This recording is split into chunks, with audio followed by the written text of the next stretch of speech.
Morning.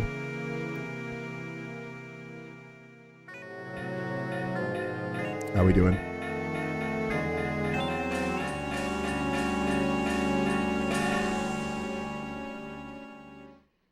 It's me. I'm here. Hello. Yep, so this is a continuation of a stream I was doing on Monday. What we have here, right above my lovely face, is a guide that was written for Majora's Mask in the year 2000 before the game released in English. So what we're doing is we're going through, playing through, and noting all the differences that this translator managed to infer just from their own knowledge of Japanese and trying to translate things into English. And they figured out quite a lot, so we're just playing through and noting some of the differences that we got there. Give me one sec here. Yeah, we have our file. So we got 3 of the remains, so we did quite well, and all of the Great Fairy rewards as well. And so we're moving on to Chapter 15, Arachnophobia, which is optional, but more spider hunting for another semi-useless item. It's not entirely useless, it's just mostly useless. Necessary for, oh, the game's really loud, isn't it? Yeah, let me turn it down. The item you get from this is the second wallet upgrade, which you don't technically need for Bank 5000. It's a lot easier. Otherwise, you're doing like 25 deposits of 200 rupees. But you need it for the all-night mask, so it's sort of optional, only if you don't intend on getting all the masks and all the heart pieces. But we'll do it. We'll follow this guide. And again, we're trying to follow this guide as close to how it's written as possible. Get my emotional support timer up and ready. And more spider hunting for another semi-useless item. The second set of 30 spiders can be found in an empty house on the first Great Bay map. Blow open the wall, slide down the passage to start another annoying quest. Wow, that's not that annoying. Let me go ahead and get over to the spider house here.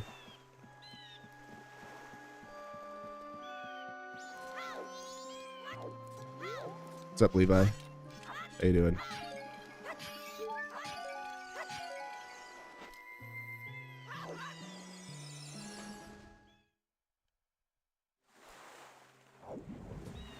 That's another thing that I don't think I ever noted it. But you may have noticed that just on your own. When you void out there in Great Bay, on the Japanese version, you actually spawn a little bit more in the water than on the English version. On the English version, you spawn pretty much like on the sand, like right where the water meets the ground. But yeah, in Japanese, you spawn in the water.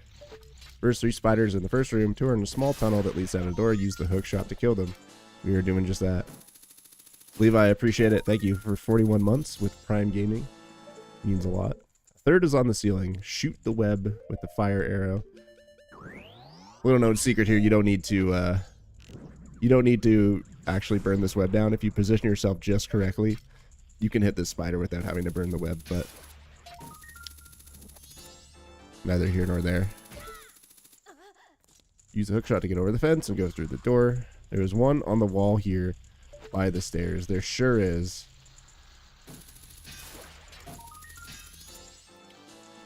Also, there's one in the pots that Goron Link can get out by. Really? Can you? I don't know if I knew, because normally in a speedrun you would just roll into this. You would bonk into this pot, but I guess a Goron Pound gets him out. No?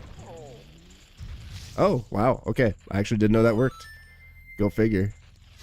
Guy knew something that I didn't. Jump on the rail and use the hook shot. Jump on the rail and use the hook shot to get them crawling on a beam of wood. Wood.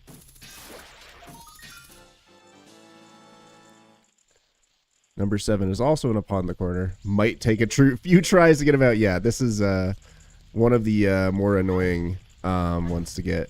So how you would do this in, the fast way to do this is to get onto these pots and then you try to roll into this wall. The problem is, as you can kind of see here, this web kind of like messes with your movement. So it's really hard to get like a clean roll that actually bonks into the wall. But obviously the intended way to do it is to use fire arrows and get rid of this web. And that is just super easy. There's another in a big pot at the bottom of the stairs, as well as one crawling across a wooden beam on the wall at the bottom of the stairs. Are you talking about this one?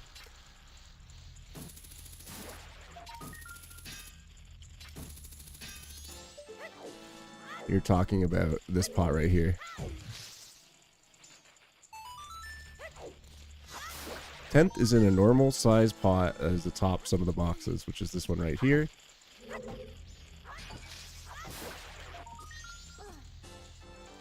There's another one on the wall that will crawl under one of the masks in the wall. Use the hook shot. Can do. You could actually, fun fact, you can actually kill it if you have the right angle. I don't, but if you have like a deep enough angle, you can get it from behind the mask. 12th one is in a hole in the wall behind the web. Use the hook shot. Again, he says. Very funny. Go back up the stairs and take the door on the right to get to the library type area. 2 behind one of the bookshelves against a wall. And so we've kind of inferred this from what he said and what the guide has said, but they kind of just wrote this guide in the order they found them in. So yeah, so these are the 2 here. Just push it over. Another one behind a picture on the wall. Gee, I wonder which picture. Oh wait, is it this one or is it the other one that's behind a picture in this room? Hey, what's up, Gannon?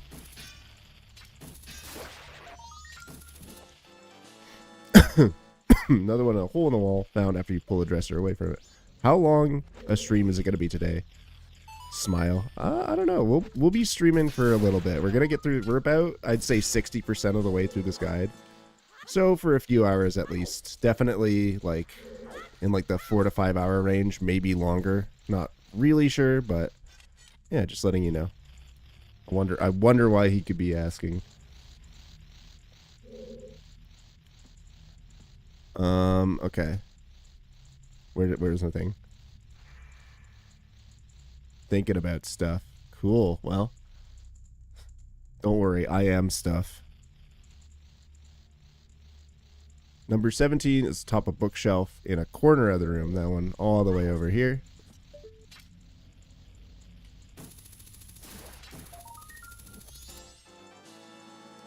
Number 18 is a hole in the wall behind the painting, which you can technically shoot and kill it. Okay, I missed, but I think I needed to shoot a little bit lower there. I would have gotten him. You'll need to climb the bookshelf on the side of the room like a ladder. Oops.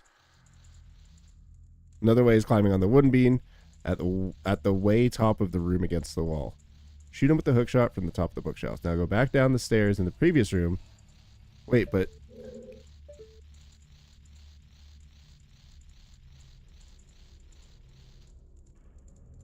Oh, I see. Another is climbing. I thought he was talking about another one. I was like, what is he talking about? But no, another one is climbing here, which is this one. I'll go back down the stairs in the previous room and take the first door you come to.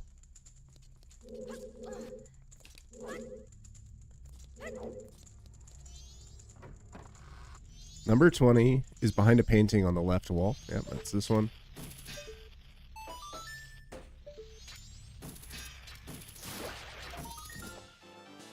There's also one on the wooden beam above the door. There are 3 on the ceiling, but they are blocked by a cage-like chandelier. You can send them crashing down by doing a Goron stomp onto the table. Dude, I mean, I know that, like, intuitively it makes sense that, like, the things that you would bonk into would work with the Goron stomp, too. I've just never thought to do it that way. Goron stomp on the table. Because, like, normally you would just roll into this table and bonk into it, and that does the same thing. But I guess you could just do this. Neat.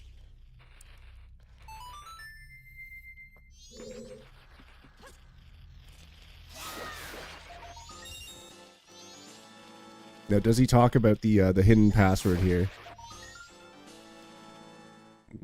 25th one isn't upon the corner. Use Goron Link once again. If you say so, Mr. Guide. Wait, can you just, like, do that? Yeah, you could just bonk into it as well. You could shoot the skulls on the wall in a certain order to get the heart piece, but I don't know how to figure this order out other than trial and error. I just shot different ones until I heard a wrong buzzer. Oh, dude, he brute forced it. He did the speedrun thing. Oh my god, that's actually sick. So, yeah, so he couldn't figure it out. Obviously, you know, he worked to translate this guide, so he doesn't know specifically, but you can talk to these guys, and they will tell you what order you should shoot the masks in. I see 3 and yellow, so, yeah, he basically says, like, he tells you the order, which is really funny. But in the speedrun, you would just brute force it. The only rule about this passcode, because it's random per file, it's like the bomber's code. It's random per file, and so there's 6 style kids all across the spider house, and you talk to them with the captain's hat, and they tell you the order. But the only rule that this code follows is that you can't have the same color twice in a row. So what you'll just do is just like, okay, red is first, and then you'll just go. So we know that yellow is third, but other than that, you just kind of randomly shoot, or you just brute force it. So it's red, green, yellow, blue, not red. Red, green, yellow, blue, green, blue, green, and then the last one is either blue or red. Thankfully, there is an arrow refill. Well, I actually used the arrow refill. I broke the pot that has the arrow refill, but it's fine. You can just come back. But yeah, let's read this here. No arrow refill. I just shot different ones until I heard a wrong buzzer, then shot the ones until I had the right before and tried different. You will need to shoot 6 or so. That is correct. After you're done with that, go to the final room in this place, which is down the hall. Okay, so yeah, so this guy could not figure out the puzzle behind this room. So instead he did what every speedrunner does, which is just brute force the code, which I'm really happy to know that was done. I'm really happy to know that he just figured out, worked out You can just brute force the code. Which again, it's on average it is much faster to just brute force the code than to go around and talking to each of the style kids. So we got another speedrun strat that was identified right here in this guide written in 2000 before the game even came out in the US, which is really, really cool.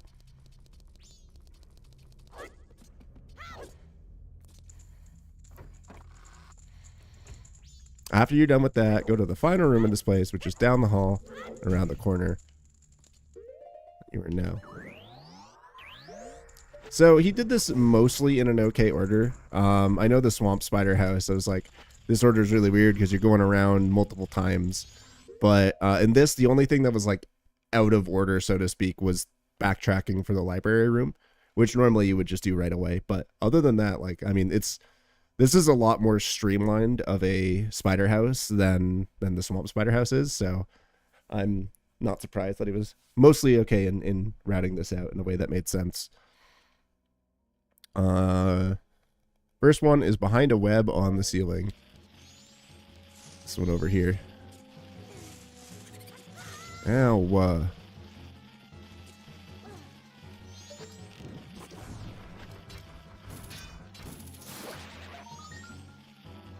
Fire. Next two are behind boxes that can be punched with Goron Link. Okay. You say so.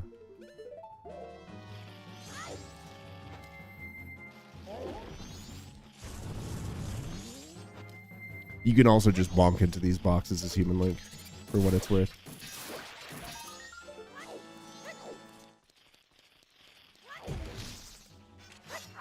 Oh no, I didn't break it with Goron Link. I'm sorry. I messed up. The next is on the wall behind those weird wooden objects. These are canoes, for what it's worth. I mean, I don't know if they're like canonically canoes, but that's what we just refer to them as. What he calls them, the weird wooden things. Finally, the last one is in a barrel above everything else. Now, some of you who are familiar with the English version might be saying barrels. Wait, well, I don't remember there being barrels up here, right? Like, you hookshot this barrel, and then there's barrels here, which in the English version, they actually changed that. So instead of it being a barrel, they changed this to a hookshot target on the wall. And these are pots in the English version, but in Japanese version, I guess maybe the reason they changed it was that maybe it wasn't entirely obvious to players that you can hookshot the barrel. So they made it more obvious with the hookshot. And then I'm not really sure why these were changed. Maybe they didn't know that you could roll into the barrels or something like that. But either way, this is another interesting difference that was changed for the English version. What you thought was a ceiling really wasn't, and there are lots of barrels to smash up here. When you're done, go back outside and talk to the guy. If you're still on day one, you will get an item that lets you hold 500 rupees at once. You might also need to have over 500 stored in the bank. You don't. You can get this, you can get this before you get the other wallet upgrade, and this becomes the adult wallet instead of the Giant's wallet. You get 20 rupees, try again once you have money in the bank and do it. Yeah, so he inferred that you need to do this on day one to get the wallet, which I don't know how effectively that's communicated by the game, but I'm glad he was able to figure it out and get the wallet, because otherwise it would have been like, why did I do this entire thing for 20 rupees? It makes no sense. But yeah, that's the spider quest. What's up, Nave? It's good to see you, bud. How you doing? We are moving on to chapter 16, side quest and other lose ends optional. Obviously he meant loose there, but you know. The Deku trading game. Oh, here we go. We're gonna do deeds. All right, nice. Let's go start this whole thing. The Deku trading game consists of bringing the teardrop to the Deku in Clocktown, then the map he gives you to the other Deku. Take his map to the Deku in the swamp by the first witch hut. Talk to the Deku as Link and get the next. Take that one to the Deku outside Goron Village as Deku Link. Take the map he gives you to the Deku inside a house at the Zora Hole. Oh, we're going back to Zora Hole, guys. Hell yeah. Let's go. Here, we'll just take the shortcut to the observatory. For the another map. You will need the Garo Mask to trade the last map. Win the Garo Mask at the horse races on the ranch at Milk Road. Just ride opponent into the ranch and pay 10 rupees to race against the guys. get another rupee here. Actually, let's get these. Yeah, we'll use this little shortcut. Doesn't the guy make a comment on day 3? It's like, if I had known about this sooner, I'd have more to give to you. Yeah, that's probably what he says to indicate that you need to do it on day 1. There might be other text clues, like maybe one of the gossip stones says it. I'm not really sure. I find it funny that he refers to them as maps. Obviously, he's, you know, not directly translating every line, but they are referred to as deeds in the English version, or like title deeds. Did this guide have any Pogger ASCII art? It sure did. Check out this, Cryo. Look at this amazing map he made of the entire world entirely through ASCII art.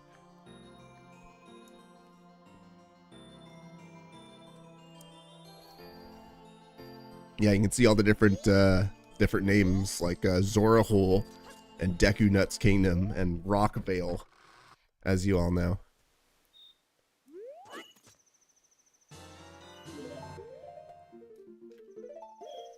You want to live in Rockvale? Yeah. Love it.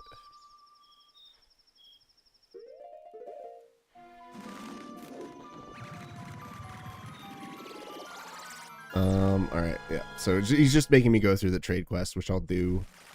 And I'll get the heart pieces as well. So earlier I talked about this, how in Majora's Mask, most NPCs you can talk to the way you give them trade items is you talk to them first, and then they prompt you to like select an item with the C buttons. Which is different how it is in Ocarina of Time, where in Ocarina of Time you just have to get into their talk box and then press the C button and you hold it up right away. So normally this doesn't work. In MM, you'll just either hold up or use the item if you try to do it. But for whatever reason, this one NPC in a Clock Town is the only one where you can just wait unless... Yeah, okay, he did. That's interesting. The camera made me think that it didn't work, but yeah, he's the one where you can just press the button and it'll work that way. And he gives you the land title deed. Every other NPC, including the rest of the scrubs, for whatever reason, the rest of the scrubs will all not do it. I'll show you in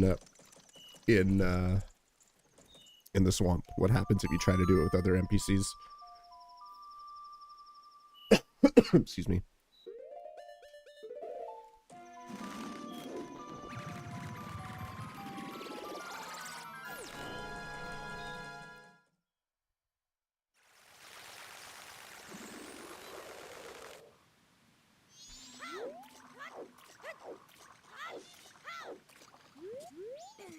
Yeah, it was a really good change, because I think the reason why they changed it was that, you know, if you had to give like a potion or something to an NPC and you were like maybe just outside of their talk range, or like you weren't, like something went wrong and you just like drank the potion instead of talking to them, like it just made it like extremely annoying. Being used to OT, you drank the red potion in front of the witch. Yeah, I think that's like a classic Ocarina of Time moment. But yeah, here, see, I'm like right in front of him and I press the button and it does nothing. You have to talk to him and then he prompts you. So for whatever reason, the scrub in the Clock Town is the only one that works like OOT, or rather, you can still talk to him and have him prompt, but he's the only one where you can do it the OOT style.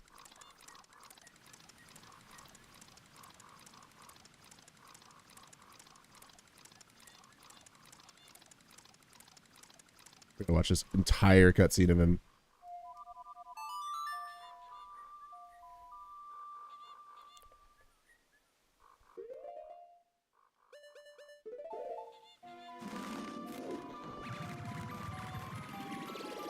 Let's read ahead here a little bit. Win the Garo Mask at the horse races on the ranch on Milk Road. Just ride Epona into the ranch and pay 10 rupees to race the guys against the 2 guys who are there. Wear it and look for a hooded figure on the cliff by the graveyard area. You will make a tree you can use your hookshot to grab onto, and you can get down to the last Deku as Zora Link. Go down the path, watching for rocks and rogue Goron. He calls them rogue Goron. He's talking about the Negerons, but I guess did not figure out the name for them. So it said Rogue Gorons instead.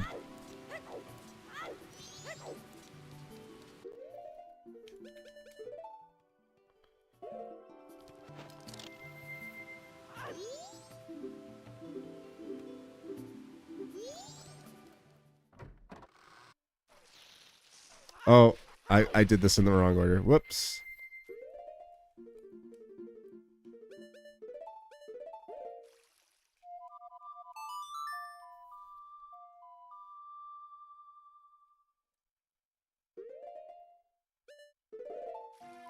I was too busy sipping on my Dr. Pepper and reading the guide.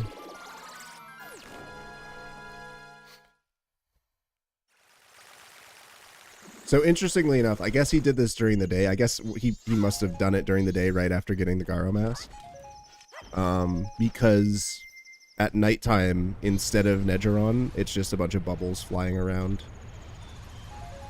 During the daytime, it's like bomb chews in the first part of Road Diacona, and then after the ridge, Negerons will spawn, but at nighttime, it's just bubbles all around.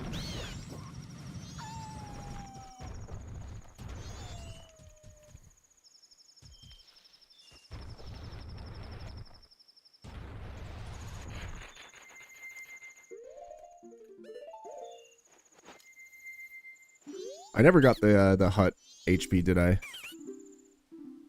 I'll go back for it.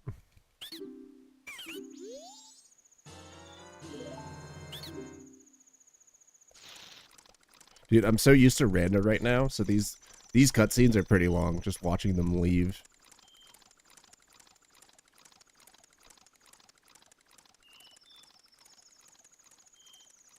Alright, goodbye.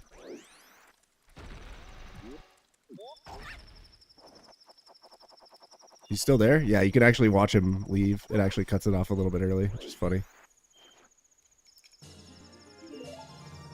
Yeah, let's go back for the swamp one.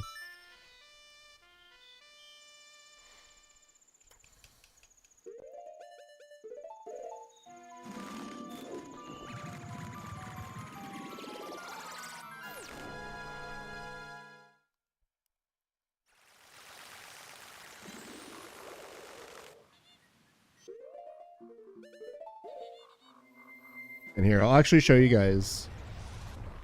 I'll show you guys a really neat and very easy to do trick to get this heart piece. So normally, you'd have to use the flower here. But let's say, you know, you don't have the deed, you just want to get the heart piece or something, you don't want to do the trade quest. You can just go as Goron, roll up to the door, and press the B button, and you clip through the ceiling. Just that easy. And you can get this heart piece. No deed required at all. Super easy, because this little roof here, it's what we call one-way collision. It only has collision on the top of it, but from the bottom, there's no collision on it. So you can get through it super easily with a Goron pound.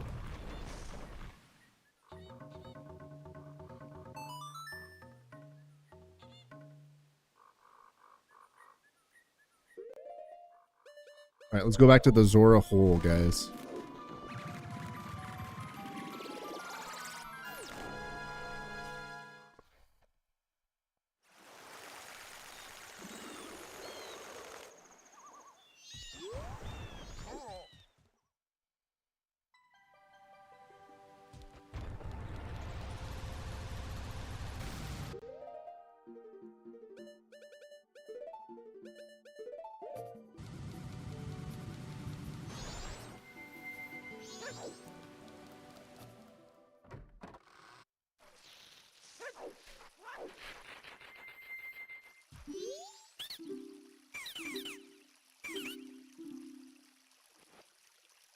And so earlier I showed you the little cheat to get the heart piece in the hut, which is a Goron pound. As it turns out, you can do it with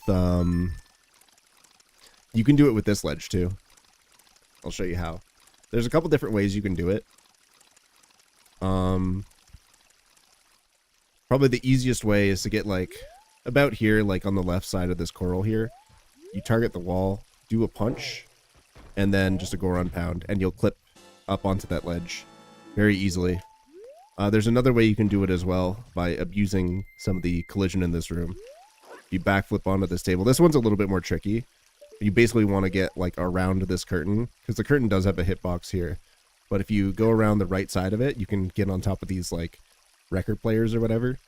And then you just kind of slowly inch along the wall here. And you should grab the ledge and get up there just as easily. No need for the Deku flower, even though it's not that difficult. But it's a neat little skip you can do there if you're feeling a little cheeky. Alright, so the guide is finally telling me to get the Garo mask here so we can get up to Icona, which is referred to as Icona in the game, which is neat.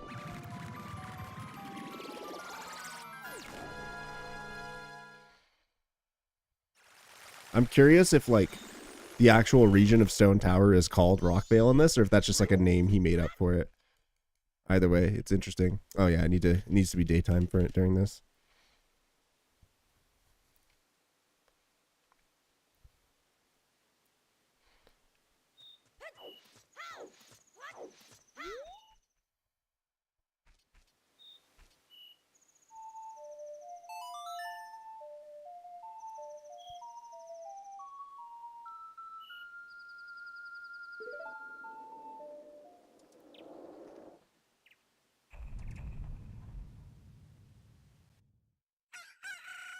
And so, interesting to note here, the guide, this section of the guide is just like random side quests that we're doing. So he's telling us to go up to Icona. He does not mention the owl statue though.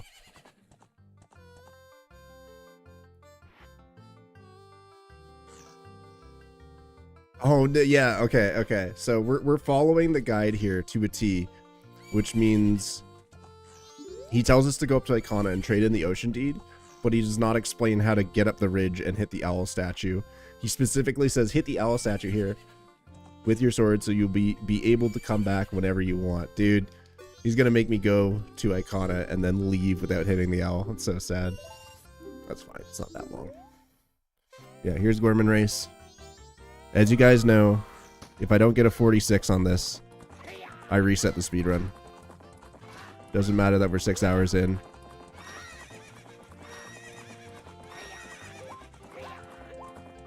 Oh no, I pressed A too early. That's bad. The 46 is dead.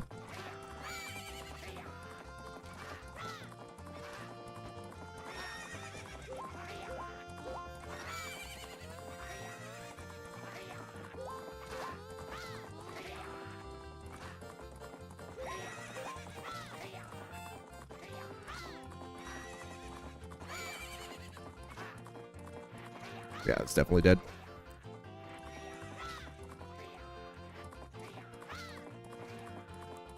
Yeah, low 47. Unlucky. Well, now press the reset button. We got to start over from the beginning, guys. Sorry. I'm just kidding. We get the Garo mask now, so we can go over to Icona.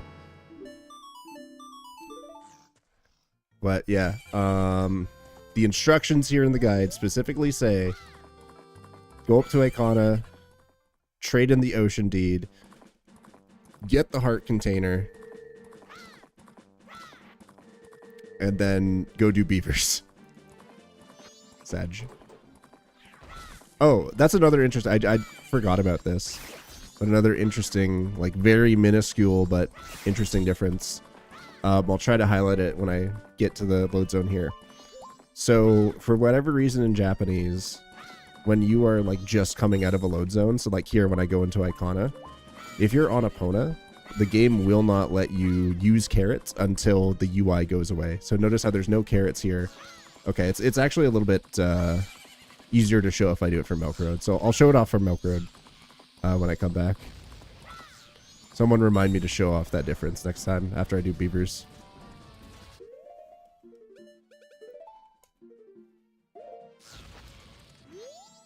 Alright. The last Deku, Azora Link. Go down the path watching for rocks and river. When you get to the Icona area... Oops. Don't have hook shot. When you go down to the Icona area...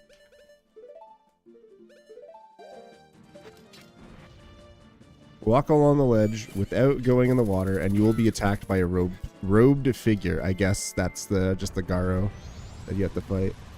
But yeah, these are the rogue Goron that he refers to. They are, in fact, stoned Gorons that are actually called Negeron. But yeah, I like Rogue Goron as a name.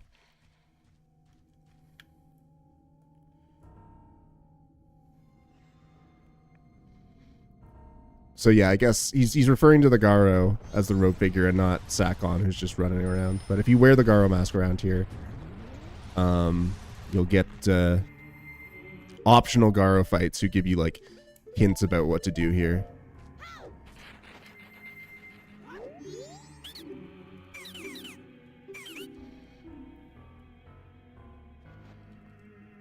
And 200 rupees as well. Very nice.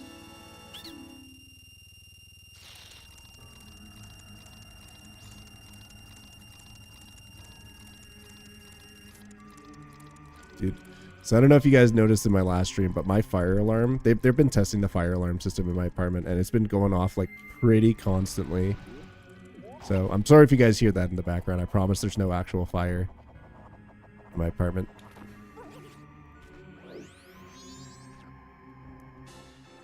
All right, let's continue on here.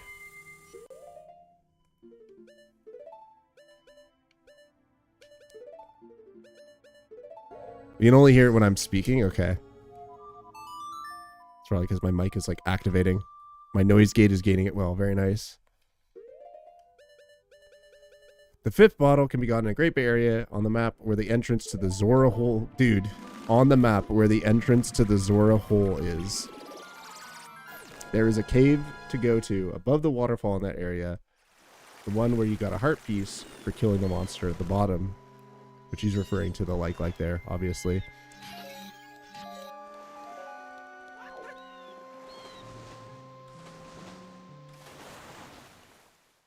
Yeah. This also spawns you like way more out in the water than on the English version. Get to the top, you must backtrack to the part with the Deku branch on the beach. Sorry, Deku branch, a dead branch on the beach, which is this right here. Jump on that for look for a small tree above to shoot with the hook shot. Shoot the next tree and so on until you get to the cave. You will need to go through the beaver races where you have 2 minutes to go through 20 rings as Zora Link. When you complete that race, you have 25 rings to go through on a different course to go through. After that race, you are awarded the 5th bottle item. So I don't know if he calls it out later, but Beavers is pretty infamous because you have to do the race. You do the race and then you do the second race with his brother. You get a bottle and then you redo the races again and get a heart piece. You do 4 races in total, which is very tedious and time consuming. And there's a couple things like that in Majora's Mask where it's like do this minigame, get an item, do the minigame again. Sometimes it's like do it but harder, like the town archery minigame.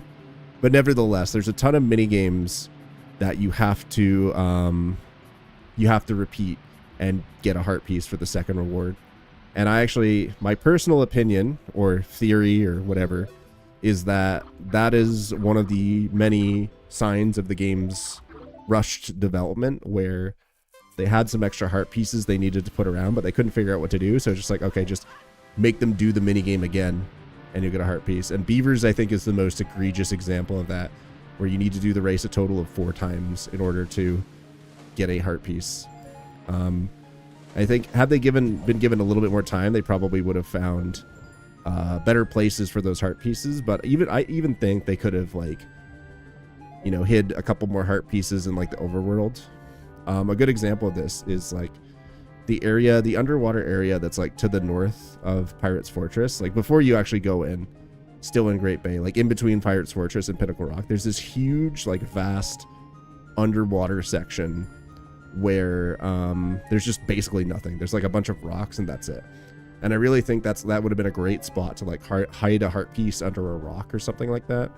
Just, you know, to make that area a little bit more fleshed out so there's something to do instead of it just being kind of nothing, right? But instead they decided, nah, we're just going to make people repeat minigames a bunch of times and, you know, call it a day at that.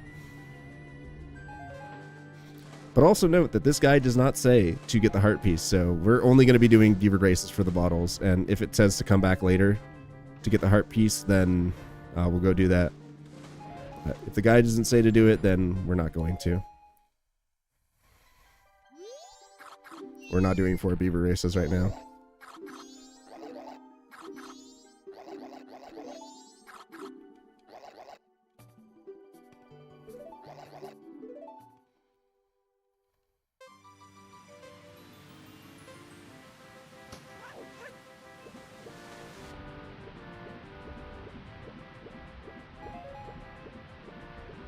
Yeah, beavers, woo. If you guys follow me through my randomizer races, you'll probably know that I am a big hater of beavers, mostly because I think it's an extremely time-consuming check. Even though it's shortened in rando, it's still like incredibly long. And this is...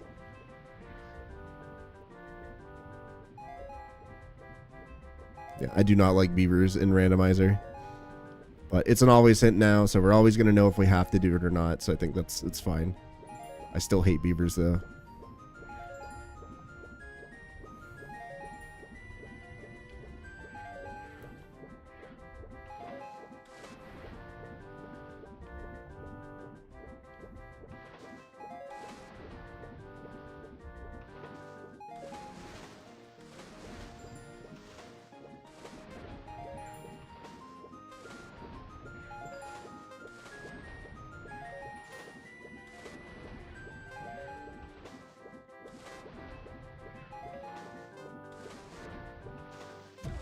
Nice.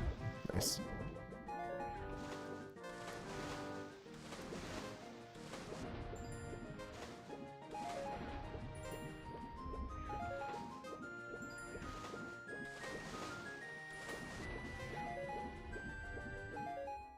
Alright, we get the bottle.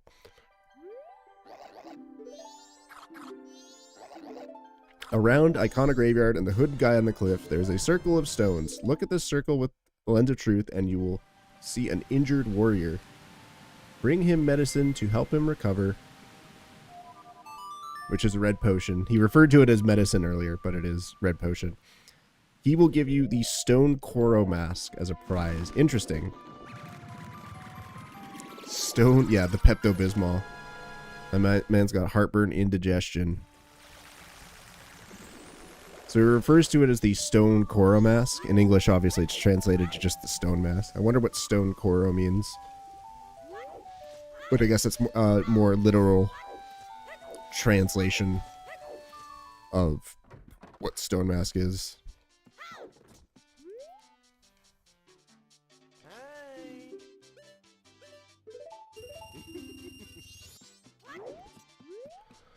Alright, let's go take care of that.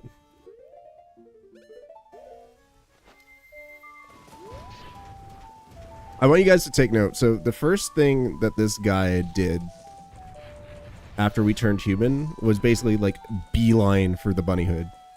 That's like literally like go to the ranch. Don't even hit the owl in Clocktown. Just go straight to ranch and get the bunny hood. It's going to be very useful. One sec here. This guide said go straight for the bunny hood, and I want you guys to note how often I've used the bunny hood since I got Goron Mask, and it's basically never. Just further adding to the notion that bunny hood is not as... If you know how to move in this game, bunny hood is not nearly as useful as it may seem. Yeah, the cherry Robitussin. It tastes just like Dr. Pepper. It's delicious. Ow.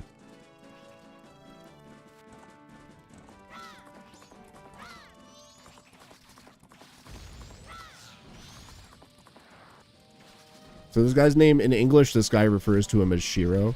Refers to himself as Shiro, I should say.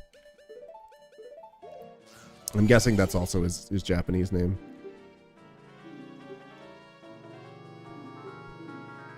Give him medicine.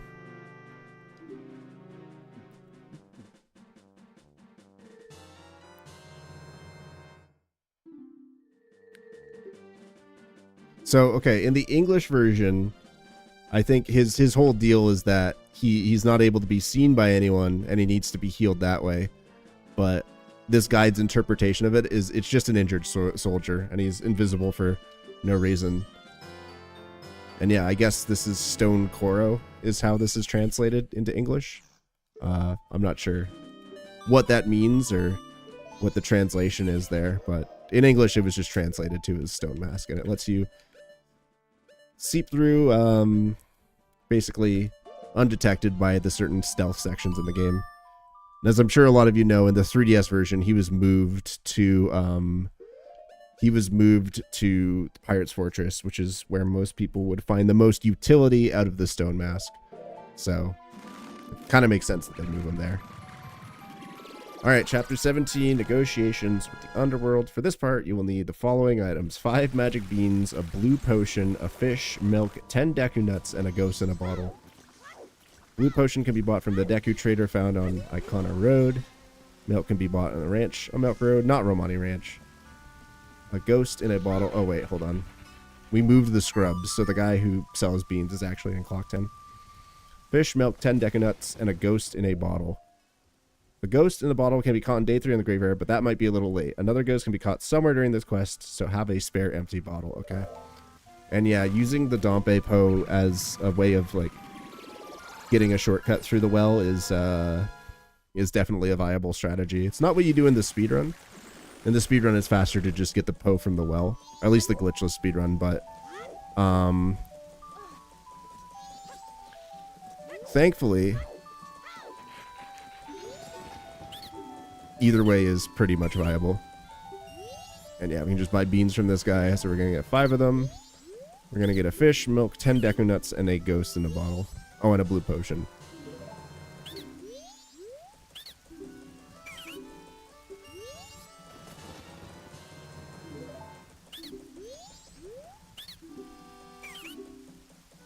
It is well timed. It is indeed well timed. Is that 4? Yes.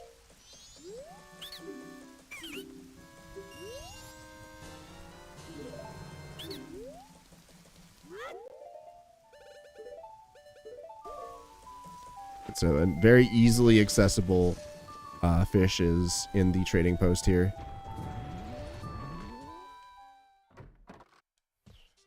And here we'll buy 10 nuts as well. Hi. 10 for 30. Yeah, we can get a fish here as well.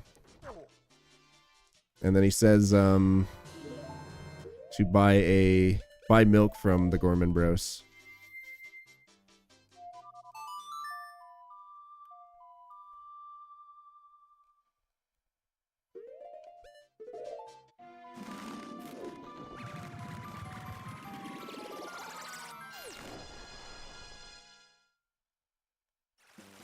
So let's go do that.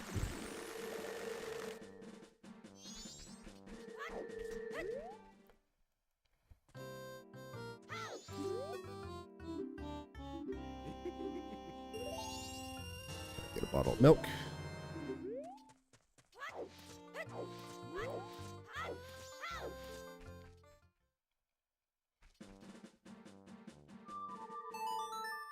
All right, so here's another obscure difference between English and Japanese.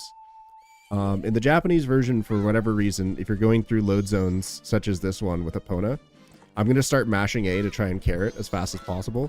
And you'll see, look. You had to wait for the purple text to go away there before carrots could start being used. You see the carrot UI did not come up until after the purple text went away, like the purple area text. For whatever reason, they noticed this and changed it on the English version so you can start carroting pretty much right away when you go through that load zone. It's really weird that that was set up that way in Japanese.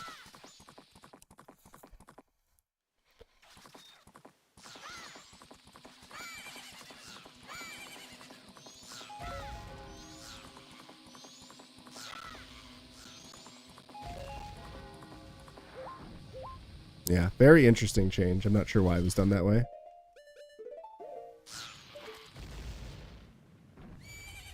Let's see here.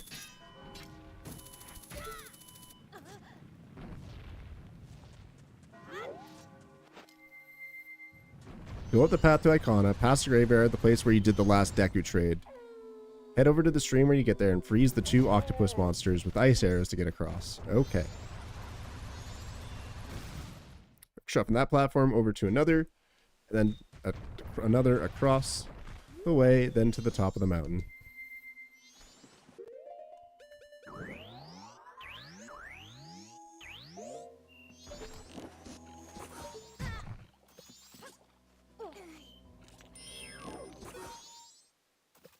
It's been a long time since I've done it this way. It's very easy to skip making those ice platforms, and you can get to this tree with a very precise hook shot. Yeah, hit the owl statue here with your sword, so you'll be able to come back here whenever you want.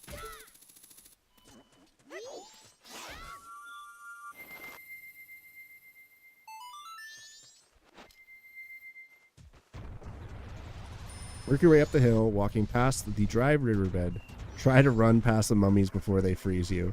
When you go in the cave at the top, a ghost will appear and cause you to be damaged every second. Play the Song of Storms, which will clear out the poison, destroy the mummies, and make the river flow again.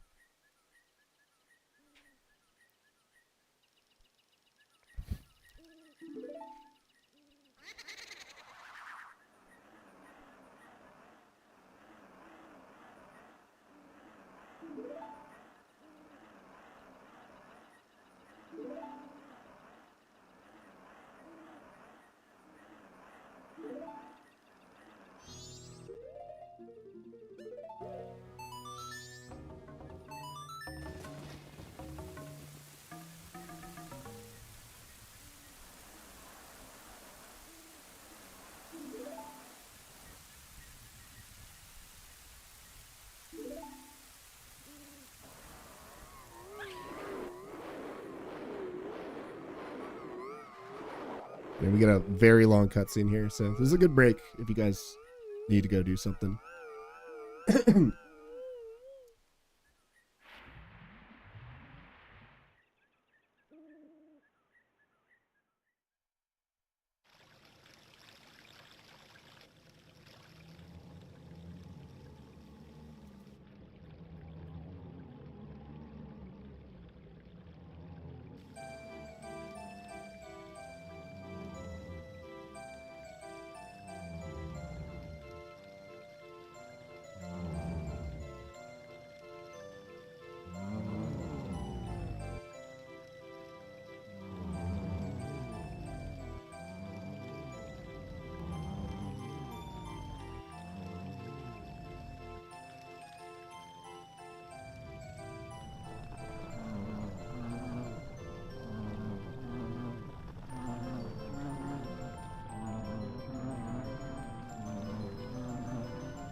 Alright, we're done here.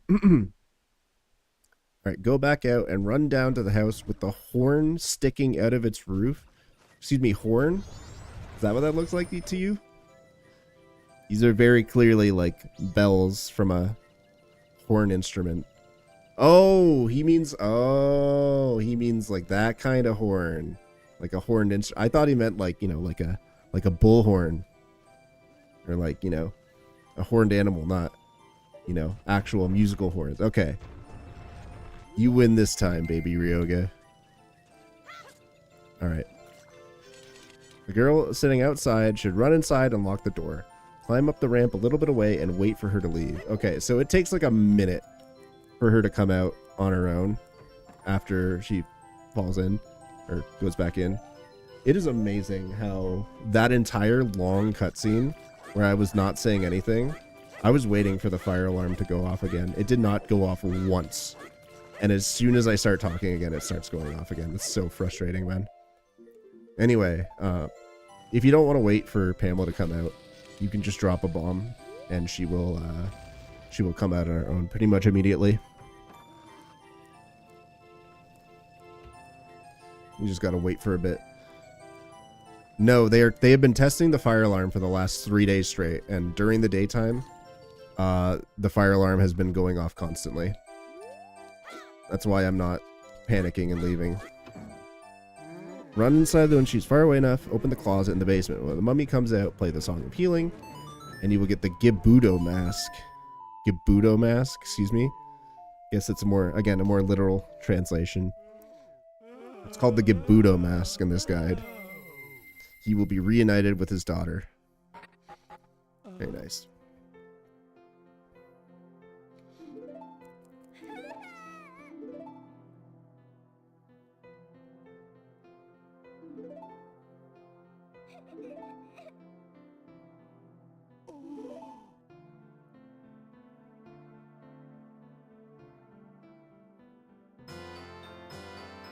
Got it. The Gibudo mask.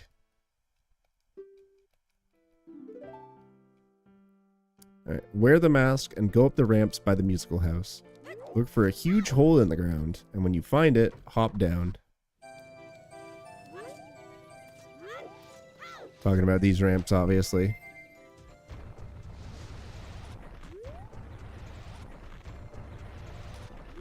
No. No. The first mummy on the right in this area wants 5 magic beans. Find the mummy in the next room who wants 10 Deku nuts. Right. Beans, mummy.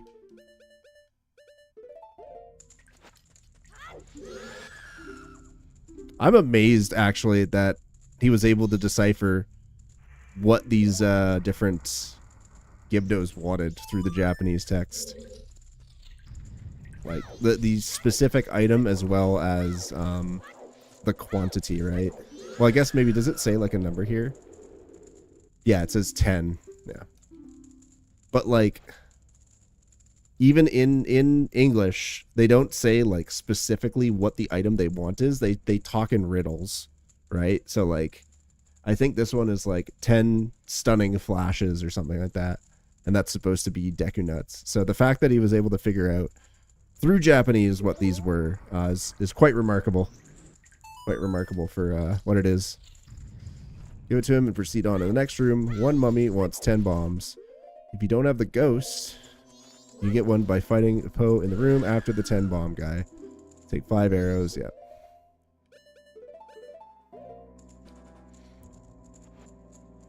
And here, I'll show you guys a fun, quick strategy to beat the Poe a little bit quicker. So normally, you wait for him to spin. You wait for him to spin, and then when he stops spinning, you can shoot an arrow. But as soon as you hit him with the arrow, you can pull a bomb out and throw in the opposite direction, and it'll damage him. And you wait for him to get damaged, pull the next bomb. The timing is a little bit tight, but you can essentially beat him with only having to shoot one arrow, which is really, really nice.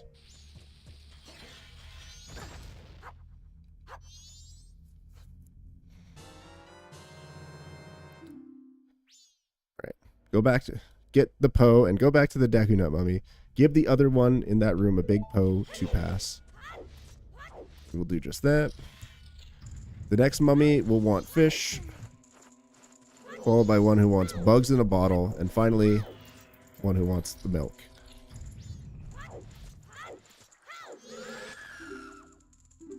We'll give him the Poe. Oh no, this is the fish one. I think got it a little bit out of order here.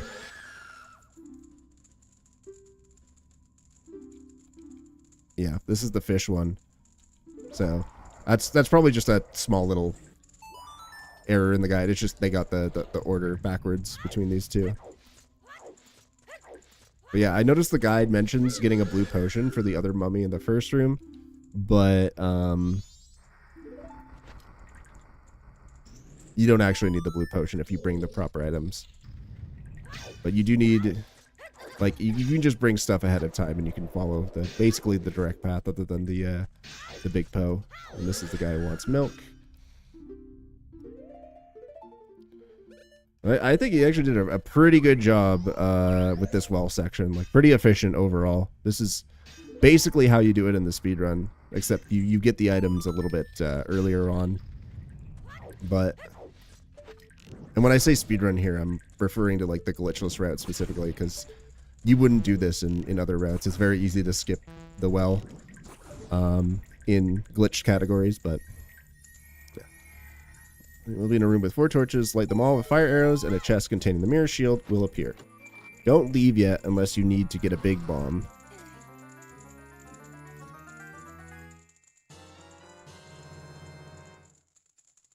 Okay, so he wants me to go get a keg, so I'll do that. It doesn't refer to the shortcut you can use to get back. Like, he just says, just melt this sun switch. Yeah. Use the shield to reflect the light onto the sun symbol until a ladder appears, then do it again, and a passage will open up. Take the passage back outside and climb up the stairs to be in another section of Icona.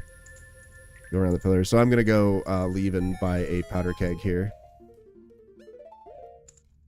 And then we'll just get back to the castle. Sure. Some of the, it is like, and a fairy or two for this section. Okay.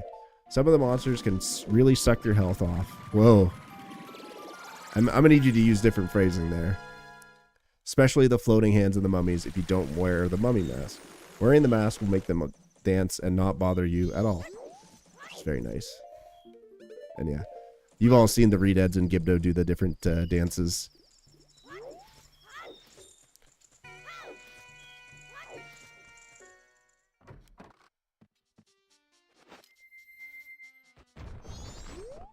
Let's go around here. Gotta buy another powder keg. And we will continue on.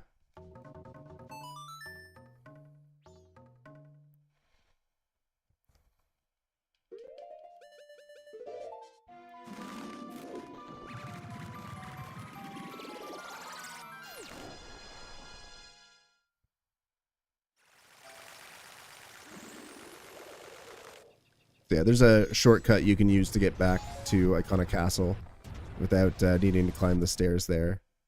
And so to melt this sun block, you just need to hit this switch and use the mirror shield with this like light that appears. But if you're a tryhard like me, you can just do a Zora Gainer here, get up here for free. Very nice. Alright, go around the pillars, enter the door here, go left in the first room. In order to open that door, you need to hit the frozen eye on the pillar with fire arrow. There's a frozen eye on both, and you need to hit the left one. In the next room, hit the switch, then run across the room with the bunny hood. Alright, if you say so, guide. Wait till the ceiling falls, then hit the switch on the other side as Deku Link. Use the closest flower launcher and launch up to hit the switch. Alright. That's not how I would do this room, but sure. Bunny hood. So he says go all the way across the room. Hit the switch again.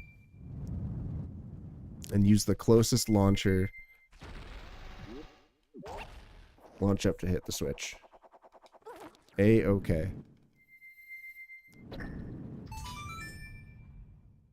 In the room with the switch in the corner, kill the spiders with arrows first, then hookshot the steel balls.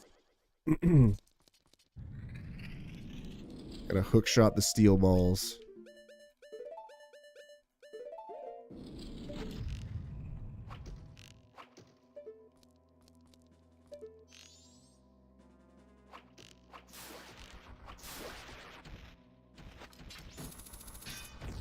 Easy.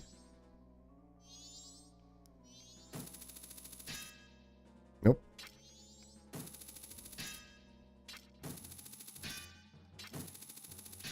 Can I get this? Hey. Then launch her over to the switch and bunny jump back to the door. Okay. Get back, you will need to jump to the platform closest to you, then again to the door. You can also make this jump with Zora for what it's worth. But I guess Bunnyhood is how he figured out how to do this. And if you fall in Void here, like the entire room respawns. Yep, easy enough. And again to the door.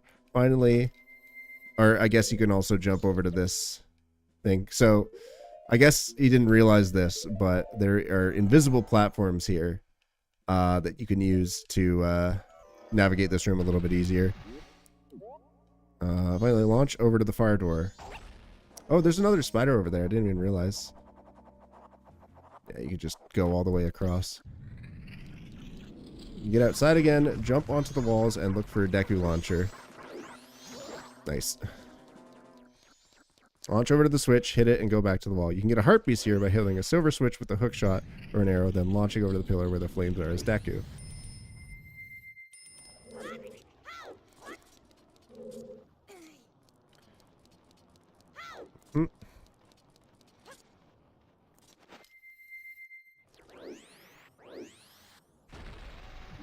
So we get the castle heart piece as well.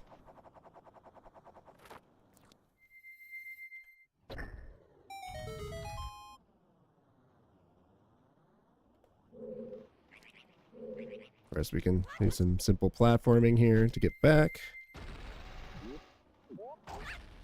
and we'll get the we'll get the heart piece as well.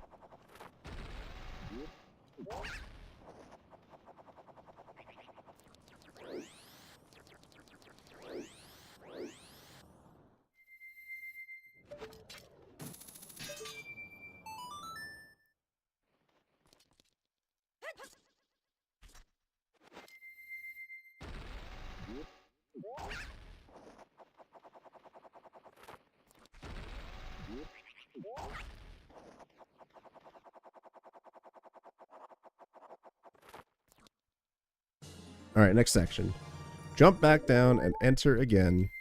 Back to the room where you had to melt the eyes. You need to wait for daytime and go to the right room. Do you really? I didn't realize you had to wait for daytime for the sunspots to appear.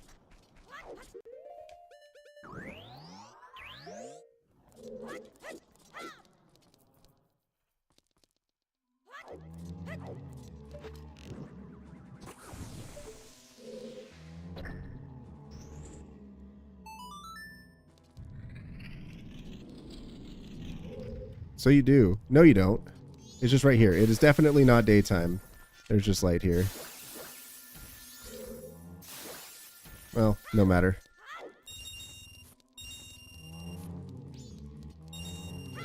Some money here. Alright. Wait for daytime, go to the right room. Shine the light onto the sun emblem with your shield and continue on. If you have trouble with the hand monster, you can shine light on him to destroy him. If he flies over to you, block him with your shield, but if a mini-him grabs you, it will grow. In the next room. Cool way you can avoid redeads, by the way. Here, I'll show it again. Oops. Is there a gap there? Or is this just decoration? I'm curious about this gap. Oh no. I'm getting stun locked now. I don't know if this gap is just for decoration. I guess it is. Okay. So... you know, there's a couple ways to avoid these redeads.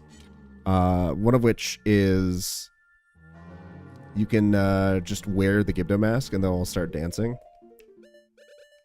And I think this works with Garo mask too. It does, yeah.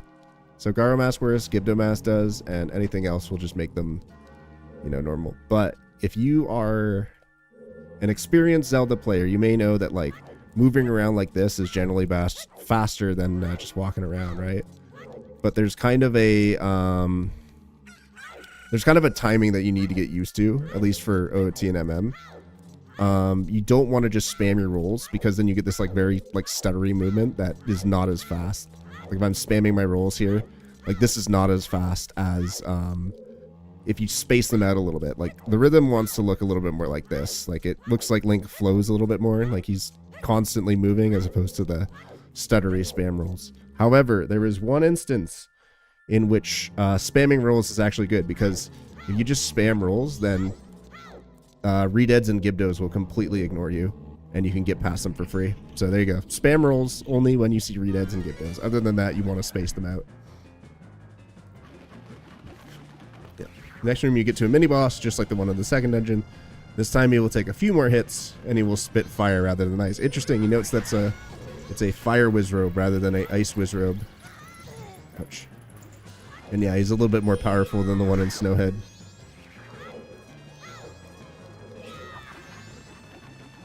And I won't explain how to beat him since you should already know. One thing to watch for. One thing though, watch out for the fire he shoots. Because sometimes a spark might fly off and hit you. Unlucky. After you beat him, climb up the stairs and onto the roof of this palace. Or place, excuse me. I didn't spam my rules. Here, I'm going to spam my rules real quick. Except I got a jump slash somehow, even though I wasn't pressing target at all. Alright. He didn't warn me about the redeads. Yeah, just spam your rolls. Get out of here. Walk over to where the huge crater type thing is with the green arrow point is. Put a big bomb on the arrow. Do not fall down here.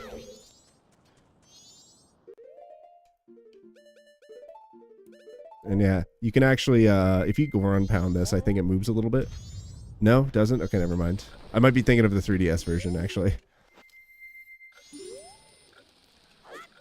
Yeah, big bomb. Jump down the hole, and you will be back in the first room with the sunlight shining down on the roof.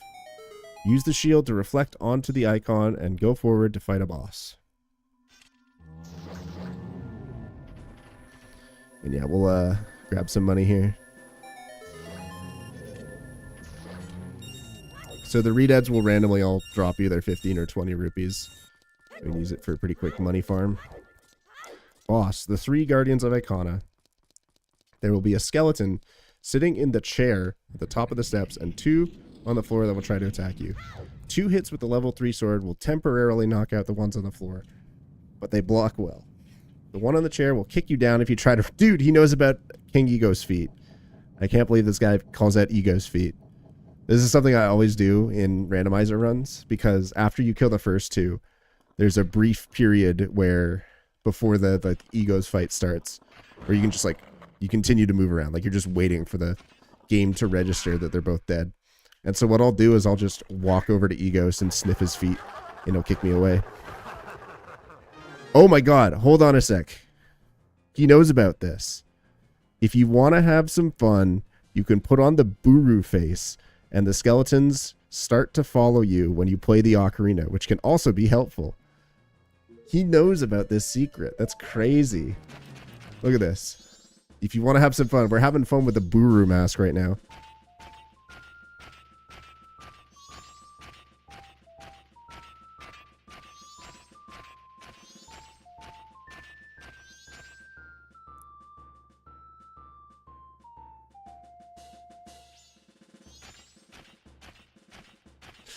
Like, who thinks of this? Who thinks to put this in their video game? Come on.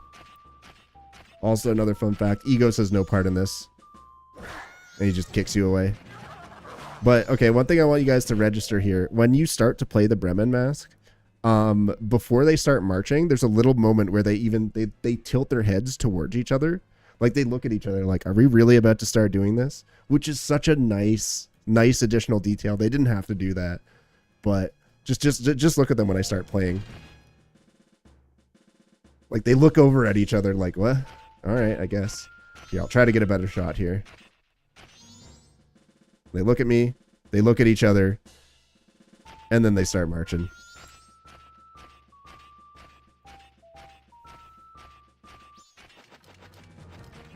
Anyway, that's how to have fun with the Buru mask. Or the Buru face, as it's referred to. Anyway, if this isn't short material, I don't know what is. Yeah, I'll make a compilation. Don't you worry.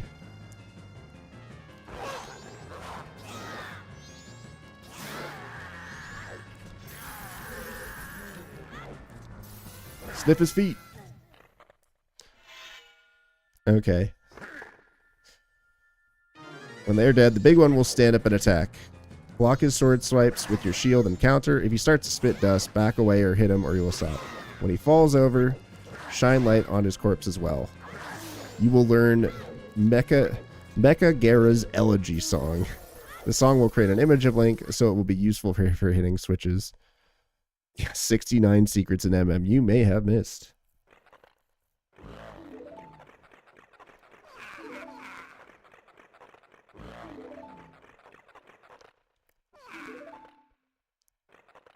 Yeah, Mecha Gera's Elegy.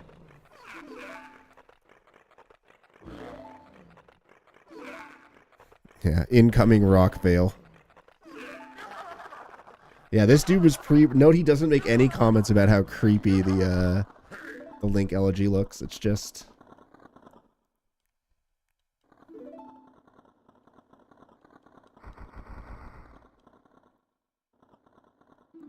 he doesn't make any comments about it at all. It's just like, yeah, it makes an image of Link.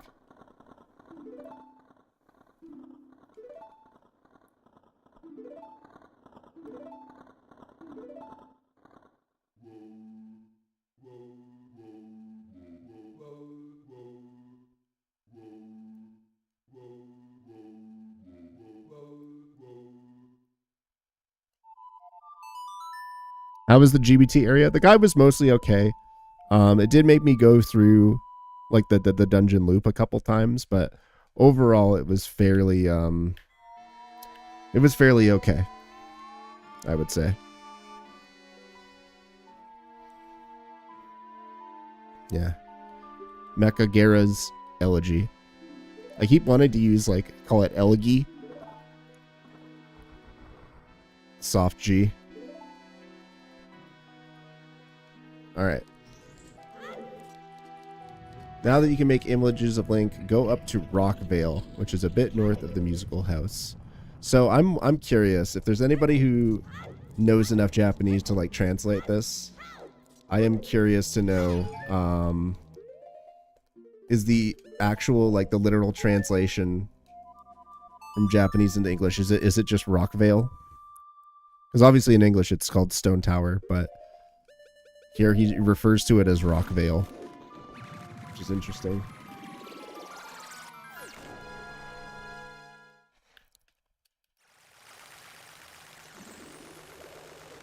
You will let me know.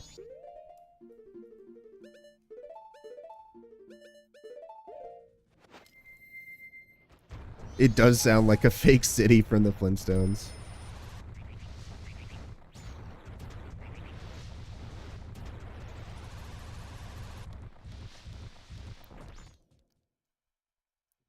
Alright. Whatever that says.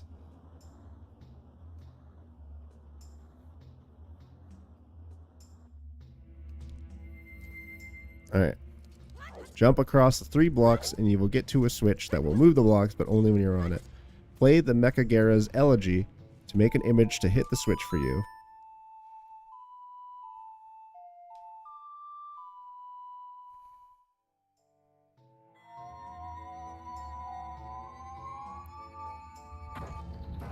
Very nice.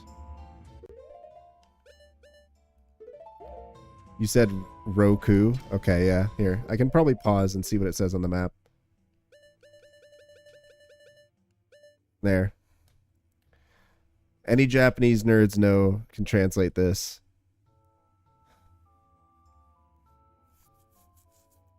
Yeah, Roku.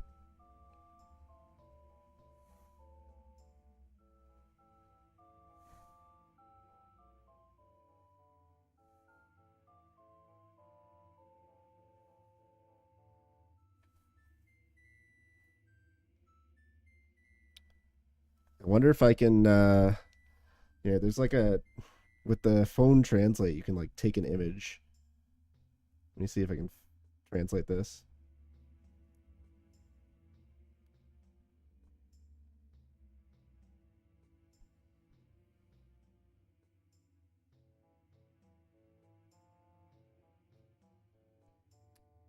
No, it can't figure out. Oh no. Hold on. It's trying to translate it into Spanish. I don't know why it has that set. Here.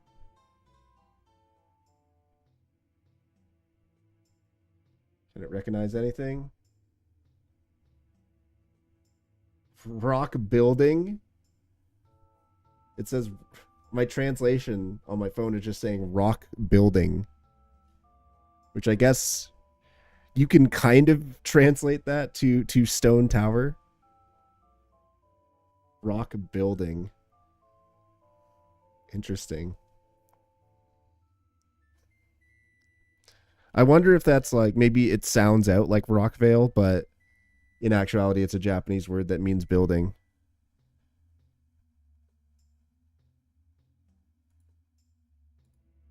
Look up Japanese on... What is... I don't know what Jisho is. Japanese dictionary. Building.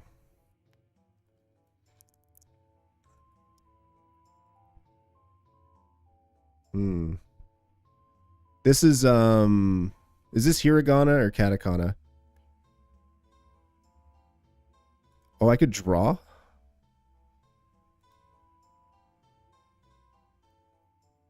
Biru is from building, and Raku Biru is how you would literally translate Rockville. Interesting. Interesting. Okay, so this says Raku Biru.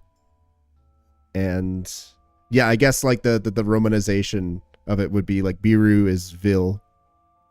But I guess he made a bit of a, I guess, assumption, extrapolation, and assumed it was Rockvale. But Biru is building, so rock building becomes stone tower, which does make sense. Like it depends on the way you interpret it, but obviously it's supposed to be rock building or stone building, which gets translated into stone tower. So that makes sense. I think from all angles this does make sense. Like we understand where he got Rockvale from. Rockvale versus Rockville, Rockabiru. But we all know what it's actually supposed to be. Obviously we have the hindsight of knowing what it is, the English. Biru specifically here is supposed to be referring to a high-rise building. Okay. Which, you know, that does check out. That does check out on all in all angles of it, which is really cool. Yeah. Turn into Zorlink and make an image on the switch there. Hooks up to the next platform. And it says, watch out for the laser eye. And turn into Goron Link and make an image there. Okay, so it wants me to use Goron on the next switch. I'm glad we were able to come to the solution of that mystery. Do not fall down.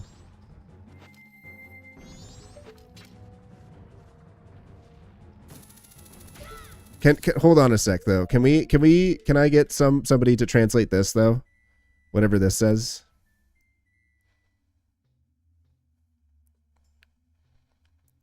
I think the first word is probably supposed to be like whatever Zora is in Japanese. The reason I ask is because in this guide it says Zora Hall. Okay. So I'm glad Sora. I'm glad you say Zora Hall, because do you know what he has it as in the his own interpretation of it? Let me find it here. Yeah.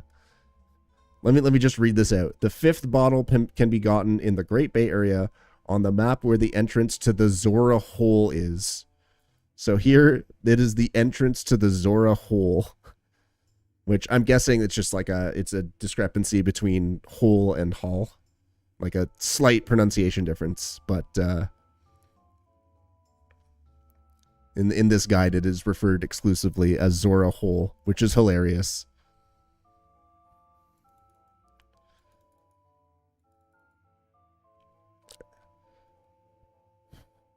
It's because it's Huru. That's supposed to be how to say hall. Yeah, Huru. But yeah, the discrepancy between hall and hole is really funny. And you can see exactly why they would make, because I think the interpretation is it's supposed to be like a fishing hole. So like it totally makes sense that they would come to the conclusion that it's Zora Hole. It's just in retrospect now it is extremely hilarious.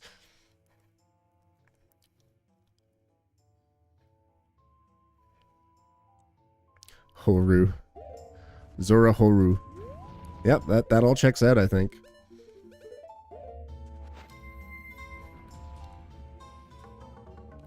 Anyway, play the Mecha-Gara's elegy.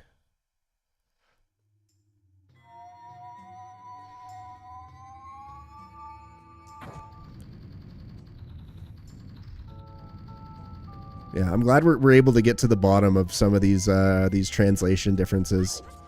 All right, give me a sec here and find my place here. Time to scale Rakubiru.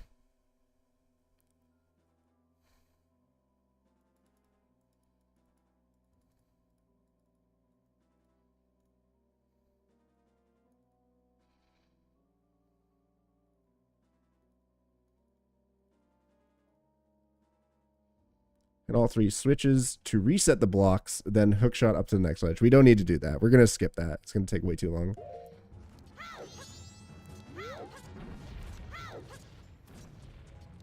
Yeah, these switches are just to reset. Oh, does this actually, like, undo? Like, interesting. What happens to my elegy clones? Do they just get destroyed? Oh, interesting. Okay. I guess we don't need to do that though, but yeah. So you just reset and hookshot at the next ledge. Make an image on the switch there. It might be easy to miss, but look around until you find it. Climb up by the hookshot post by hitting it high with the hookshot and hookshot to the next ledge. Watch out for the laser eye. Make an image of the switches there. It might be hard to see at first. Hookshot to the next ledge. Make an image. Jump across the 3 blocks. Then hit the switches. Okay, yeah, we're doing this pretty much the normal way. So this is. There is a way to make this much shorter than what we're doing here, but this is definitely the way. The first time you would attempt to do Rockvale, you would definitely do it like this.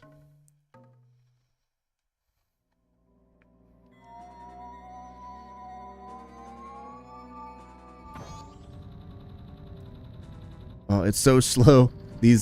This was sped up significantly in randomizer, so I'm used to these blocks being a lot faster. Yeah.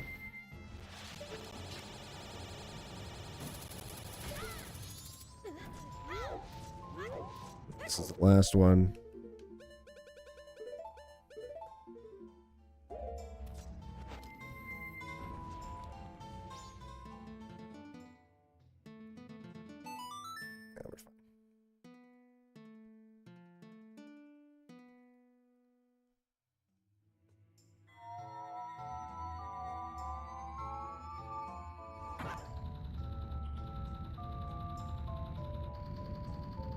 I sure am enjoying this playthrough of Rockabiru, or Rockville, or Rockvale, or Rock Building, also known as Stone Tower.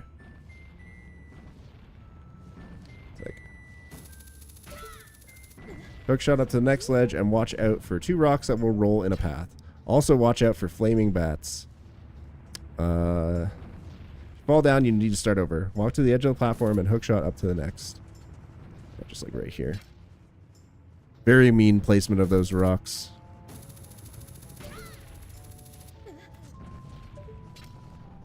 Shot up to the last platform. On this platform, ow, is an owl statue.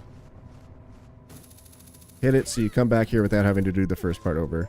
Make an image on the last 3 switches. Don't make me do it on all of them, dude. Just let me do the shortcut, please. Fine, we'll do it. We'll be a good little boy, eat our vegetables, and follow the guide exactly as it's written. Play the ball as it lies. I would like that fairy, though. Yeah, I'm having a great time so far. This has been really eye-opening, really enlightening, and it's nice to talk about some of the differences I already knew about and some stuff. I've actually learned a couple things through this playthrough, which is kind of neat. Image of the last 3 and enter the mouth of the strange creature carved into the mountainside. Right, the strange creature. Look at this strange creature.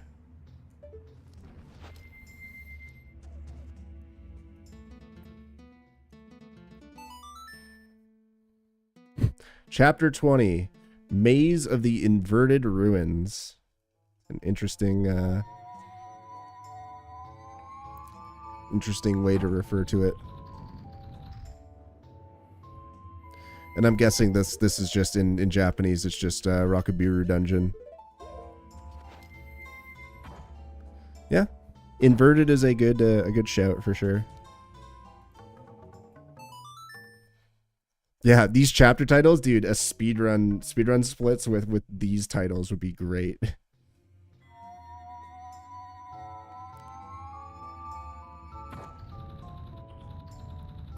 Oh no, I did it in the wrong order.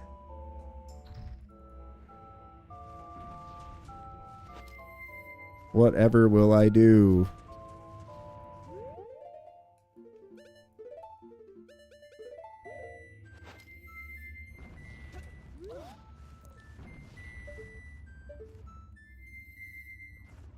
How will I ever make it to the other side?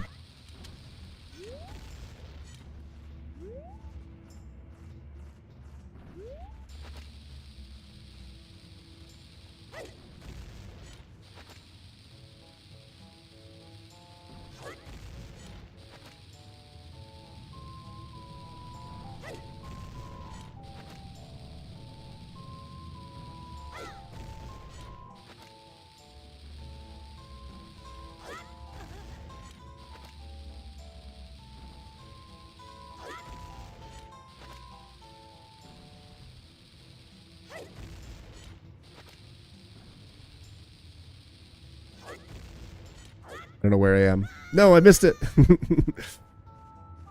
It's fine. I went too far. I flew too close to the sun.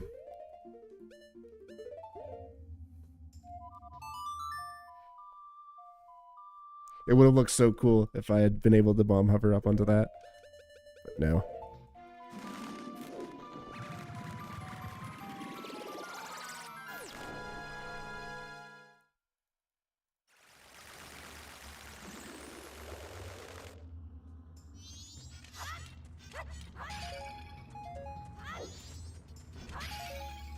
Alright, let's do this in a different order. This one first.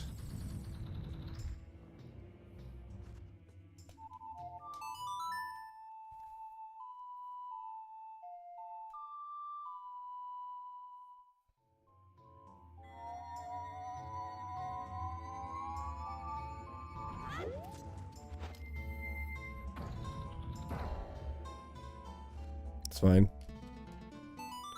Yeah, I could become the next in the Jess like serial number. The next Jess in the sequence.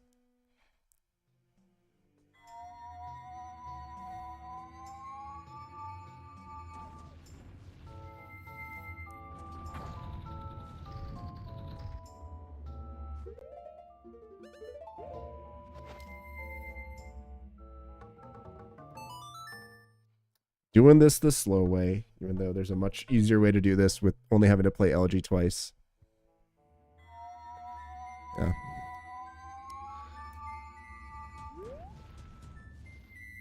By the gin, I'm tweaking.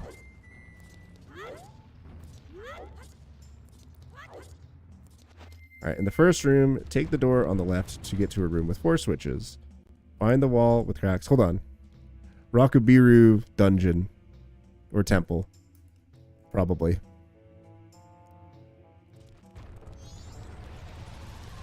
The Rockvale Dungeon, as it's known. Find the wall with cracks and place a bomb to blow it up, or you can just let the bomb chew run into you. Oh, I'm actually probably gonna... I'll reset after I get light arrows. Use crates. Yeah. Use Goron Link to get the crates from there and place them on a switch. Also use Goron Link and his image to hit the biggest of the 4 switches.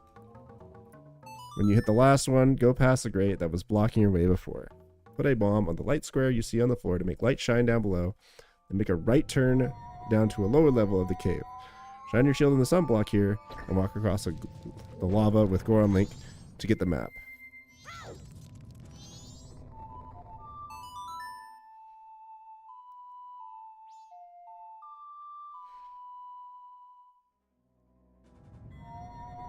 Punch all the statues in this room with Goron Link, and if they come to life, hit them again and get out of their way before they blow up.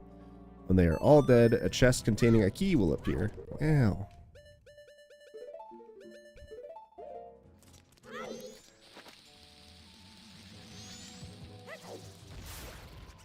Rip Dragonfly.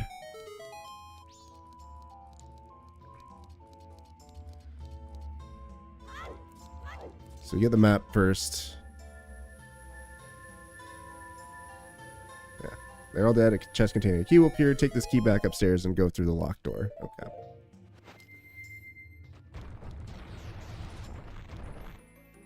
Oh man, we're getting the dungeon map.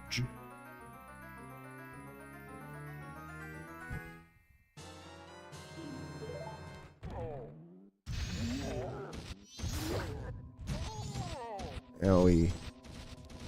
Would love a bomb drop here. No? Okay. Oh, yes, bomb drop.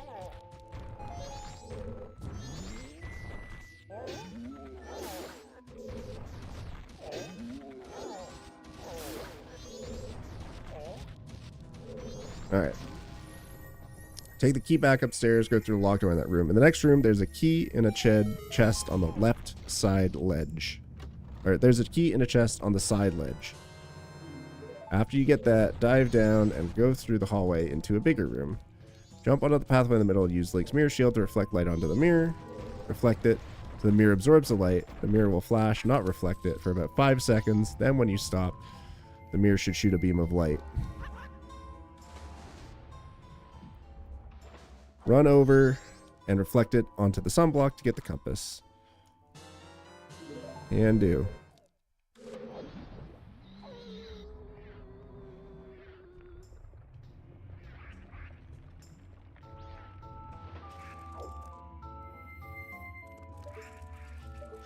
Get that compass for you.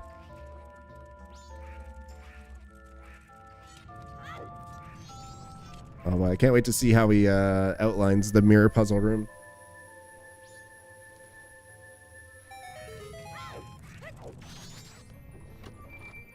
The door behind that sunblock leads back to the first room. Go back to where the mirror is and cross a little pathway to a locked door. You got the key recently. In the next room, punch away the pillar in the middle with Goron Link. Use the same technique you did before with the mirror. Get rid of the sunblock against the right wall. There is a chest there. That's the first stray fairy that they mentioned. Next part can be kind of annoying. Yeah, you're telling me. He says punch away the blocks. We'll get the fairy here.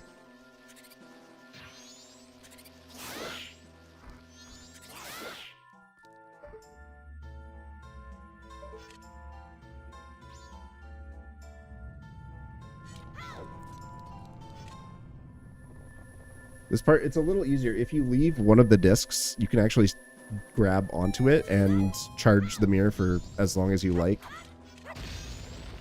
It's a very easy way to get ISG there, by the way. You can just crouch tab that guy. You have to reflect the light onto one mirror for a really long period of time, and reflect light that one gives onto another mirror, and finally light the one that gives off the sunblock. That one gives off onto the sunblock. The black bug monsters in the room will keep regenerating to make things more difficult as well. You can block them with your shield to buy time. Go through the door when you finish. Alright, we'll just do this for like 10 seconds. Again, it's much easier when you... Much easier when you have one of the discs there, because it'll allow you to have it. As you can see, it's very annoying with the bows respawning and all that. Usually I like to do this for like 10 seconds.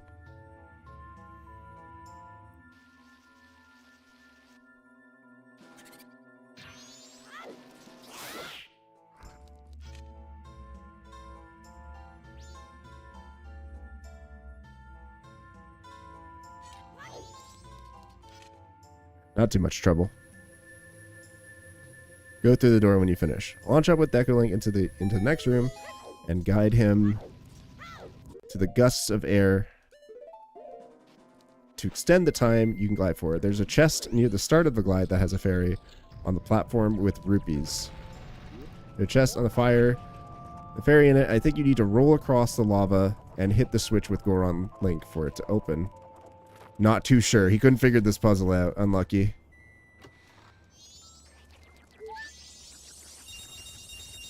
Yeah, we'll go ahead and do that puzzle.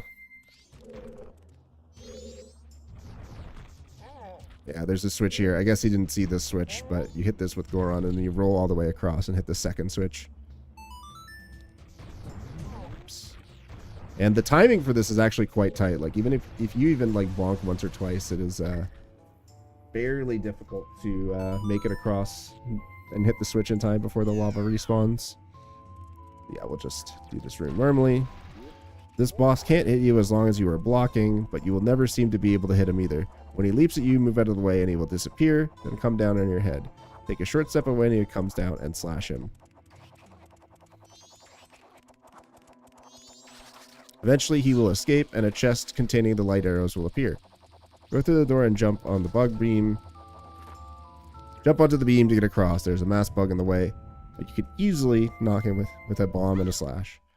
Block him with the shield until the bomb goes off. In the next room there's an eye creature. Just block his attacks and hit him in the eye with the arrow when it is yellow, right after you block his attack. It helps a lot if you Z-target him.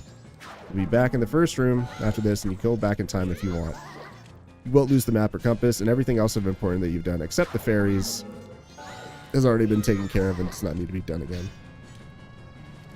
Yeah, I'm going to reset after this. The timing just works out.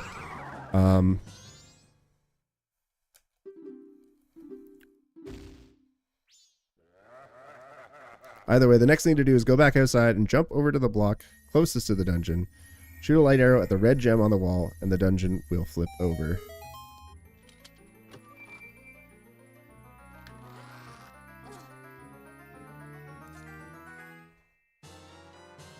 Alright, so let's just Song of Time right now. Actually here, I want to sort out. And I'll do a deposit just so I keep these rupees.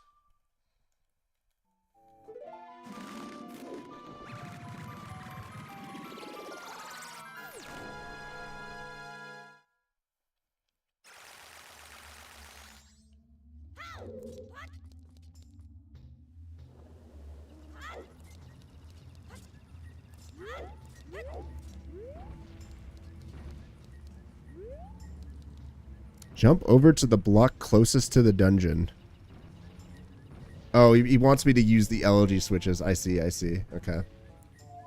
Well, you can get it done with just one, thankfully. Yeah, none of this matters because nothing was tracked until the internet became a thing. Speed space runners can't be trusted.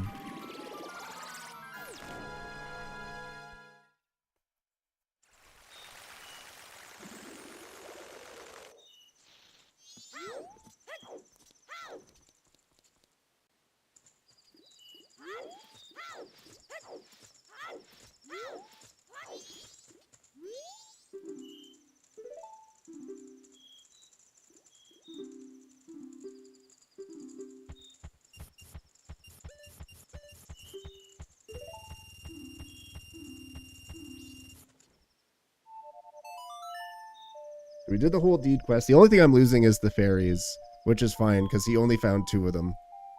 I think there's 11 on the uninverted side, so we can go get those later. Or not. We don't need GFS.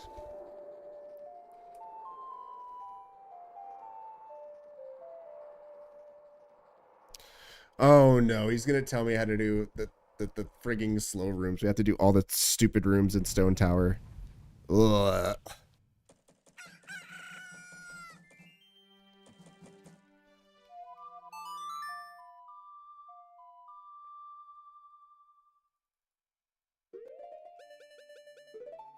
I'd say we're about, looking at how much text there is left in the guide, I'd say we're about 70 to 75% done with this guide.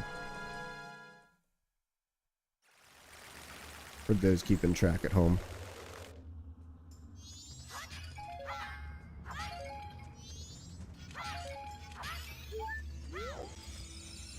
Yeah, you only need to activate this switch.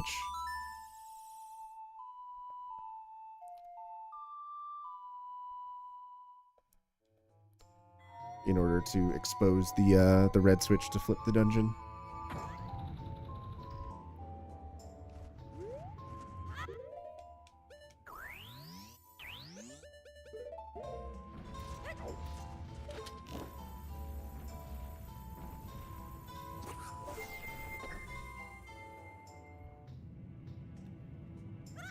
Go back in, take the door on the right first. Shoot sun block with a light arrow, then glide across. Then turn and hit the frozen eye with a fire arrow. Hookshot up the chest that appears for a fairy.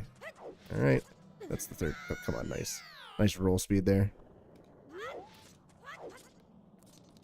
So he is telling us to get more fairies. But we'll see how many we actually get an inverted stone tower.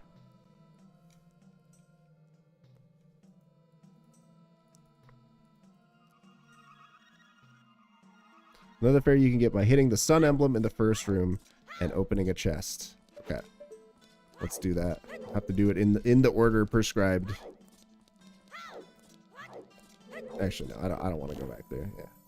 Sun emblem in the first room. He's talking about this one.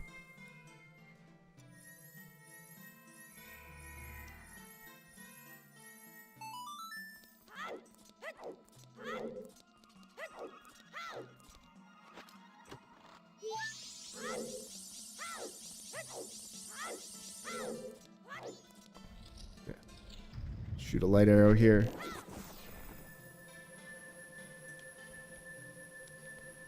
And glide across and turn and hit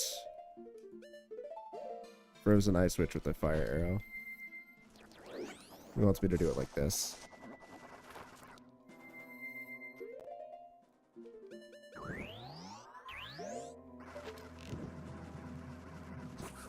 So this chest right here is like the hitbox of like the floor and the wall here is very, very misaligned, I'll say, compared to what the visuals would have you believe. And hitting this chest with a hook shot can be quite annoying if you don't have like the exact right angle. Like I can see the chest here and I put the hook shot target over it. Too high. There we go. I had to like very, very precisely hit like the top of the chest. Alright, in the room on the right, use Deku Link and get launched by the air hole, hole on the right. Fly up to a platform, then glide over the little walkway in the middle of the room. Means right here. Walk through the hallway until you see a switch. Hit it. Then go back and grab the chest that appears for a key. Take the other air hole on the left to launch up to a locked door. In this room, shoot the gem to turn right side up, and then walk to a little platform in the lava and shoot it again. Walk through the door. Must do the same thing in general, same general thing in the next room. Reverse the room, then push the block over a few squares so it will fall in the middle right. Yeah, so these next two rooms you completely skip as a speedrunner, and they're very slow and annoying. But check this out. So normally like, oh no, I have to flip the dungeon or flip the room over and just cross the lava pit and then flip the room back to open the door. But check this out. A little help from my friend the Gainer. You can just skip this entire room, which is very cool. You must do the same general thing in the next room. Because what you need to do to unlock that door is you need to move... Where is it? You need to move this block right here. You need to move it all the way to the other side. And continually flip the room over with the light arrow. Yeah. Must do the same general thing. I'll let the guy do the talking. Reverse the room, then push the block over a few squares so it will fall into the middle right. Turn it back, then push the block over to the other side. Reverse, push it as far as it will go against the slightly raised floor. Reverse, then push it onto the switch and jump up to the door. Yeah, this room is extremely tedious and time consuming. In the next room, you will need to fight the game's favorite wizard mini-boss again. Even he's calling out like, man, they really like to reuse this boss, don't they? It's funny. Let him have it. He doesn't even explain the strategy anymore. He's just like, let him have it. Just go to town. Yeah. Then hookshot up to the chest that appears and go through the door. Oops. Launch across the next room with Deku Link and bottle of Poe if you really need it. We don't need it. In the next room, make the spike balls bash against each other with the hookshot, then glide across the section and hookshot the chest on the ceiling by the door.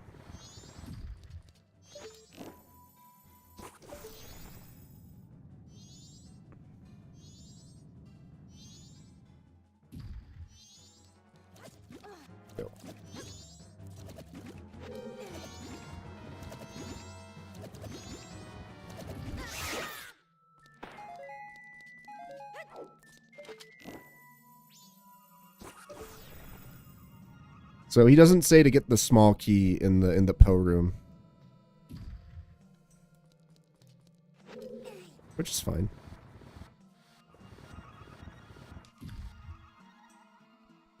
I was gonna do like a side hop there and grab the ledge during the cutscene, but it didn't let me. Alright, oh boy, it's time for Wiz Robe yet again.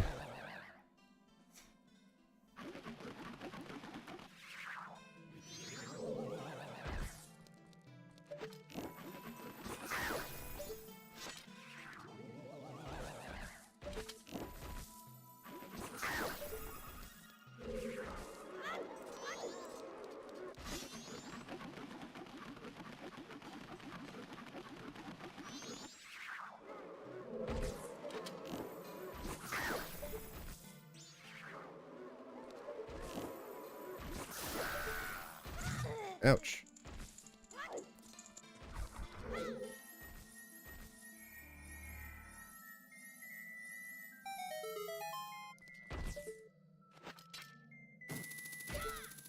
Okay. Note that the guy does not say to open the chest there, so I'm just going to go right past it. Alright.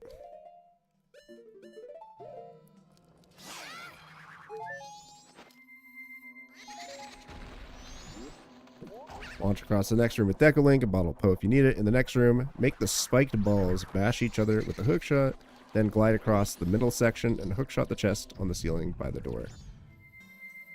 Oh, interesting. So, I guess what most first-time players would do is use this Deku flower here, right? To get across this second gap, but I guess he clued into a little shortcut where you can just hookshot this chest and get across for free, which is cool. I don't think a lot of casual players would think to do that. I think they would just see the flower and go like, okay. Here, we're gonna farm a little bit of money off of these guys here. Why not? Alright, run past the blue skulls, try not to get hit because they will lock out your sword. The next room has a combination Vampire Bat / Grim Reaper mini-boss. You can take off your life very quickly if you aren't careful. You need to hit him with a light arrow to get rid of some of the bats and then slash him with your sword. His attacks are very hard to dodge. Try wearing the bunny mask or using backflips. Allow me to help you out here, Mr. Ryoga. Mr. or Mrs. Ryoga. Here's how real gamers fight Gomez in Stone Tower Temple or Rakubiru Dungeon. Shoot a light arrow. Jump slash, spin attack, roll into him, shoot a light arrow, jump slash, spin attack, roll into him, one more light arrow, get hit because you suck, and he's dead.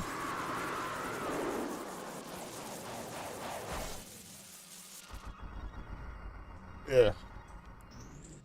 It's even faster. If you have Great Fairy Sword, like if you're playing in randomizer and you have Great Fairy Sword, you can kill him in 3 hits. It's really fast. When you beat him, you get the boss key. Go back 3 rooms to the room with the pose. Use Deku Link right when you enter, coming from the mini-boss, and go left to the gap in the wall. Run past all the knights and hit a switch to make a chest containing a key appear. Okay, so we're backtracking to get the small key now. Could have just grabbed it on our first time through that room, but it's all good. Am I winning? I'm slowly approaching the end of this guide. This is the last main dungeon we have to do. And then we'll probably just cover some more side quests. It wants us to backtrack through these rooms.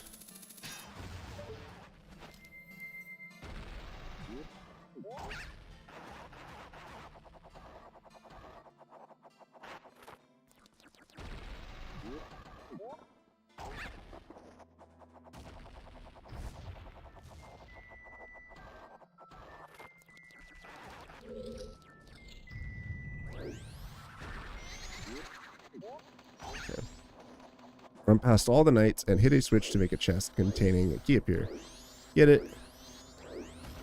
And go back towards the mini-boss room. Right when you enter, look to your right and follow the path. Hit a switch, and hookshot the chest that appears. Okay, so he's not even acknowledging the Armos Knights here.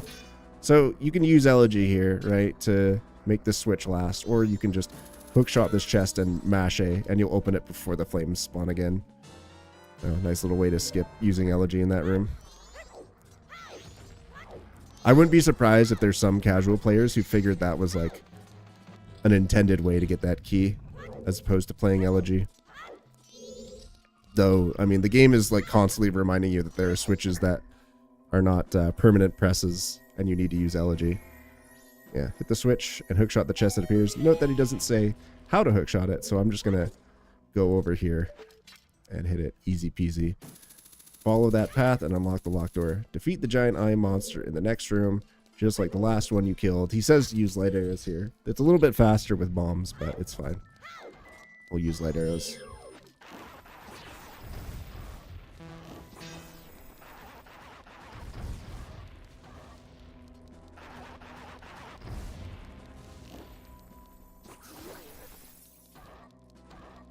It's been a long time since I've used light arrows for this fight. My apologies.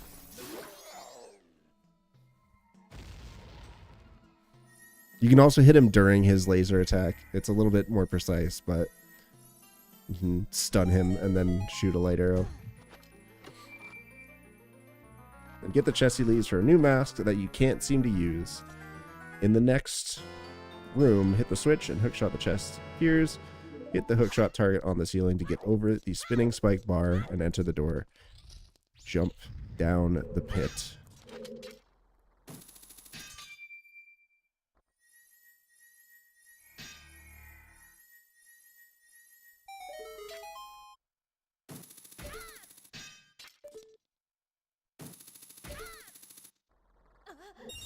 And we'll grab some refills here.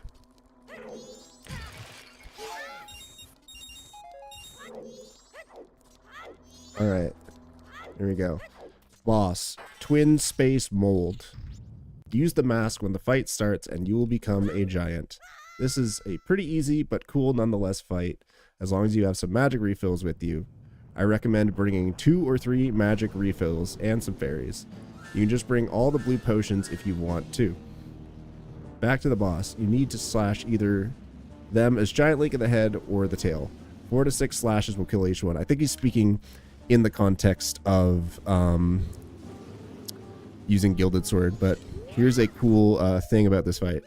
So if you've seen me fight this boss before, you probably know that I never use the Giant's Mask. It is much faster to use precise arrow shots. The 2 snakes have weaknesses to the opposite color arrow. The red one is weak to ice arrows, and the blue one is weak to fire arrows. And they'll die in 4 arrow shots. And if you have good aim, it's really, really fast. Giant's Mask is extremely slow.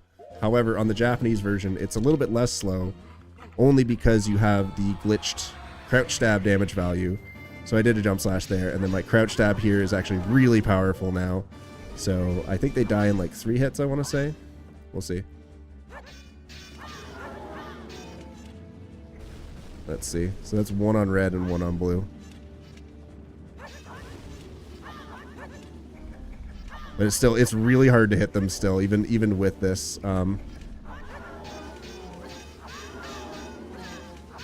Okay, it's 4 hits. It's 4 hits with the jump slash Gilded Sword.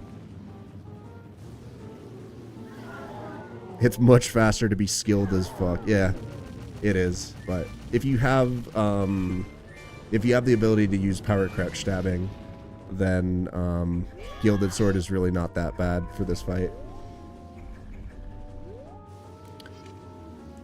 It's been a long time since I've done this fight the quote-unquote intended way.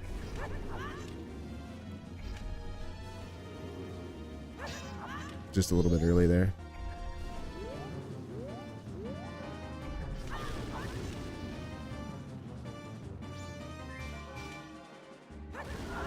One more hit should do it.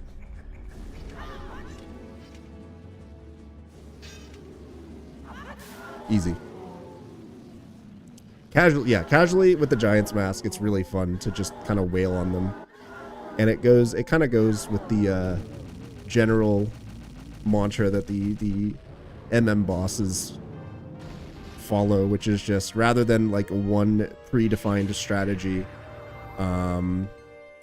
you just kind of wail on them whichever way you can figure out, and they go down eventually.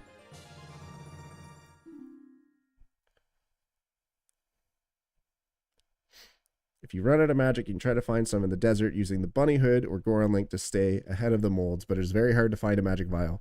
Also, don't accidentally wander too far from the middle, or you will be kicked outside to the entrance of the upside down Rock Vale dungeon, or Rockabiru dungeon, or Rockville dungeon, or Rock Building dungeon, or Stone Tower temple, whichever way you want to refer to it. When you win, you can grab the last Guardian Mask as well as another heart container. Getting all the fairies for this dungeon and bringing them back to the fairy spring by the musical house will give you a powerful two-handed sword. You cannot use your shield if you're using the sword though, so only use it when you know you won't need to defend, especially since the mirror shield is several times more powerful than the first and can block almost anything within reason. Mirror shield is several more times more powerful than the first and can block almost anything within reason. I don't think there's any functional difference between the two shields in terms of their hitbox and ability to defend. I believe it's the same. The real answer here is that shields in MM are just extremely broken. Yeah, it in terms of its defensive capabilities, it is no different from the Hylian shield. Or I guess hero shield this is referred to in this game. Yeah, I'm trying not to highlight spelling mistakes too much, just because this is a long guide and it's really quite a feat. But yeah, there are a couple typos here, but I'm trying to read it as if I understand. Let's be reasonable, yeah. All right, and then we're on to chapter 21, Mysteries in the World of Talmina, optional. We are in the world of Talmina.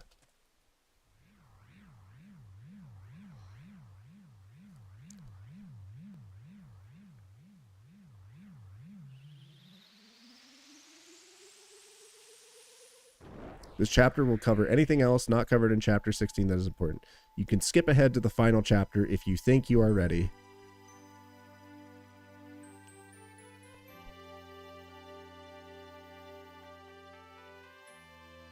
Soy face. Yeah, the Wojak shield. I will not put the mirror shield on my body. I will not put the MM mirror shield on the body.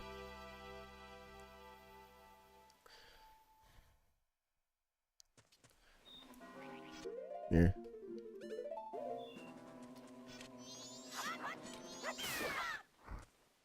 Let me show you here how powerful MM shields are.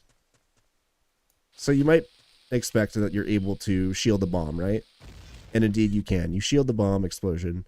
But what you might not know is that even if I face away from the bomb, if I'm holding shield, it still blocks the bomb explosion. It is insane. Like, it doesn't matter where the explosion happens, it just blocks the shield. Shield in MM is just incredibly powerful. Like, it got a huge buff from Ocarina of Time. And it is extremely useful. This is not just the mirror shield. The hero shield works the exact same way.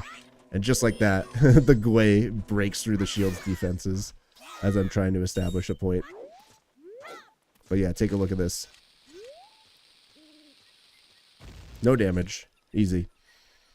Alright, let's go ahead and do some of these side quests. Well, actually, I want to do the rest of Rockvale Dungeon and get all the stray fairies before we do any of that. We'll do that. We'll get the Great Fairy Sword, because I've done the rest of the stray fairy quests.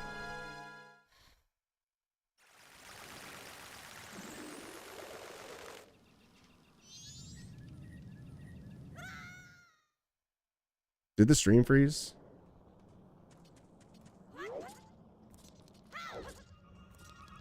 No? Okay.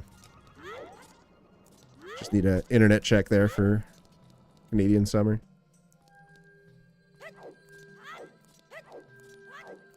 I think I might need to reflip the dungeon, actually. Yeah, let's flip the dungeon first before I do this. There's one more I need to get inverted. That requires me to hit a switch in uninverted.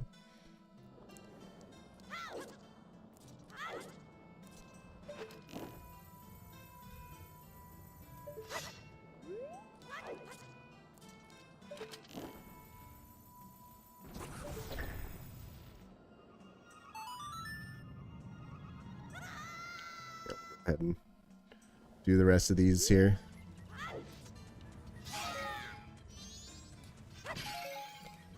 And I'm gonna try to make this a little bit faster on you guys here. I guess I never really called this out earlier, but these last 3 blocks to get into the entrance of Rockabiru Dungeon, on English, their initial positions are slightly different. I think they're all arranged in a row. All 3 of them are like along the, like they're beside the middle one, as opposed to being up on the above platform, raised up. And there's also, there are switches on the other side of the dungeon as well, that let you move these blocks. And I guess that's just so you can leave out of the dungeon, move this one, and hit this the light arrow switch really quick. But on Japanese, the 2 side ones are up on the raised platform, which is pretty interesting. It's quite different the way it was arranged in the English version. Anyway, here's the shortcut to get to the other side. It skips playing Elegy once, and it just carries you across. We're all the way on the other side here. But yeah, there are switches on this side, on the English version as well, that let you move the blocks. Pretty neat. Alright, let's get the rest of these fairies here.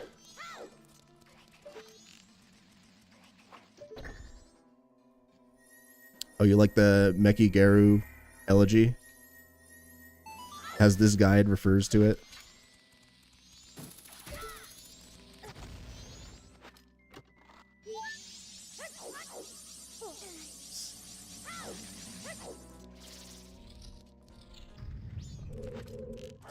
Oh no.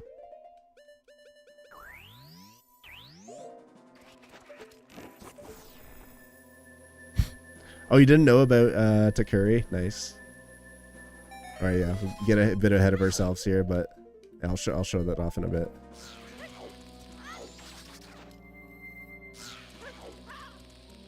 Yeah, you can steal your sword. I think you can steal a bottle as well. I'm not sure what else, but you can definitely steal your sword, and it's really annoying.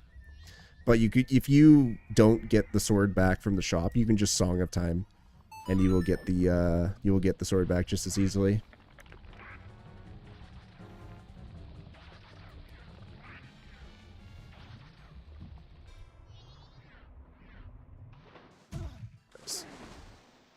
So you probably know that in the English version, you can cheese some of these ledges by turning into Zora, and you get a much higher, you spawn much higher up as Zora because the center of the model is displaced somewhat, and you can grab the ledge. But you notice it didn't work here, and that's because in Japanese, whenever you put on a transformation mask, no matter what direction you're facing, Link will always turn to face the camera. So to get around this, you just have to turn the camera around this way, and Zora Link will grab the ledge like that.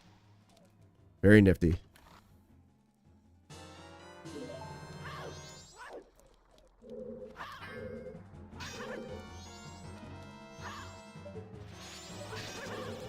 Hold on a sec.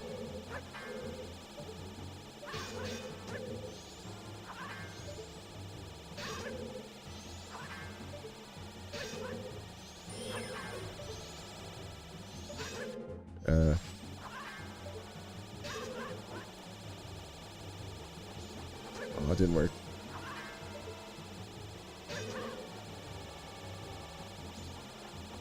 Trying to do a cheese strat here. It's not working. Whatever.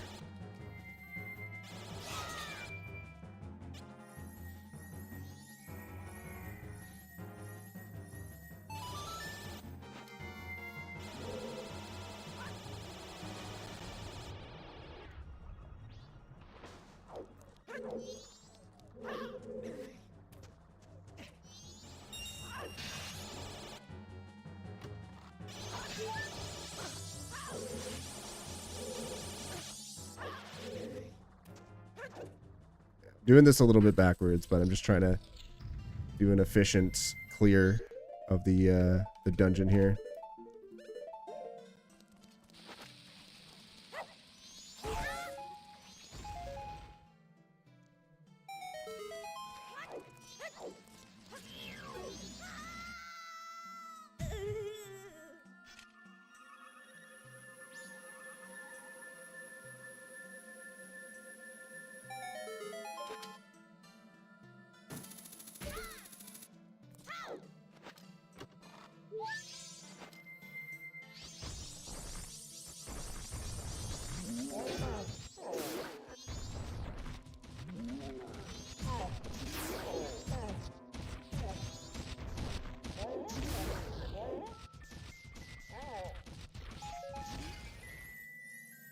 Another lucky bomb drop here. Am I gonna have to fight the Garo Master again? I think I do. Have to fight him again. Oh well. So much for efficient clear.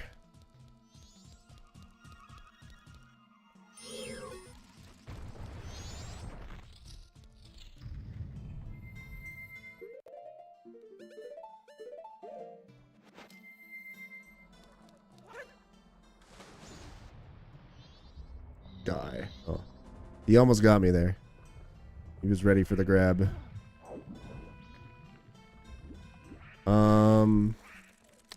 Oh yeah, there's this. So I guess the intended way to do this this sun switch is to hit this switch on the inverted side, but you can also shoot a light arrow through the water and hit it on the uninverted side, which makes it much easier, much faster, and you don't need to flip the dungeon an additional time.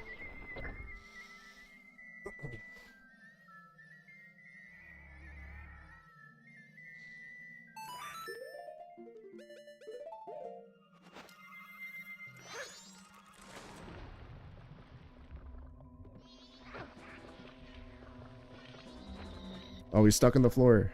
Get owned.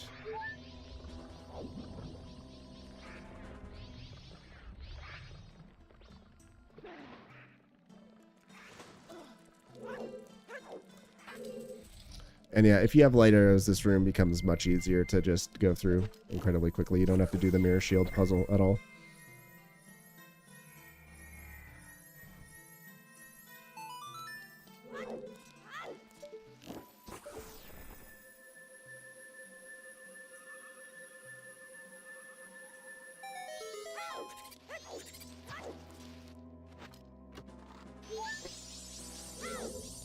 Just my posture here.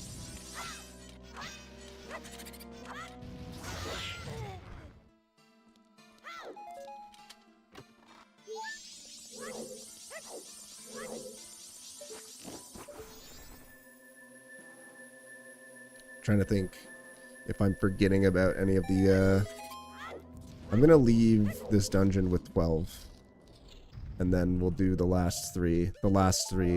Oh wait, no, I'm gonna leave with 13. There's 2 I get in the inverted side after this.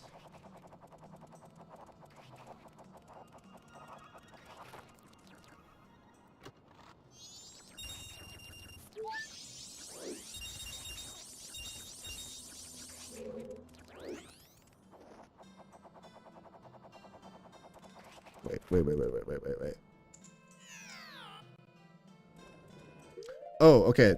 This room is actually a good opportunity to talk about one more Japanese to English difference.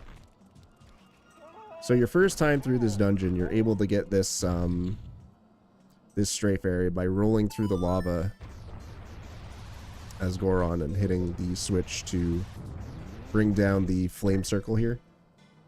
And at this point, you might be like, well, now I have to go all the way back and use the Deku to fly across the many air gusts that are in the room.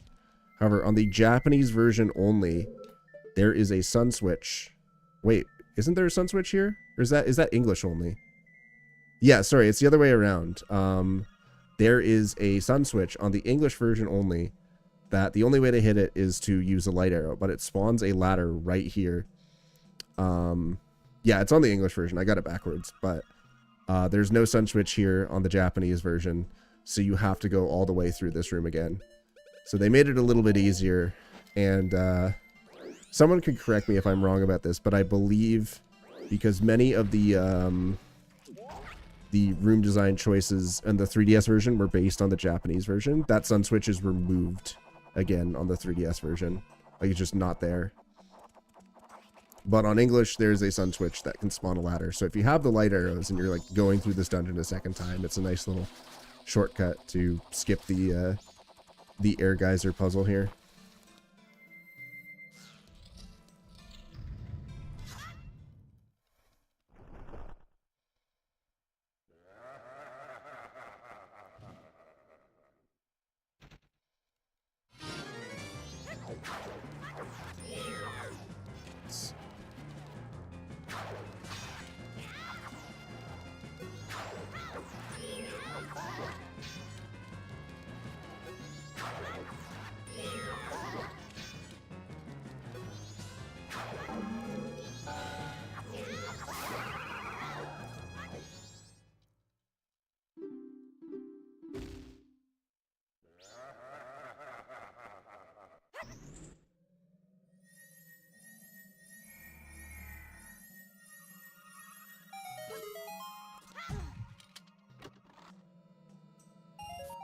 Yeah, 5 rupees. I was curious to see what would be in that chest. And so we spawned this one while we were on the inverted side. Yeah, so I'm leaving with oh, I never got the one from the garment. Do I have to go all the way back around now? Because I think that door stays locked even after you fight the Garo Master. Yeah, oops. Okay, it's fine. I'll just go through again. It's no big deal. I just forgot to open the chest there.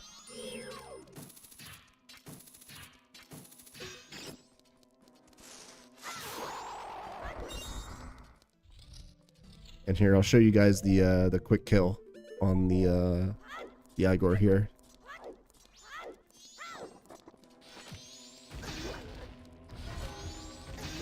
Very easy.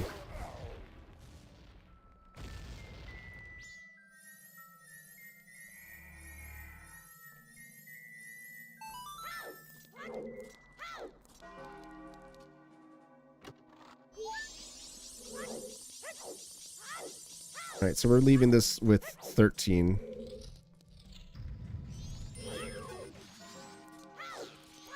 And then there's 2 more that I can get in the inverted side. One is the Wizrobe chest that I ignored earlier. And the other... You bastard. Let's be friends. No.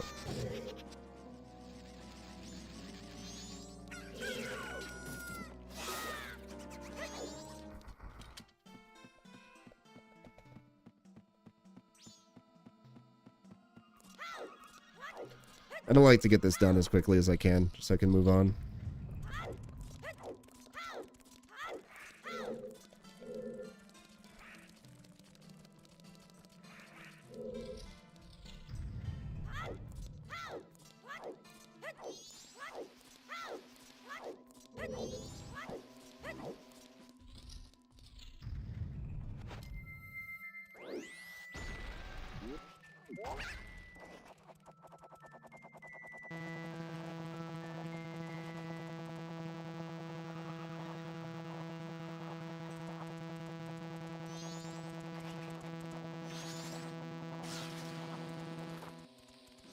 Oh. So normally you have momentum and I would have hit that, but because I was just being an idiot and spamming the B button, it like canceled my momentum there.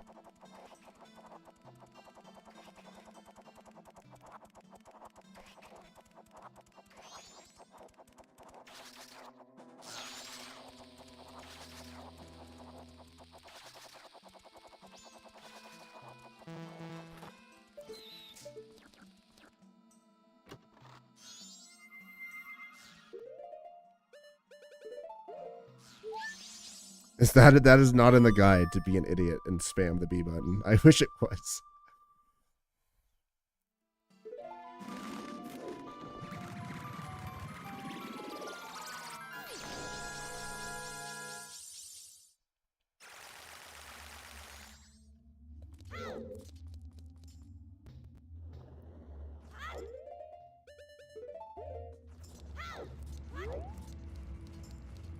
Alright, we're almost done with Rockvale Dungeon here.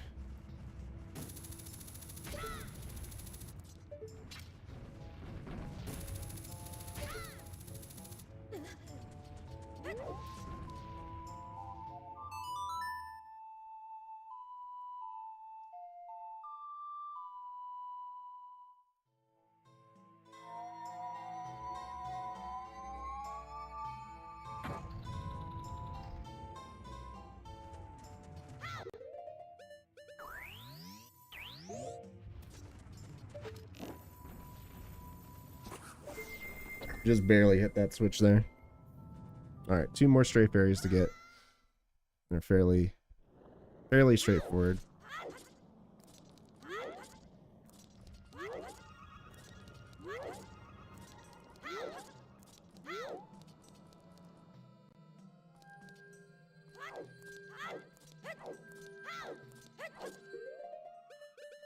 Alright, I'm gonna cheat just a little bit. That's a little bit easier on myself.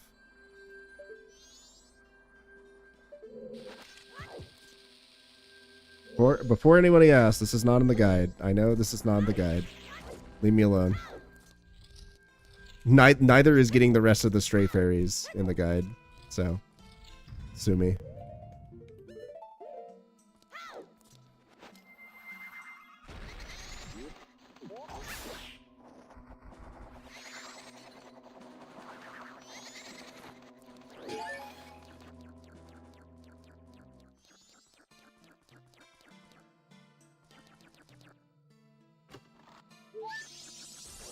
BRB contact. Yeah, we'll be in touch with our legal team. No, it was just a prank. For legal reasons, this is a joke. For legal reasons. I said for legal reasons. You can't sue me.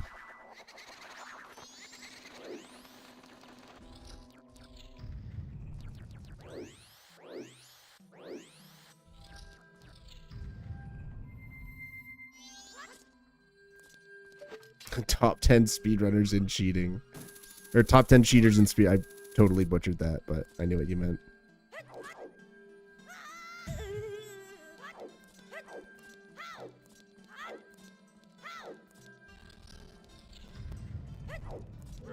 This totally legitimate speedrun that is currently 7:48 and not even done with Stone Tower Temple yet.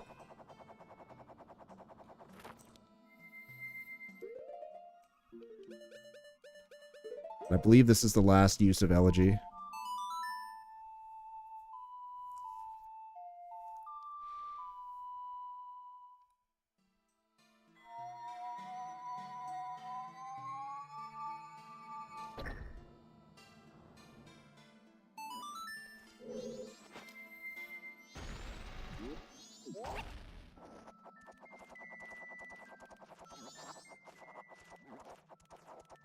Whee.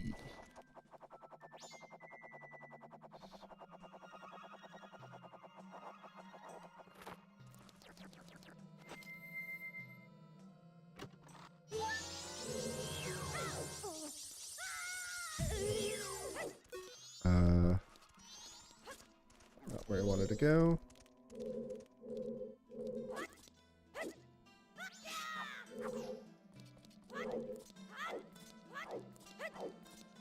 Slightly faster than soaring out.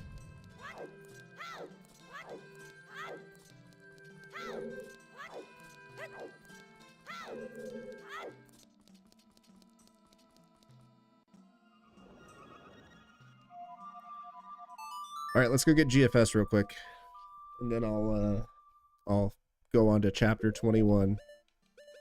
Just mysteries in the world of Talmina. Optional.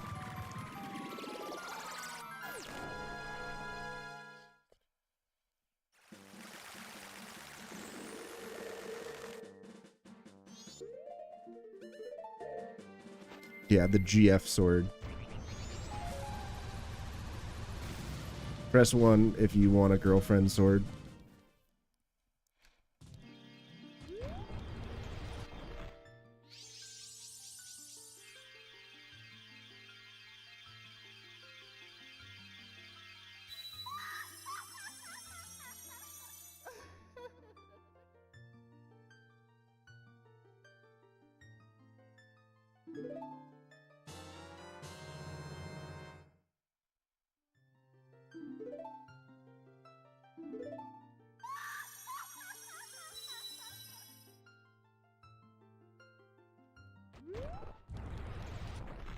Two because Ace, nice. That's why Skyward Sword is the best one. True. Alright, back by the Clock Town Observatory, there's a scarecrow named Pierre. Talking to him can skip ahead in time, just like your hidden ocarina song. You pull out your ocarina in front of him, play a tune, it will become a song. Be sure to remember what you played because it won't be listed with the rest of your songs.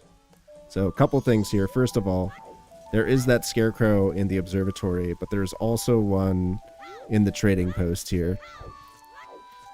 And the second thing here is, if you've seen my streams before, you know exactly what's coming. You know what my scarecrow song is.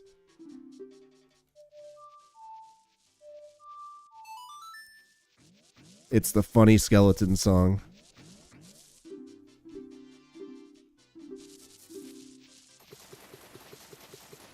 By By Milk Road, there is a bird that will steal items from you, including your sword and your bottles. You can follow it and kill it to get the items back, or you can simply travel back to day 1 and you will have them again. Killing the bird gets you 100 rupees. That's not actually true. It's 200 rupees.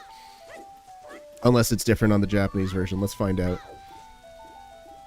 If it's 100 on the Japanese version, then that's news to me.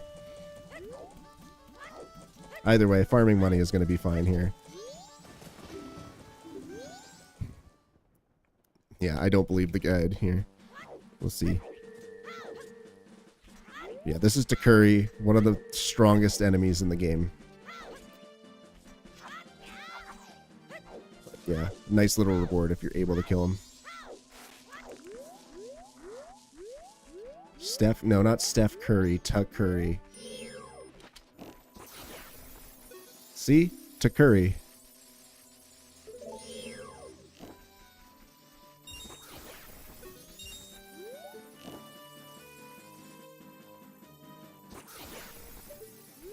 I also wish I could read, yeah.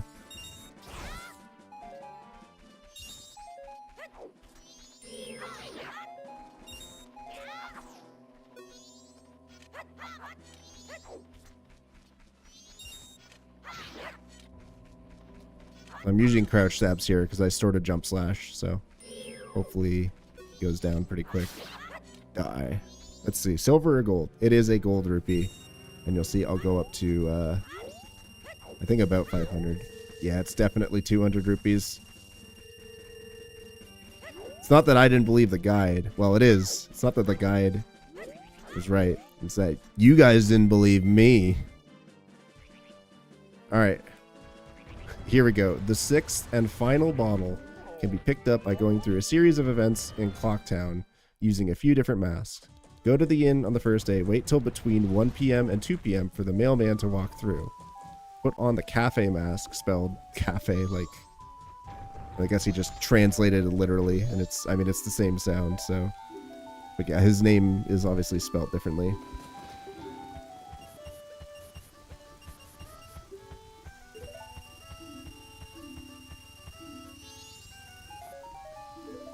That's what they call interest.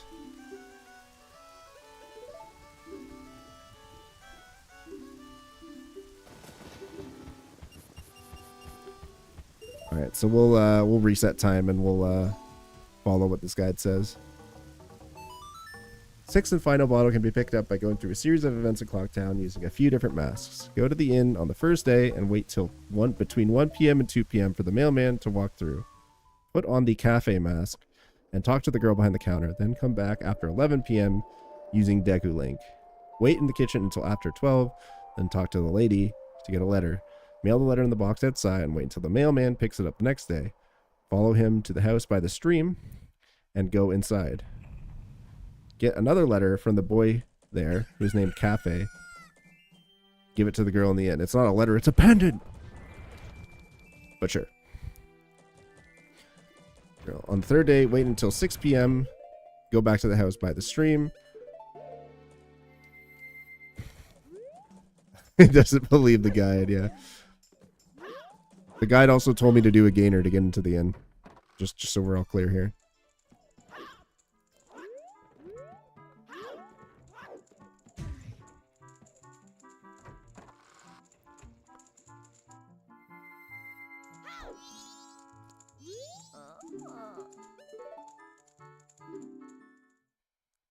The 3rd day, wait until 6 p.m. and go back to the house.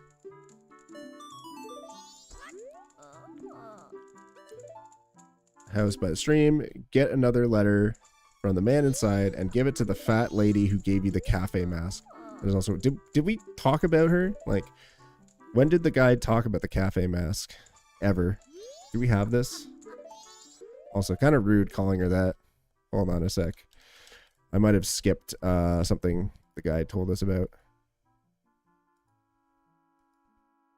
No, this is at the very end.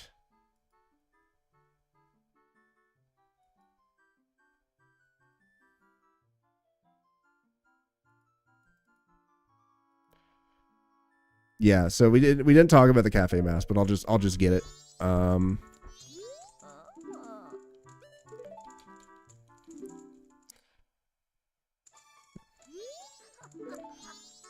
He doesn't specifically say where to get the cafe mask, but that's fine. We know where it is.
All right, while we're waiting for midnight, let's skip ahead a little bit.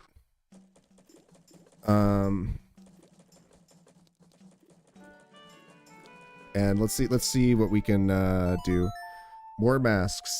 You can get the explosion mask by going to the northern section of town around midnight on the first day and preventing the robbery that takes place by slashing the burglar with your sword before he escapes.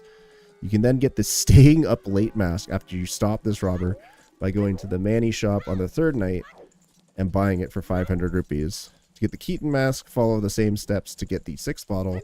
Wait in Cafe's house for the mailman to come back and he'll give you the pendant. Give this to the lady in the inn.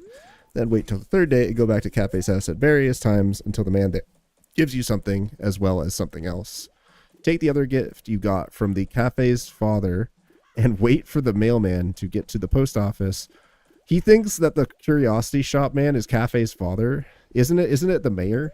Like, isn't the mayor like styled specifically after Cafe? Whatever. It's the curiosity shop man is not Cafe's father. And wait for the mailman to get the post office on the same third day. Give it to him, then follow him to the milk bar and wait for him to deliver the gift. Go outside and talk to him to get the postman's hat. The post hat or the mailman mask. Before you go back in time, there's one more mask you can get. For this one, you can not have stopped the burglar, at least this time around. I must have gotten the Keaton mask this time around. Go to Icona, find Cafe hiding between some rocks, talk to him, then go to hide 2, and wait for the burglar to show up and enter a secret cave. If the burglar sees you, he'll run back down the cliff and will not open the secret door. Follow him and help Cafe get the sun mask by solving the puzzles fast. Go back to the inn and enter the first door in the stairs, then wait for the last minute to get another mask. Miyoto face. Miyoto face. Interesting. Miyoto face. You can wear this mask once you go back in the mayor's office to get a heart piece. As it turns out, Cafe was engaged to the red-haired girl at the inn, Anjiu, but he stole a mask from the mask collector and was turned into a little boy as the punishment. Well, it's actually, he stole a mask from, or there was a curse placed on him by Skull Kid. Helping him get this mask back on the third day will result in a slightly different ending. Get another mask by going to the milk bar with a money mask on late in the first day. Talk to the man who is shaped like an egg. Talk to a man who is shaped like an egg. Then stand under the right light on the stage, which might take a while to find, and play the song that the man taught you. Play it with regular Link, then Deku, then Goron, then Zora to get the mask. If it doesn't work, try a different light. You will get the chairman's mask. So in the game, he actually tells you which light to stand under, but I guess he wasn't able to infer that just by translating it. But yeah, beware the man who speaks in eggs. Yeah, it's Eggman here. You get an upgrade to 30 bombs on the third day. Go to the bomb shop in town and pay 100 rupees to the guy at the bottom of the stairs. You can get an upgrade to 40 bombs from a Deku trader for 200 rupees. You can use the Keaton mask to find Keatons hidden in the grass that moves in Milk Road and Clocktown. The Keaton will ask you several questions in Japanese. Answer 5 correctly to get prizes. Some answers can be found at GeoCities link. There is 0% chance this GeoCities link still works. Yeah, no, it just redirects to yahoo.com. But there is a paste bin somewhere around here that speedrunners use to do the Keaton quiz on Japanese. I wish I could find it right now. Hold on. It is the man who looks like an egg.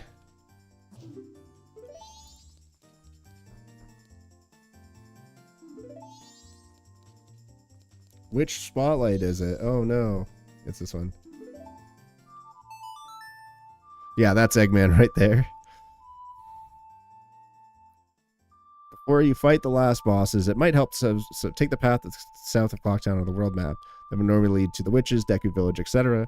But turn before you get to the marsh area. There's a house here that has an arrow shooting minigame you can play. If you get an almost perfect score, you'll get an upgrade to your arrows, and if you do it a second time, you'll get a piece of heart. Okay, so he knows about the second time. Alright, so I think I know how I'm going to route this couple section. We'll do the couple's mask twice, just so we can get the bottle and the postman's hat.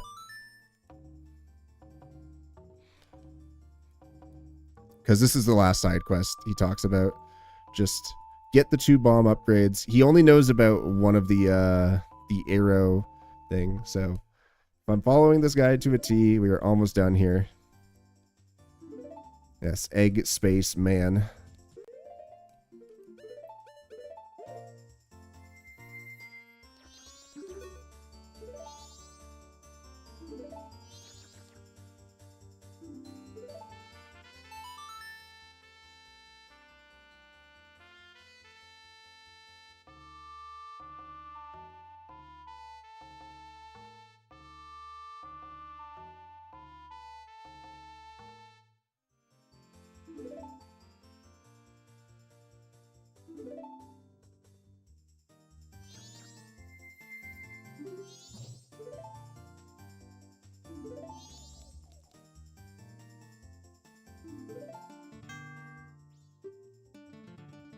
Dude.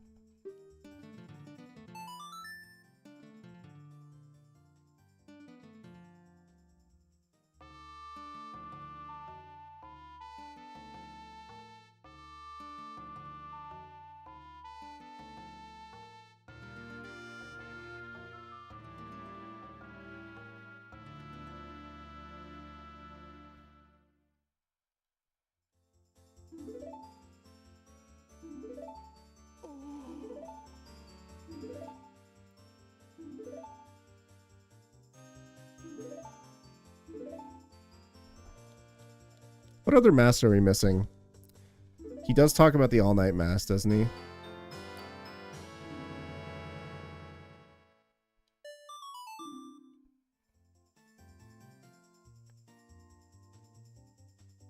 So this one he calls the chairman's mask, which, as we know in English, it's the circus leader's mask, but perhaps it's a different name in Japanese.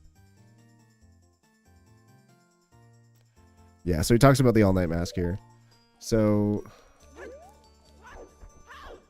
I'm gonna do this in such a way that I can get both, like all the rewards. He does correctly identify all the rewards from the Anju Cafe quest. So I'll go ahead and wait for this. So while we're waiting here, let me see if I can find one thing. If anybody has the paste bin that explains how to do the Keaton quiz in Japanese, please let me know. I'm all ears.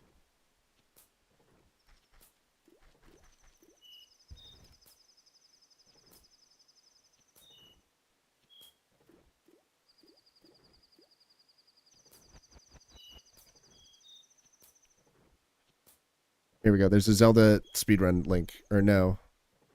Never mind.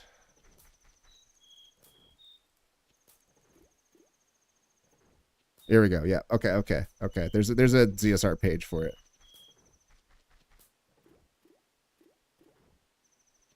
So we'll open this up. First learn Japanese and then do the quiz. That's probably the easiest way to go about it now that I think about it.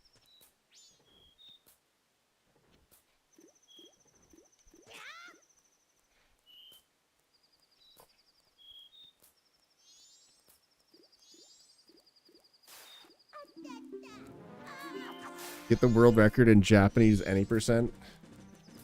I mean, I think... Oh yeah, you just have to wait here, don't you? He never talks about the heart piece here in the tree. Kind of sad, huh? Guess we can't get that heart piece. Oh, we ended with 10. Close enough. blast mask here. The explosion mask. Sorry, excuse me.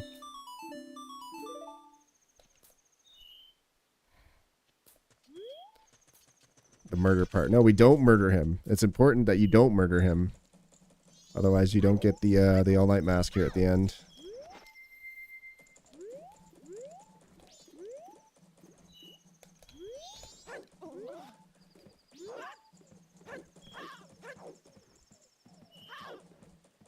Yeah, Zam.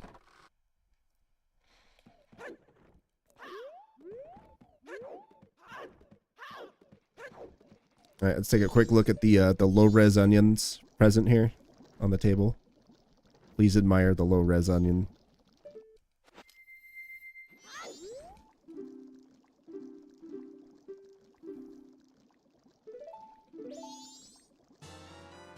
Yeah, oignon, as it's known.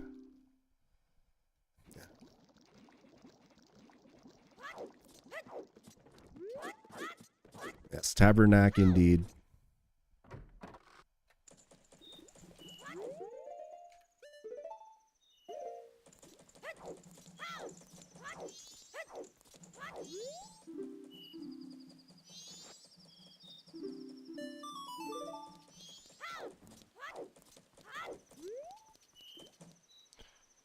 Wrap this up.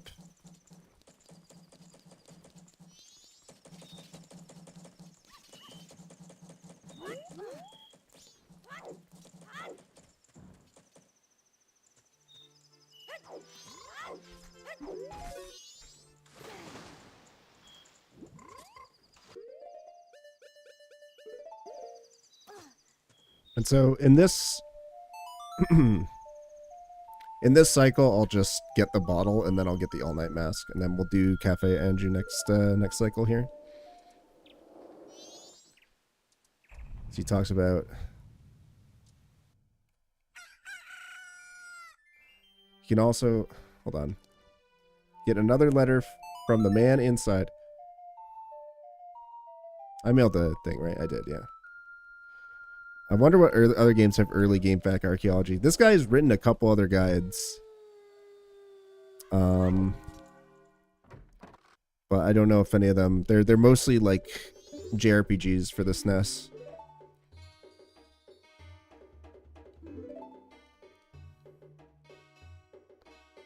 He says, Watashiwa Cafe is what that says, right? Did you guys know I could actually read Japanese this whole time?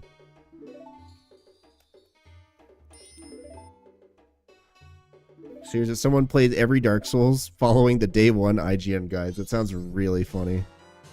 Oh, yeah. The blue coloring on the pendant model is slightly more green on the Japanese version, if you see here. It's a little bit more... I don't know what the exact word is. It's a little more like of a deep blue color on the English version.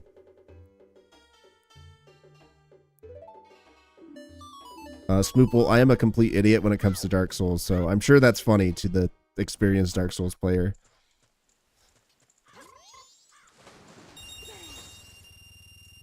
Yeah, it makes me want to make a Family Guy reference without warning.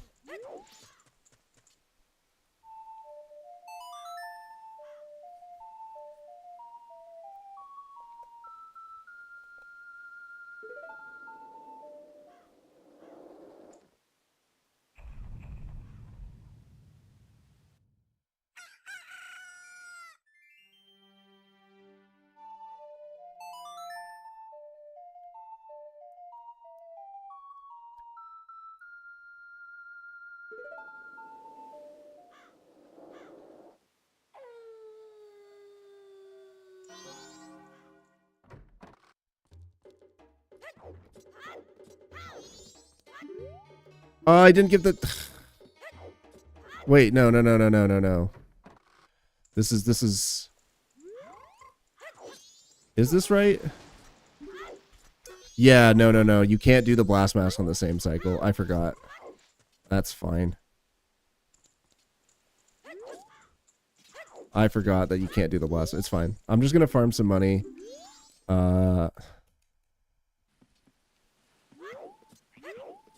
Thank you for putting it in Breath of the Wild terms so I could understand. They make you run halfway through Hyrule Castle as soon as you get off the Great Plateau to get a random bow. That's really funny. Alright, I'll farm some money here for, I'll farm some money so that I can afford the all-night mass, but I'm going to need to do this a couple more times, sorry.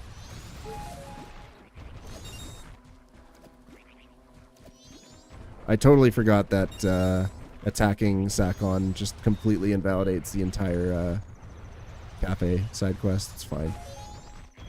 That's how it goes.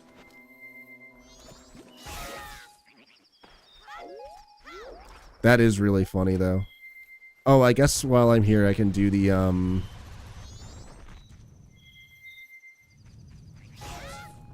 I can do a couple side quests that he referred to earlier. Here. So there is the, he refers to the swamp archery to get a bow upgrade, but not town archery. But we'll do it twice if we can. Yeah, sack on these nuts, exactly. I don't think I'll have enough time to do both archery minigames here, but it's fine. This is a nice spot to farm some money anyway.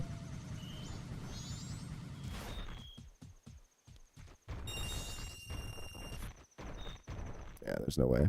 Unless I invert. I could invert here, but I'm more interested in passing time of day.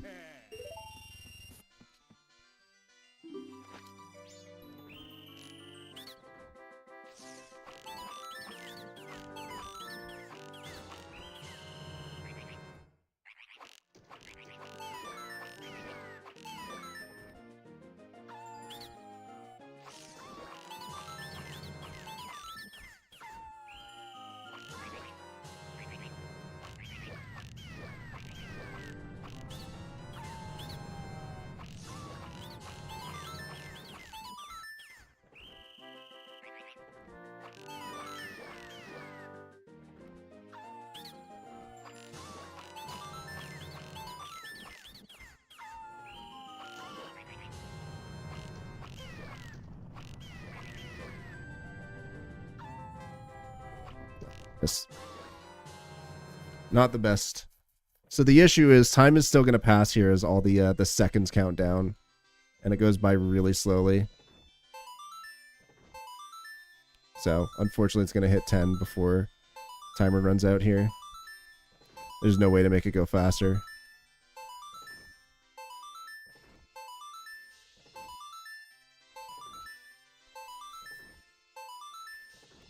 Yeah, just barely not fast enough. Unlucky. Couple more seconds I would have done it, but it hits 10, like, yeah, unfortunately. He's going to tell us to get out. So I think I might need to do this twice. But it's okay, we'll take care of it next cycle. Until then, I can farm more money. It's okay, I'm going to need to be killing time for midnight anyway. Because I'll need to be doing, I'll do cafe a couple times. But let's just get the all-night mask here, and then we'll reset.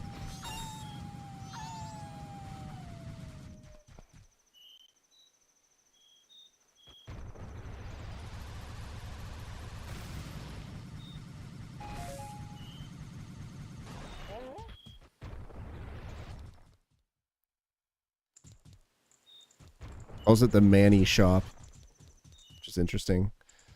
You can get the staying up late mask is what he refers to it as. In English, it's called the all night mask. Yeah, I believe that's Manny shop.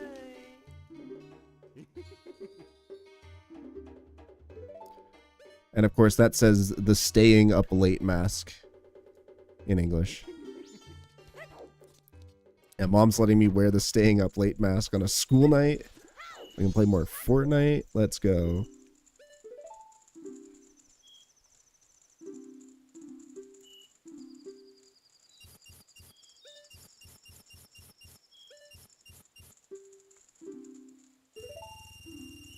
So, fun little fact about Majora's Mask. Everybody knows that MM runs at 20 FPS.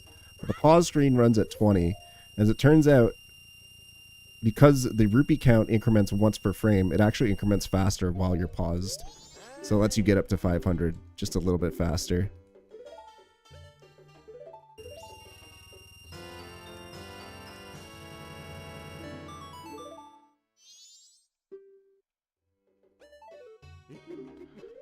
We'll go ahead and reset now. Unfortunately, I'm gonna need to do Cafe Andrew twice, or at least part of Cafe Andrew twice. Oh, I should have bought the... Okay, no, it's okay. I can buy the bomb bag from Curiosity Shop, man.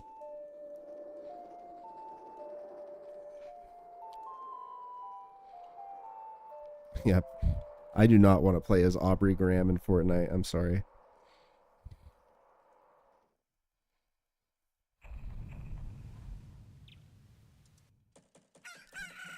I'm gonna make it night 1 here.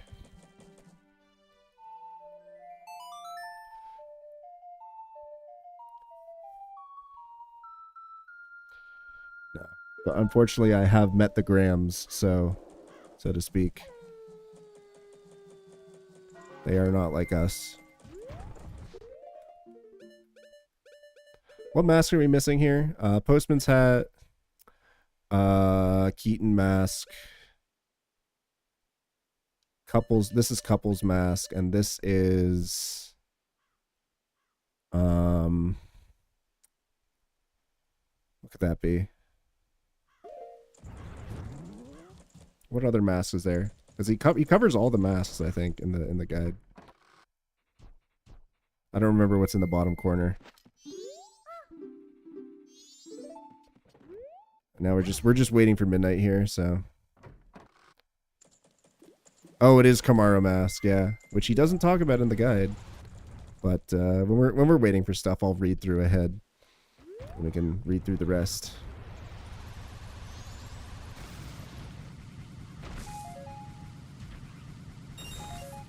We just have to kill time for midnight here, so. I can farm some money and get the bigger bomb bag as well. Or both bomb bag upgrades, I suppose. We need to get the heart piece here as well. So I'll have to do this a couple more times.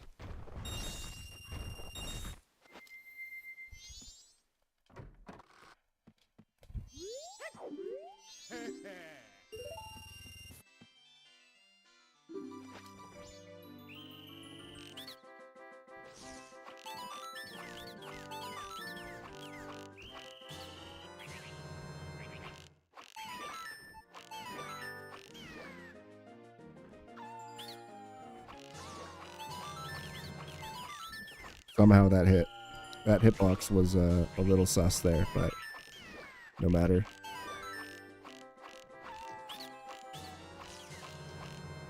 What?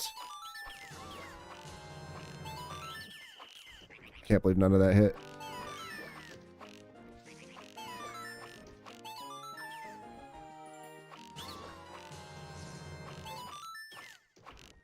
Oh boy. Not a good swamp archery here at all.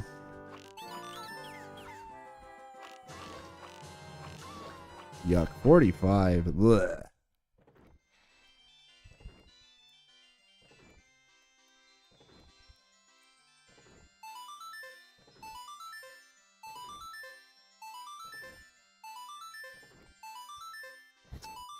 Good one, Smoople.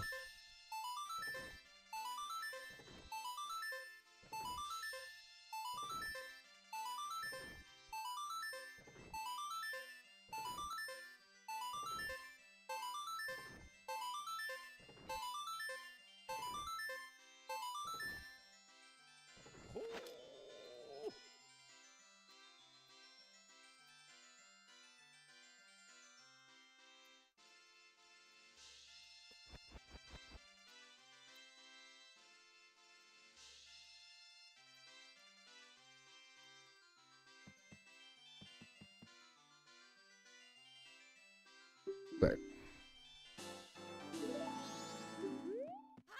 Oh, he gave me the heart piece. He gave me the heart piece there. I only needed to do it one additional time. That's nice.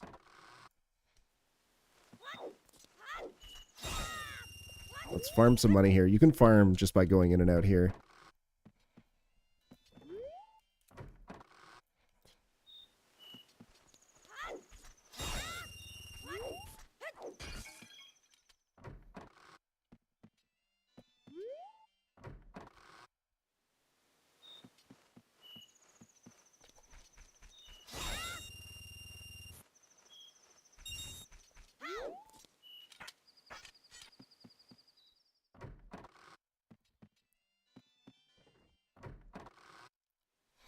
So I'll do this until the shop closes, and this should be enough for at least the bigger bomb bag here. Well, actually, can't you, like, you need to get the bigger bomb bag first from the bomb shop before you go to the one in Goron Village, so I'll tackle some other stuff here.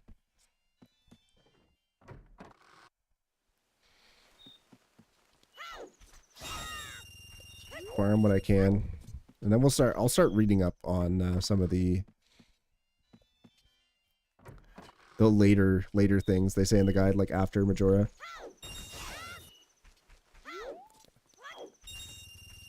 So yeah, so he talks about some side quest stuff, and then he talks about the end of the game, talks about the moon. So let's read ahead. So let's just start read. Let's just read through the ending of this guide, just so we get it out of the way now. So items. I don't know why Keaton Mask is perfectly translated. Maybe because it was also a mask in Ocarina of Time, so he had that context of the English name of the mask. That would be my only guess. So we talk about the items here. So the log space book. Blow up the wall in the sewer that leads to the observatory. Get the rupees, and the kid outside will give the to you. And we keep track of all the important people we meet. All right, before that, check this out. Check out this great setup to get into the inn without using Deku. You go to this frame here, and then you hold hard right. Nope, didn't work. Let me try it again. You go into this corner, do a full backflip as Goron, full side hop, curl and roll until 2 frames after this. That's the frame. This doesn't work. Does this not work on Japanese? Maybe it's an English only thing. Let me try it one more time.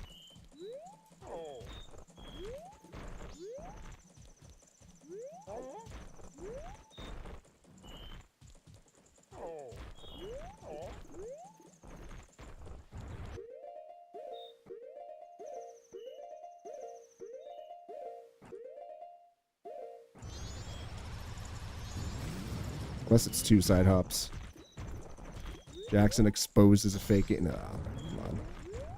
Let me try 2 side hops and see if it works. I'm pretty sure it's 1 though. It's definitely 1, but I'll try it like this.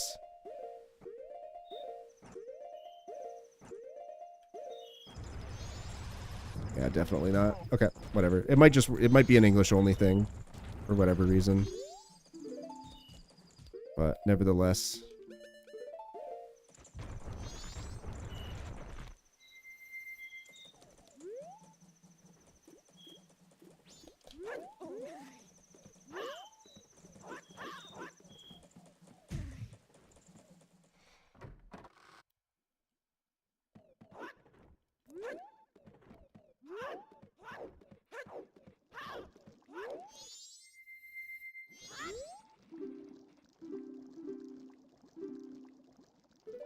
What is this emote? QQ is global Twitch emote? Who is this? Shroud? I don't know who that is. I'm a fake gamer too. I'm a fake Twitch viewer.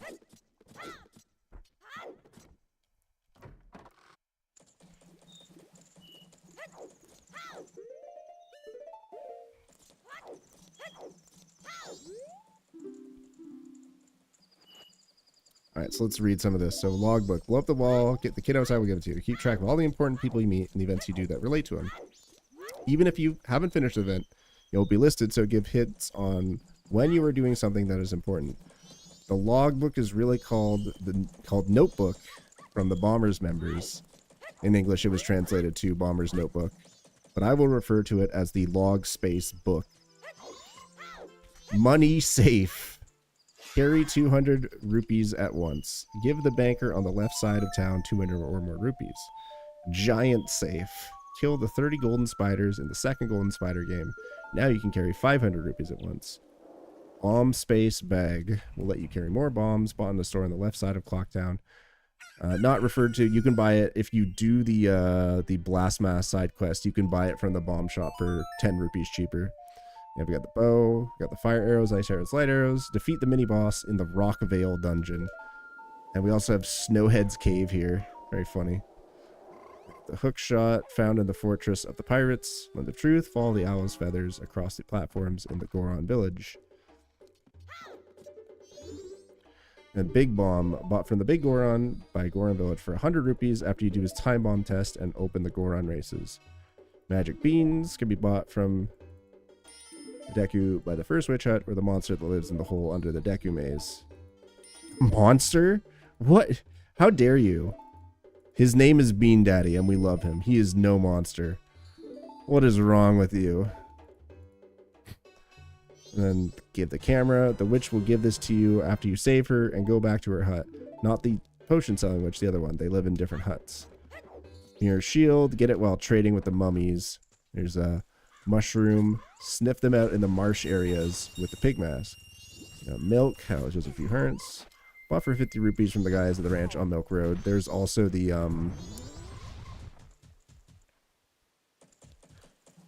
you can from the cows actually. Let me show off something real quick. I think I forgot to mention this when I was doing the Romani quest, but I can show it off now. Dude, the trailer for the new Jurassic Park 3 times in a row. That's amazing. Sorry, the Twitch ads are... I'm also streaming on YouTube right now, in case the ads are getting a little ridiculous. You can check out the YouTube stream, where there will be no ads.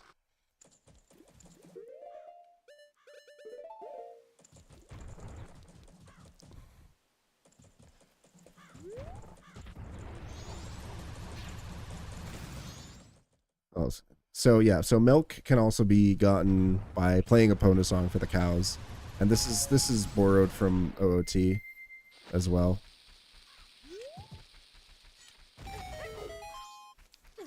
So yeah, I didn't call this out earlier, but so you notice how the cows, there's nothing really that weird about them. However, during the cutscene where Romani is explaining like the alien invasion that happens, it shows a cow getting abducted, and that cow has a nose ring, and that nose ring is not found anywhere else in like any of the cows in Ocarina of Time or Majora's Mask. There's a tweet by Fig that explains, is it Fig? I believe it's Fig. There's a tweet that explains that it might be Mr. Cheese, but yeah, there's a tweet that explains that the cow models in Ocarina of Time and Majora's Mask all have a nose ring as part of their model, but in Ocarina of Time, there's code specifically written to like remove that part of the model from the cows. At least I believe it's in the English version to remove the ring from the cows, and as well as Majora's Mask, as you can see here. However, in the cutscene where Romani explains the alien invasion, if you look at the cow that's getting abducted, it has a nose ring because they forgot to remove the nose ring from that specific cow, but only on the Japanese version of the game. On the English version of the game, the cow is consistent with the rest of the cows in the game, and you will not see nose rings on it. Now, in the 3DS versions, even in Ocarina of Time, for whatever reason, either they put it back in or they forgot the reason why they removed the nose ring. So in the 3DS, all the cows do have nose rings, which is quite interesting. But yeah, on the Japanese version of MM, the only place you'll see the nose ring is in the that one cutscene. It's very odd.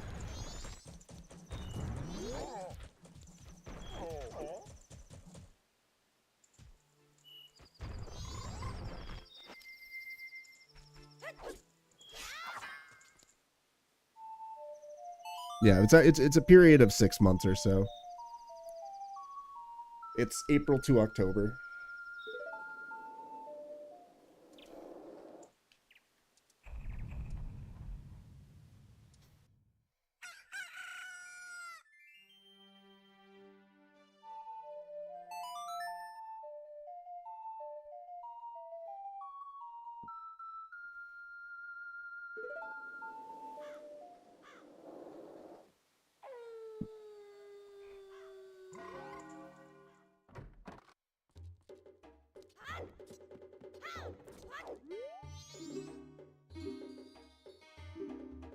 we get the Keaton mask.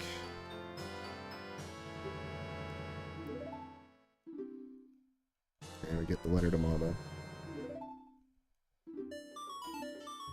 So very quickly now, I'm going to trade in the letter to Mama and then go over to Icona and hopefully catch Sakon opening the door to his hideout. Actually, you know what? I'm gonna give it to the mailman this time around. Just routing wise, it makes a bit more sense to do it in this order here.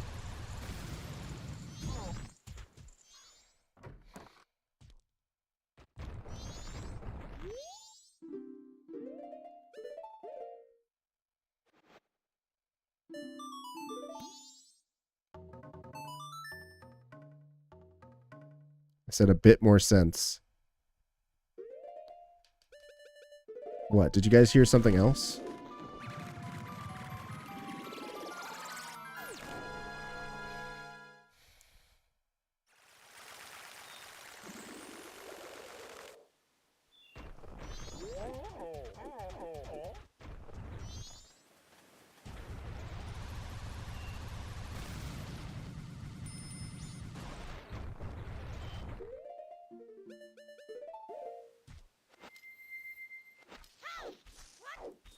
As long as I'm in this area at 7 p.m. and I have the stone mask on, he won't notice me.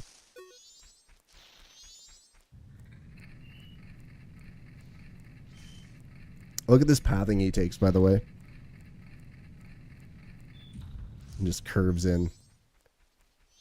I thought it was more curved, but I guess not. Never mind. Forget it.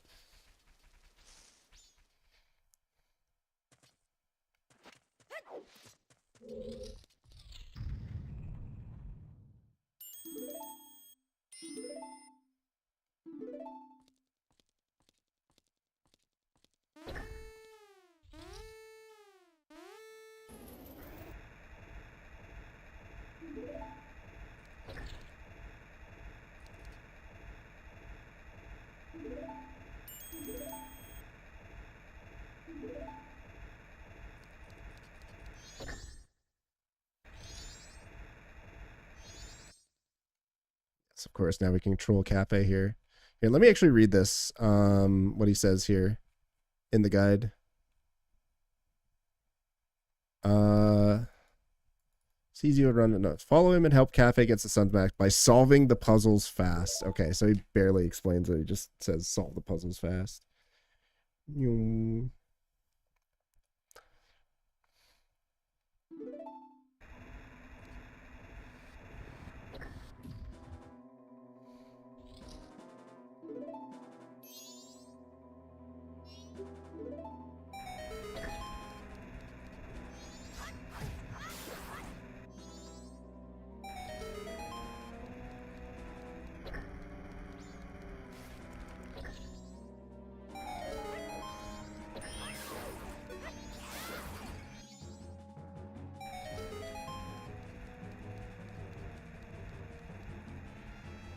Yeah, for the most part, what they did in this game is remarkable for the time they had, but there are definitely spots where the game shows its rush. I will, as a fan of this game, I will freely admit that there are a lot of points where it feels like this game could have, you know, had a little bit more time in the oven, but it's all right.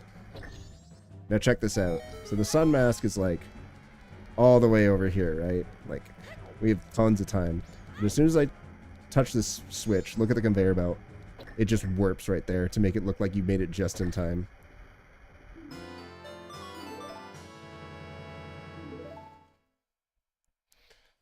Alright, and we are done. There he goes. Alright, so I've got some time to kill here, so I'll start by getting the bomb bags here. And then I'll continue to read ahead. Is there anything else that I haven't done? I guess there's the Keaton quiz that I can try to do. I can try to do the Keaton quiz in Japanese if you guys want.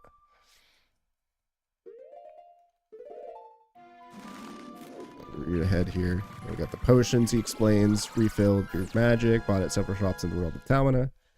Red potion heals your life to full. Bought at several shops. And then they give the mushrooms to the potion selling witch or buy it for 100 rupees from the Deku Trader in Icona.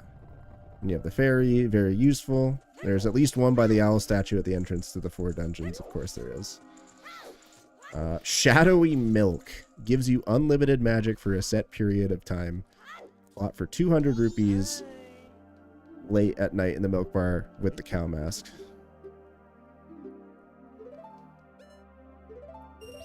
We have fish, can be caught in several places where there's water by looking carefully to see if they're there and using a bottle to grab them. You get bugs. Found in several caves, under rocks, Big Poe. Found by defeating a Big Poe, found in the graveyard or cave with the trading mummies. And Small Poe, found by defeating a Small Poe. And I think the only place in the game where there are Poes is that one room in Stone Tower Temple. Excuse me, Rockabiru Dungeon. And then the tadpole eggs found in the Pirate's Fortress. And the eel crater used to get Bossa Nova of the Sea's Roar song, as we all know it is referred to.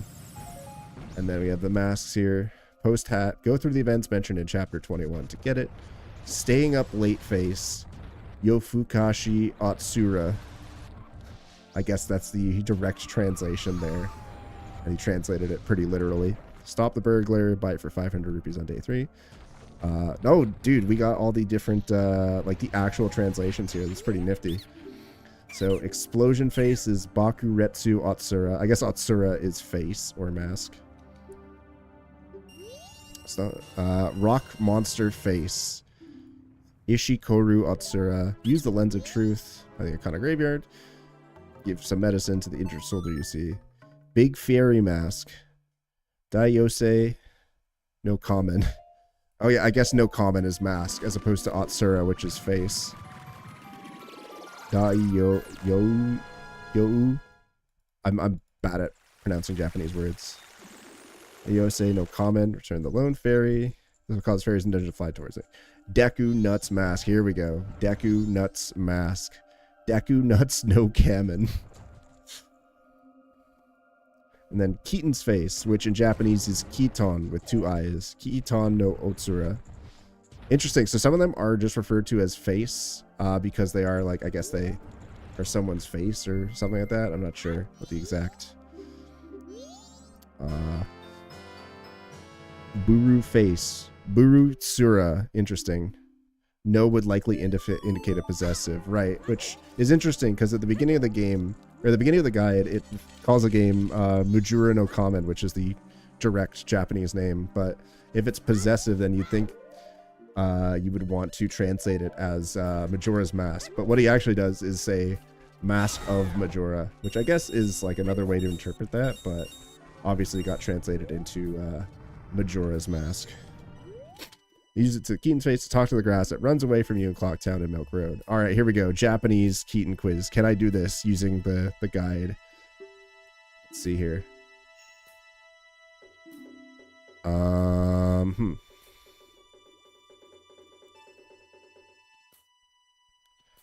Is there a bracket here? No. All right, so something about 3.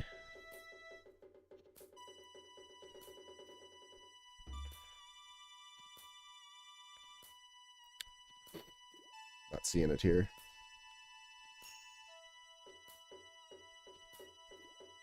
There's 30 possible questions, unless this is not one of the questions. Uh-oh.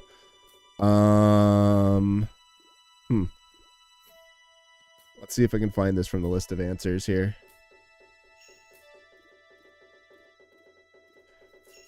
I think I can do this. Oh, this is Tingle the right map maker right-handed or left-handed? I think. This is right versus left-handed, I guess. Yeah, okay, so it's this one.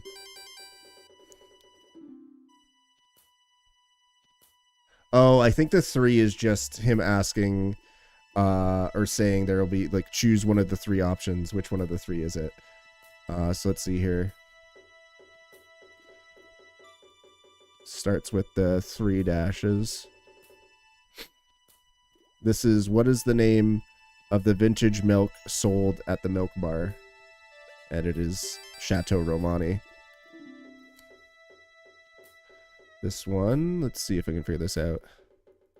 Is this... Oh, this is Stockpot Inn, I think.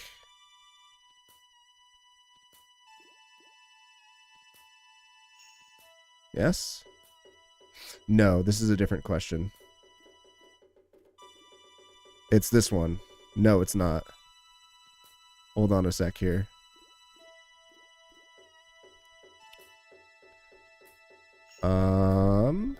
Some of these are so closely related. Or closely spelled. What is the name of the mayor in Clocktown? Yes. Let's see here. You have to find this character here.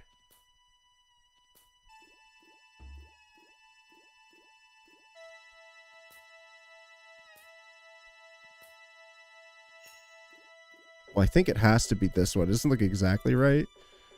But is this who is the leader of the Bombers gang? Yeah, that looks right. And the answer is Jim. All right, one more. Let's see here.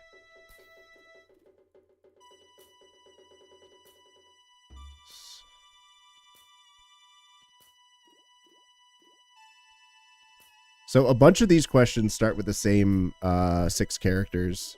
And I think it's asking us, like, what is the name of something such or other? Is it this one?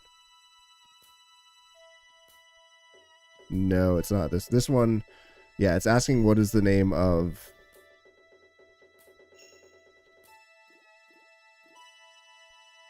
Let me see how long it takes for me to find this. Is this how many mailboxes there are in Clocktown?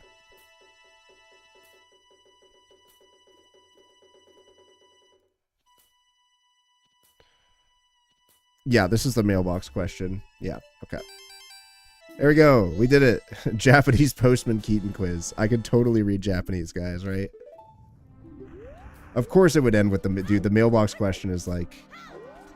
That's a deep cut for a couple of me and my buddies.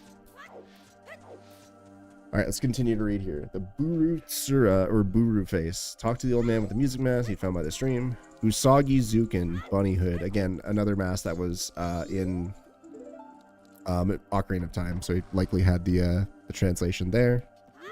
Round up the chicks on day 3 using the Buru Face. And then Ribbit's Face. Yeah, there you go. Geru no Otsura, which Gero, as we discussed last stream, Gero or Kero is the Japanese word for a sound a frog makes. It's ribbit in English, but Gero in Japanese. Mr. Pig's Face, Busan no Otsura. Chase the Deku Prime Minister. Dude, we found him. Mark Carney here in Deku form. That's crazy. And then the Goron no Kamen. Romani's Face, which is Romani no Otsura. Another interesting thing that I called out before. He translated the mask and the girl's name is Romani, but the ranch itself is referred to as Lomani, which I guess is just a difference of like the same sort of sounds that you'd use in Japanese. And then Zachu Otsura, Zaku, as I like to say. The Chairman Face, which is the circus leader's mask. Then the Cafe Otsura, the Loving Face, Miyoto no Tsura, which we're about to get. The Truth Face, which is Makoto no Otsura. Zora no Kamen. Kamaro's mask. Hey, you didn't talk about this. Play the Song of Healing for the guy doing the snake dance on the mushroom structures by Clocktown. Okay, let's go do that. He finally acknowledged the Kamaro mask. We can go do it. Yeah, I know. There is no L in Japanese, so R and L kind of have to, like, share the sound. But it's interesting to me that for the girl and the mask, it's Romani, and then the ranch is Lomani. I wonder why it was different between the two.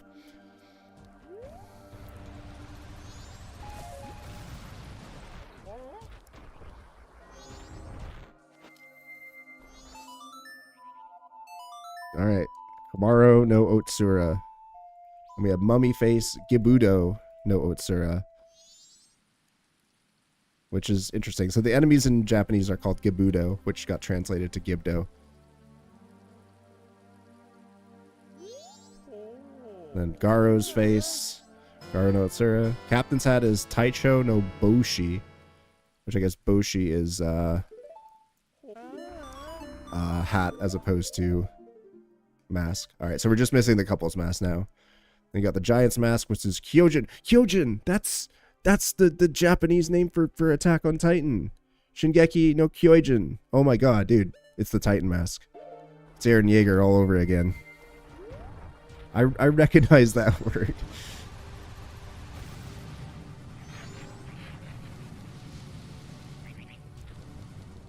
And then the Fierce God's mask, which is Onigami no common.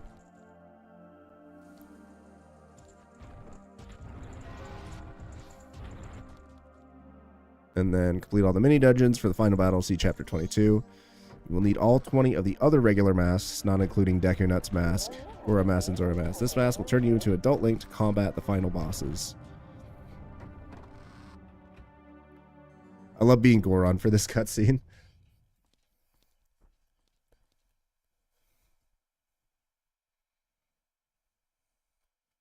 Then we have the song list. We have Toki no Uta, as opposed to Toki no Ocarina, of course. Nerd automatically going to get the Ocarina. Song of Healing is Yashi no Uta. Song of Epona is Epono no Uta. Song of the Big Wind, which is Daioku no Uta, which I guess Daioku is like, yeah, Big Wind, but it was called Soaring. Song of the Storms, which is Arashi no Uta. Awake Sonata. So this is interesting. Mizami no Sonata. Which, Sonata, I guess maybe this is just the Japanese word for sonata. Just spelled a bit differently. But he translated it pretty literally into Awake Sonata instead of Sonata of Awakening. And then the Goron Lullaby. Bossa Nova of the Sea's Roar. Shio Sai no Bossa Nova. Interesting. And then Mekigara's Elegy, learned by the Skeleton Guardians of Akana. But using a second time, we'll call the first one the finish. And then Order to Vow, which is Shigai no Gori. The first song you learn. Play it when you meet Stalkid. And then Song of Time Compression. So formatting got messed up here. Song of Time Compression, which is Toki no Kasane Uta. A secret song that will warp you. Oh, he finally talks about inverted song. Song of Time Reversion, which is Toki no Sakasa Uta. Another secret song that will slow time down to 1/2 or 1/3 of its normal rate. It is indeed 1/3. So good on you for recognizing that. See the hidden tips section. Okay, heart container pieces. Some of these haven't been confirmed yet. Email me if you find more. All right, so we'll do some of these. I'm going to reset. I'm actually going to deposit as well here. And we'll go through kind of the last couple ones before we get to... Because I need to route in the final bottle here. So we'll do some of these heart pieces while we wait for the different... You're emailing him now. I don't know if the email in the guide still works.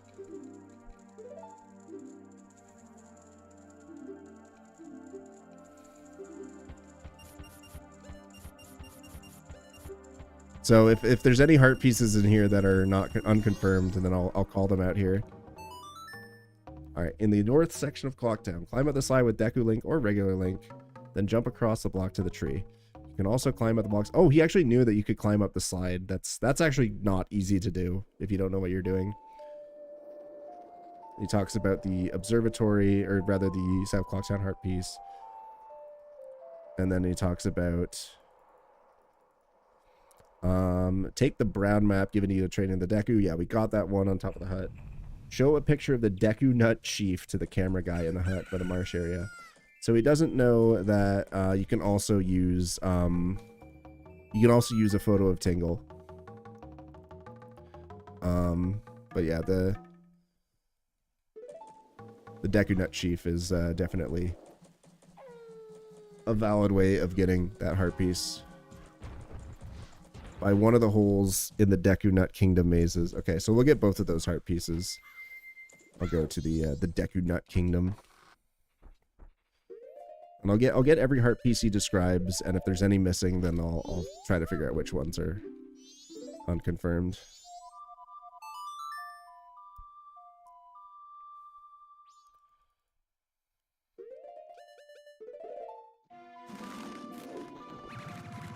Yeah, we'll grab these last couple heart pieces. We gotta kill time to midnight anyway.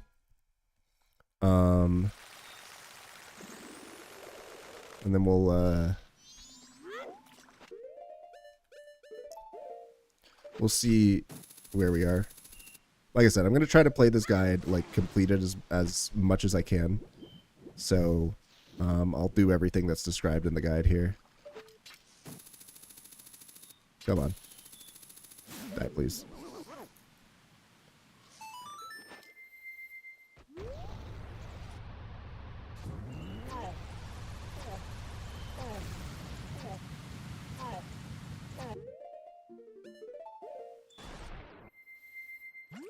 But yeah, we have all the masks here, which is good. We just got to do one last cycle. The guide is comprehensive. We've already found some missing information in that he details the stray fairies that he's found, but he's like, oh yeah, I couldn't find the rest of them, so email me if you find them. But other than that, it's like pretty close to 100%.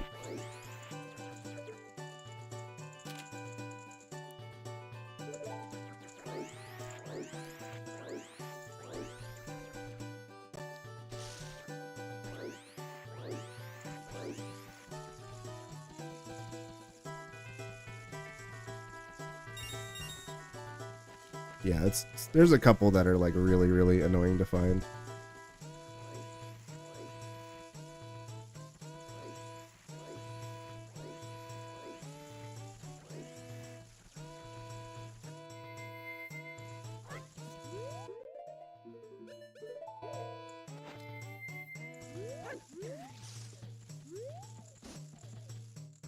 Oh, I already got this heart piece. Okay, forget it. Alright, so we'll go back to Clocktown after I trade in the picture. We'll get the one in the tree. We'll get the Kamaro dance one. Go to the waterfall, kill the shield-eating monster. We got that one already. And we got the one in Pirate's Fortress as well. Oh, climb a tree near the entrance to this swamp area. We'll do that. I'll trade in the photo here. And then we'll get the tree HP as well. Because there's still, I don't know how many heart pieces I have out of the hole right now, but there's still like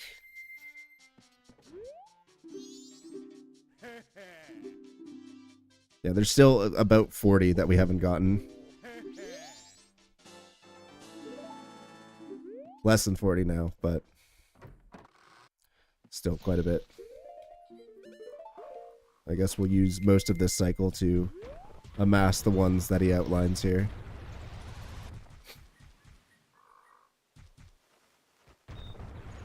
Alright, take care, Scott. Thanks for hanging out.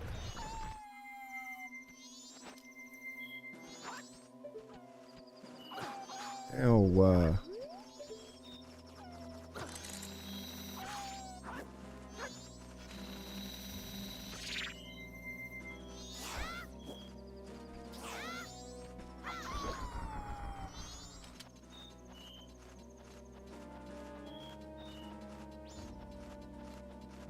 oh, we got this one. No, we didn't. I thought it looked like a blue rupee there. Okay, so there are 36 heart pieces we still have to get for a quote-unquote 100%. But there's a couple of happiness seals I might not get. I know like room key is one of them where like you never need to get the room key for 100% other than a bomber's notebook happiness seal.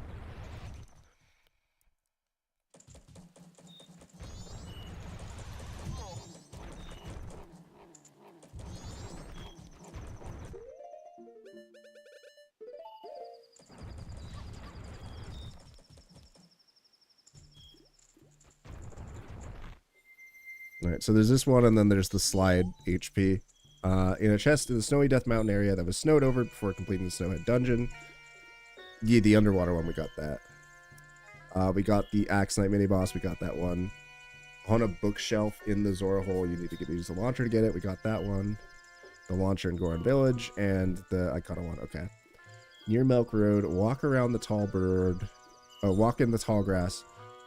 Oh, that's the P-hat. The P-hat HP. We'll get that after we trade in. And we got this one in the second spider game. Oh, there's the Dongo heart piece. Okay, let's go get that one after we get the slide HP. Hey, he found a lot. To his credit.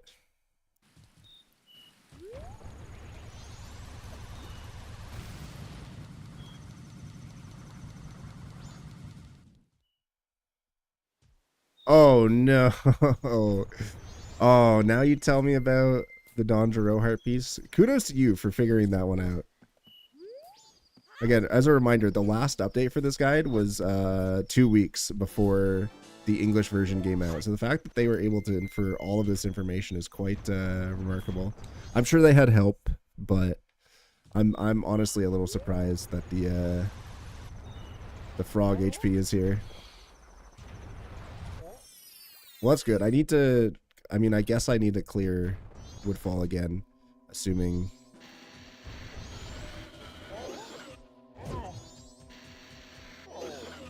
How's the guided playthrough? It's going well. We're wrapping up. We're on to the extra heart piece section. So just, you know, I'm trying to kill time for midnight here so I can do Cafe Anju, but other than that, just grabbing HPs as we can. 5 frogs found at Clocktown, Death Mountain, the Marsh, and the first frog, and the first and third dungeons. The Death Mountain frog appears when you complete Snowheads. The ones in the waterfall dungeon. Excuse me. Waterfall dungeon and the Great Bay require... Interesting, he calls it waterfall and not woodfall. Great Bay dungeon require you to defeat the bosses who guard the boss key. The marsh frog is on a log by one of the giant octopus monsters. Okay, so we'll do that. We'll do Donjuro this cycle as well. I just have to get back to Anju here. In one of the mailboxes when you are a mailman. Okay, let's get that one right now.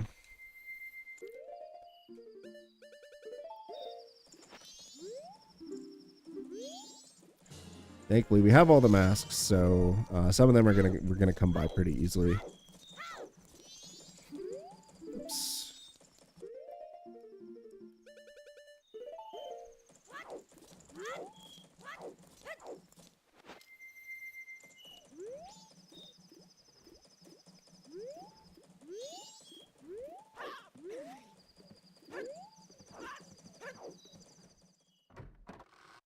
The roof of the temple in Icona, after the mummy trading sequence, hit a switch with it. Yeah, we got this one.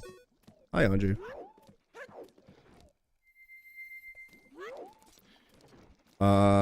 These next 4 are the moon HPs, which we'll get at the end. Go to the mayor's house wearing the loving face. Okay, we can do that one as well.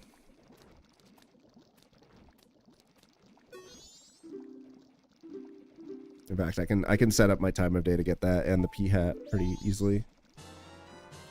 Oh, go to the post office after the mailman has finished his day. Talk to him, then slow down time at 10 to get a piece from him. He does not mention the bunny hood at all for this, which is very interesting.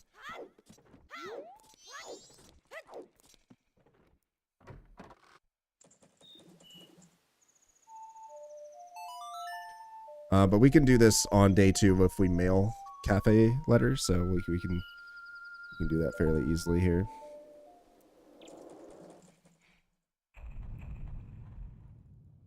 Oh, and he talks about the all-night mask HPs here as well.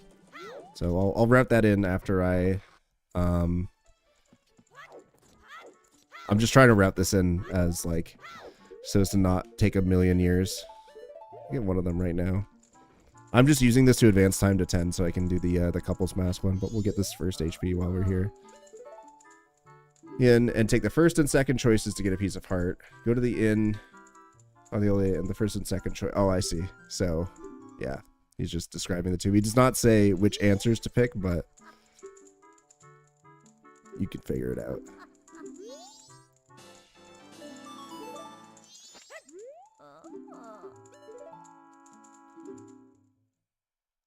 Oh, here we go. The seahorse HP is coming up too. Okay. Well, we got time. We got time to go through all of these.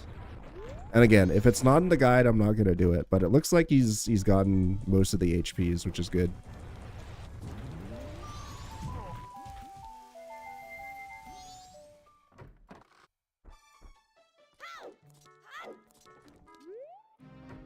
Let's see here. How does it describe this?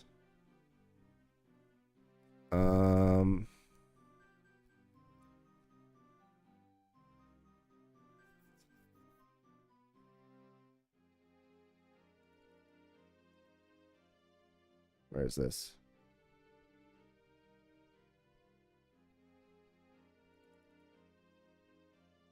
Go to the mayor's house wearing the loving face and talk to everybody. Yo, what's up, Nina? How you guys doing? I assume you played some bingo? Some bingus? Bingus for the girlies? So if you guys don't know what this is all about, this is a playthrough of Majora's Mask using a guide that was written before the game released in the US. So this guy was written by a GameFAQs user named Baby Ryoga, who had a Japanese copy of the game when it came out and wrote this entire guide. The last update is like October 9th, 2000, which is like 2 weeks before Majora's Mask released in the US. So this entire guide was written by translating a Japanese copy of Majora's Mask, and the amount of stuff he's figured out is actually quite remarkable. So we're playing through, we're actually almost done. We have all the remains, we have all the masks. We're now in the section where he details all the heart pieces, and I gotta say, it's looking like we're getting all of them, which is quite remarkable. Again, because this guide was completed, it was not updated after the English version came out. So all of this was inferred through playing through the Japanese version and translating it. So he does detail up here. He used the ribbit's face because I believe the Japanese name of the Japanese name for the Danjuro mask is where is it here? Yeah, Garo no Otsura. And if you don't know, Garo is like the Japanese equivalent of ribbit. It is just like what people say, like the sound a frog makes. Garo or Karo. So he translated this as ribbit's face, which is a very good translation, I gotta say. Yeah, Garo, exactly. But in English, it's just Danjuro mask. Alright. I hope your dog had a good day at the day carriage. Do I have arrows here? Need to arrow to get the Karo. You know what I mean?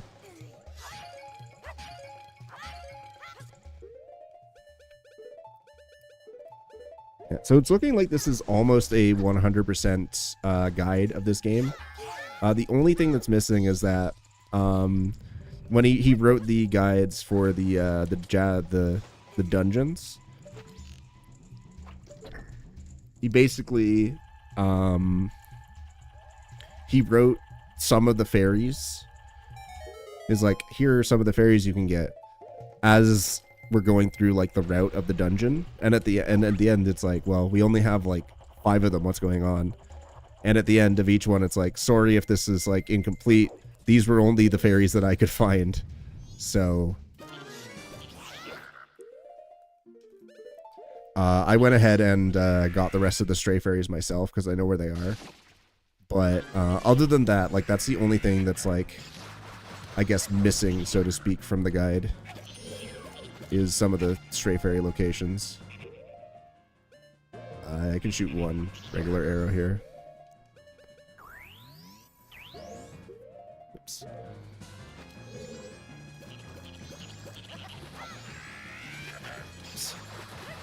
So I'm just redoing the cafe quest as well, just so I can get the, what the heck, what a block from the turtle. And then I just let go of the button too early. I'm bad at the video game. Please. Oh my god, this is the hardest boss of all time. There we go. Sheesh. First shot would have worked if the turtle hitbox wasn't weird. Yeah, turtle bro, of course. Now he's dead.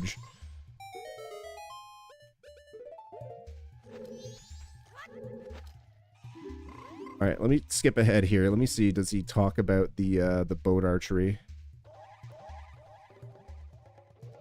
Oh yeah, and we did the Keaton quiz in Japanese. That was fun.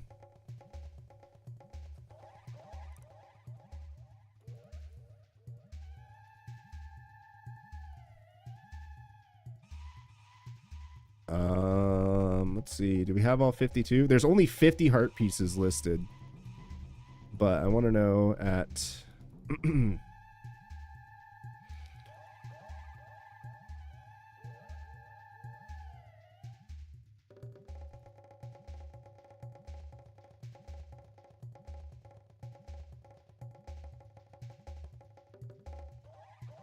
I don't know if they identify the boat archery game. That's might be one of the 2 missing heart pieces. So I think we're just out of here. How did I manage that? There's a page on ZSR that shows the text for the different quiz options. In addition to that, there's like this paste bin that the speedrunners came up with that like has like certain key characters that you look for.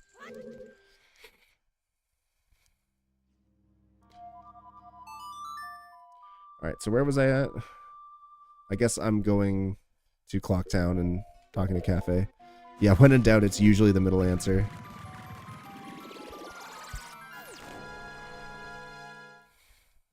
Alright, so I'm actually going to do something pretty rare for this stream. So, if you know Randomizer at all, then you probably know that one of the first things you do, at least in most people's routes, is you will do the Postman minigame, which is where you need to press A after exactly 10 seconds. So this is the intended way to do this minigame is to put on the bunny hood, and it makes it so the timer never disappears. So you're basically able to time it pretty exactly. And on English, there is a visual cue that makes it very easy to there's a visual cue that makes it very easy to know when 10 seconds has passed. Basically, you look at like the Navi, or excuse me, the tattle target, or excuse me, the chat target. They're chat and trail in these guides. You look at the rotating triangles when you target, and you count them as they pass over the postman's head. And on the 19th triangle that passes over his head, that's when you press the A button. Now, on English, the frame window for this is fairly lenient. Like, you can time it fairly easily without really having to try that hard. The issue is, on Japanese, trying to do this is so incredibly precise that it is like... Oh, that's interesting. There's another Japanese to English difference. After you complete that minigame, on Japanese, you can continue to move around for a bit. Whereas on English, the game ends as soon as you hit the last log there. That's interesting. I think you have to wait till 3 here.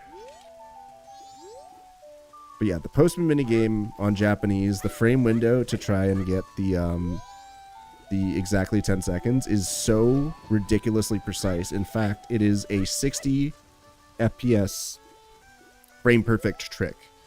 But basically, you need to time it down perfectly to 1/60th of a second, which is very interesting because, as you might know, Majora's Mask is a 20 FPS game. But for whatever reason, this one minigame, they made it extremely, extremely precise. Perhaps they wanted people to, feel like it was impossible, even if you use like a timer and you had to use the bunny hood. But like I said, the frame window is just ridiculously tight. It's after 4 p.m., isn't it? Just waiting for the mailman here. But I'll put on the bunny hood. And I will do it the intended way. So yeah, on English, it's very easy to do that minigame without the bunny hood just by counting the rotating triangles. But if you try to do it on Japanese, it is frame perfect at 60 FPS, not 20, which is what the game runs at. It's incredibly difficult, and it is very much the bane of 100% speedrunners. Yeah, we gotta wait for the postman here. So we'll just get the cafe. Talk the cafe first.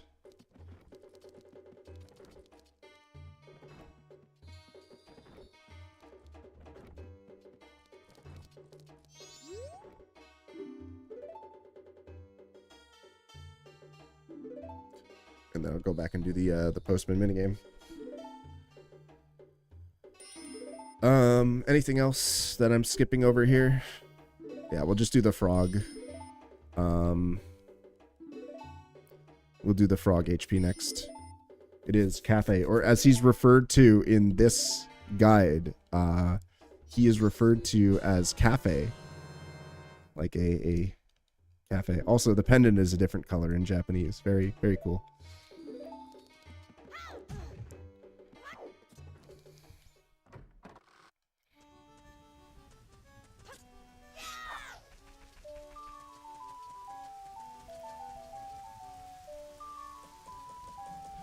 And we don't actually have to, we do not have to trade in the pendant again. We're just getting the bottle this time around.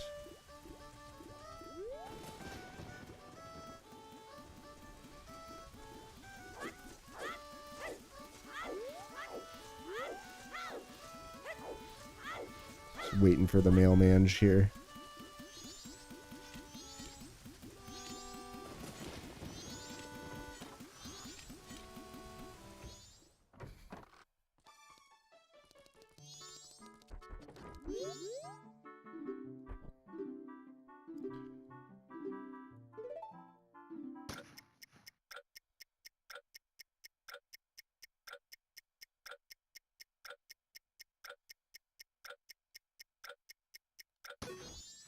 $10.2.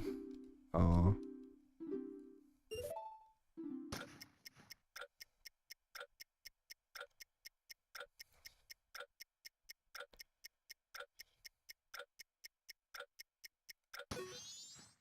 Nice. So even with the bunny hit, it's actually quite difficult, it seems.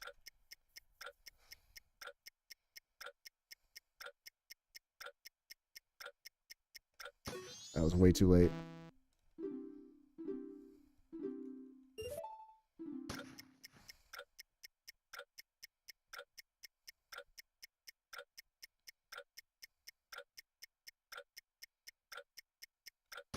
Too late.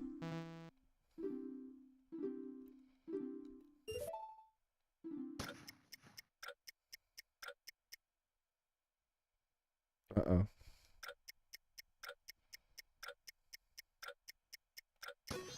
Way too early.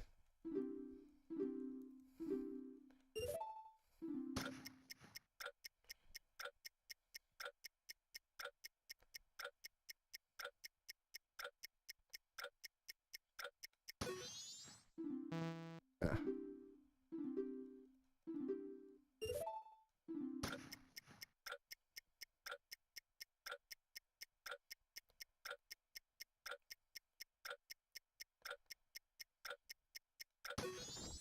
Oh.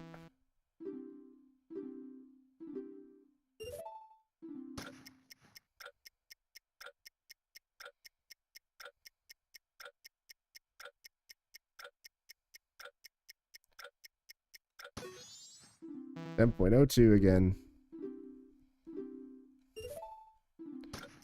This is hard.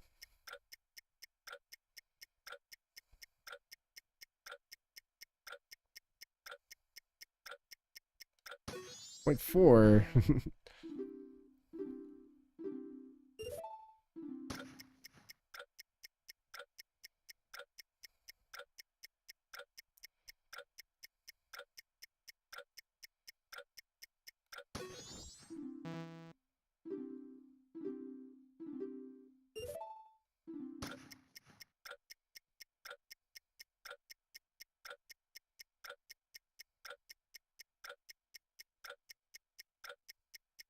There we go.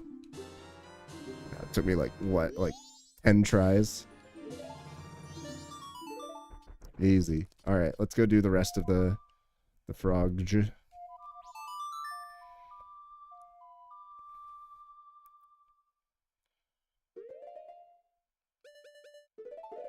There's the one in Great Bay, and then I have to go clear Snowhead again.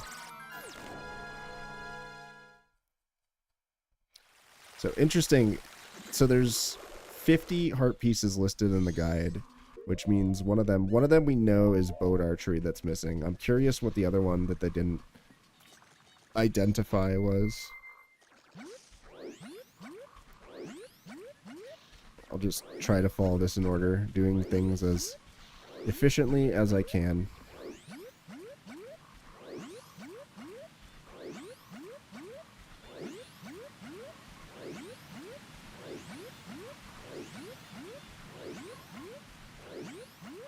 Maybe fisherman, yeah.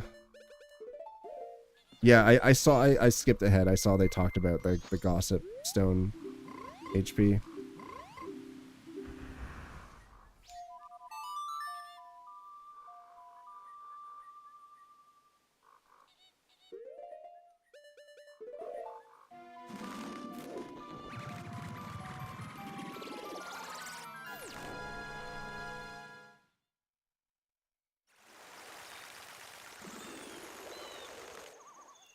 So we get to do, it's a very special playthrough because we get to do the DLC mini boss not once but twice.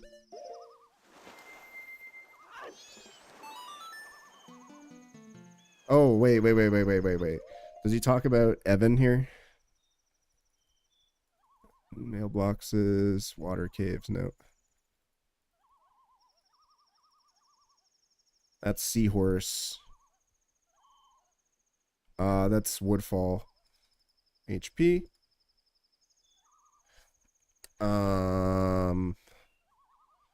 In a hole outside the observatory. Wait till 3 a.m. and a Deku will come and sell it to you for 150 rupees. It also needs to be on the second night. This is not true at all. This is not true. This is, you need to, look at it in the observatory and it'll sell it to you for 150 rupees, but you can say no and it'll sell it to you for 100. This is Poe Hut. This is Keaton Quiz. We did that. That's Secret Shrine. That's Bank HP. Oh boy, I can't wait to do that one. Look for a cave under a rock near the entrance to Great Bay. Kill all the monsters inside. Shoot all the beehives with arrows. Then Zora dive. Oh, that's Biobaba Grotto. Okay. Tree cutting game we did. That's Gossip Grotto. Another piece of heart can be winning 150 or more rupees at the dog race. Oh, no mention of blue dog or gold dog. Oh, sad. That's Deku Playground. That's Fisherman. Scarecrow Song of Magic Bean. Climb Ledges. That's Clifford. That's Fish HP. Go to the house in Clocktown with the Dancing Man. That's Honey Darling. Swamp Archery. We did that. What the dog race is listed twice. You listed dog race twice, so there's 3 HPs that are missing. This is, didn't you already say this one?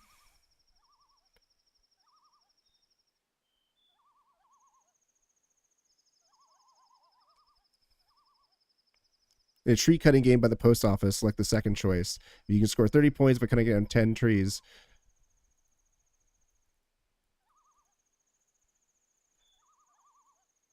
Yeah, so 2 of these HPs are listed twice. Do you already have the bottle from the graveyard? Go back, do the digging quest again. No, that's not true. This one's not true. These 3 are not true. That's Toilet Hand. That's valid. Invisible platforms to the side of Snowhead's cave. You will need the Scarecrow Song to get a piece of heart as well. Okay, so in addition to 2 heart pieces not being listed, 3 of them are duplicates. Or sorry, 2 of them are duplicates and 1 of them is just straight wrong. This one is like mostly wrong, but it's like there is an HP there. I know which one he's talking about. Yeah, this guide is going crazy. Our progress is we have all the masks, we have all the we've completed all the dungeons and got all the Great Barrier Awards. So I'm just going through the heart piece section. So let's try to think about which ones he hasn't identified. So we know that there's no boat archery. There's no Evan, so that's 2 of them. But there's 3 more that he didn't talk about. I'm trying to think what those 3 are. He talked about P-Hat Grotto. I need to do that one.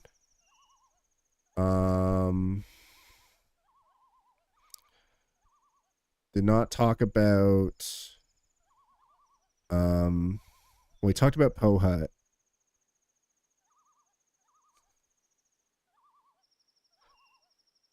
Trying to think what other HPs there are. Talked about fish HP. Talked about seahorses. Oh, no beavers. They talked about beavers, but only for the bottle. They did not say... Oh, and the town archery is not mentioned either. So beavers, town archery. Twin Island Spring HP, and yeah, they talked about both of those ones. I'm trying to think what else. Yeah, let me look at a list of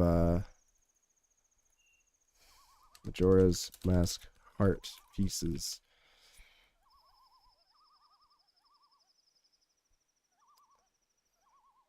Yes, yes, yes, yes. Talked about Deku Playground. They talked about Kamaro Dance. Toilet Hand. This one, this one, this one. This one. This one, yep. Let's Gossip Grotto. We know, no. Oh, they don't talk about chess minigame. Chess minigame, I think, is the only other one that didn't get mentioned.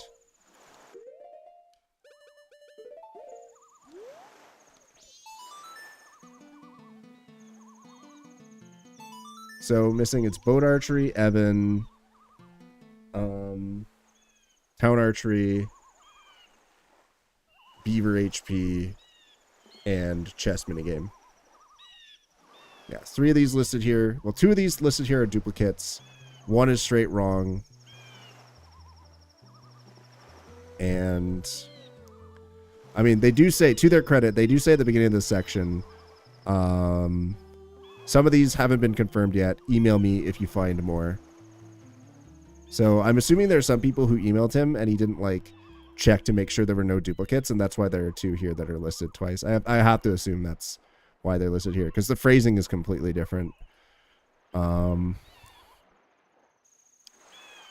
yeah, we have those I guess 47 HPs that are valid. So I'll go and do those ones.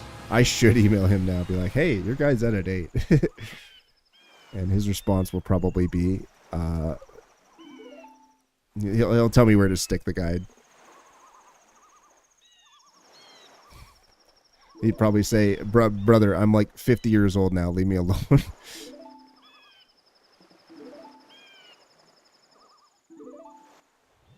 Probably off doing. I did notice, I looked at his account on GameFAQs, and it did say that there was a login December of 2023. So they are not completely inactive, so to speak. Like they still are showing breaths of life. It's a weird sword in my inventory. That's Great Fairy Sword. That's the reward for getting all the stray fairies in Stone Tower Temple and returning to the Great Fairy Fountain. This here, it's a Great Fairy Sword. It's the most powerful sword in the game. Anyway, let's go fight the DLC boss.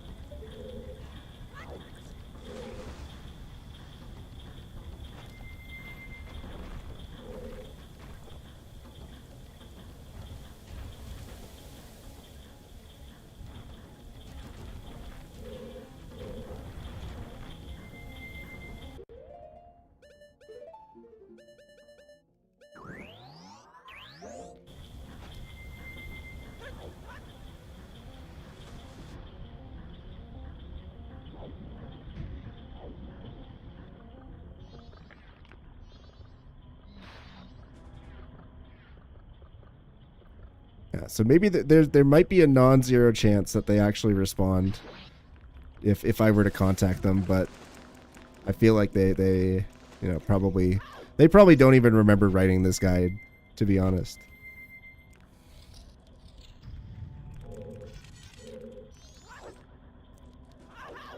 First try, let's go.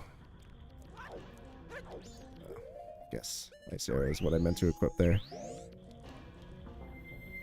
You know, it will also equip this.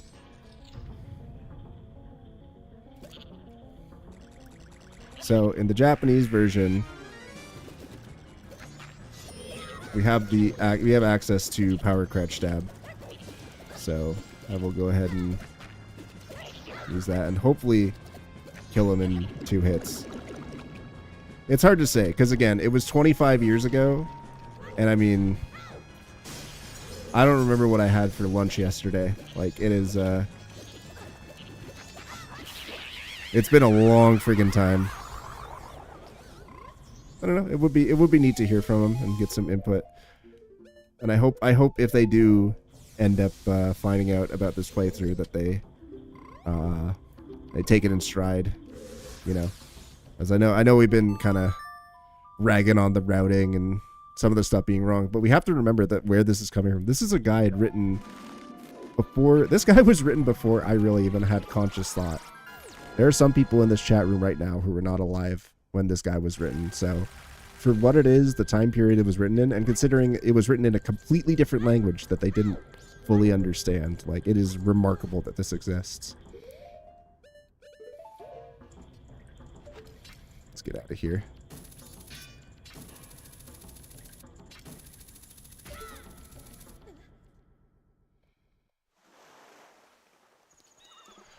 All right, let's go clear Snowhead now.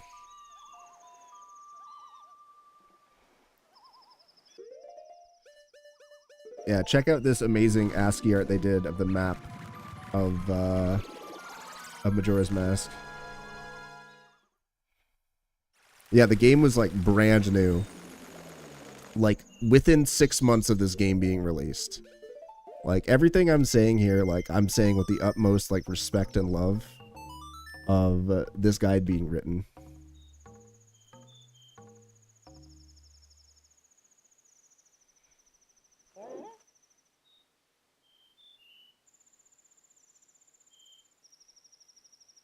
Go back here. Okay, let me just double check and make sure I've done all of these. Yes. Yes. Yes. Yes. Yes. Yes. Yes.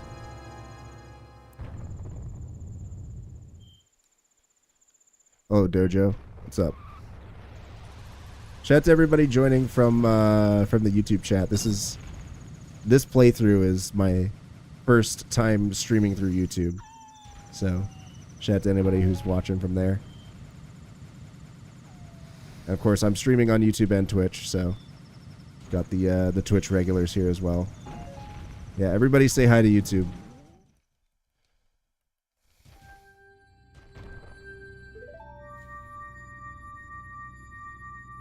Streaming the enters the swamp area. We got this one. Got this one. Yeah, I stream on Twitch all the time, but I figured I might as well start cross-streaming as well for the people who subbed for, you know, my videos and didn't know that I stream.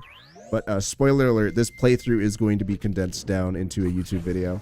And there I'll be like, hey guys, I stream by the way, please follow my account. And then maybe I'll get more attention than, you know, in my last 2 uploads I listed my Twitch account, but I didn't get that many followers off of it just because I feel like people don't typically read descriptions if YouTube comments are anything to be believed, which, first of all, putting your faith in YouTube comments, brave friggin' idea there, bud. Oh no. No, I messed up the goat fight. It's fine.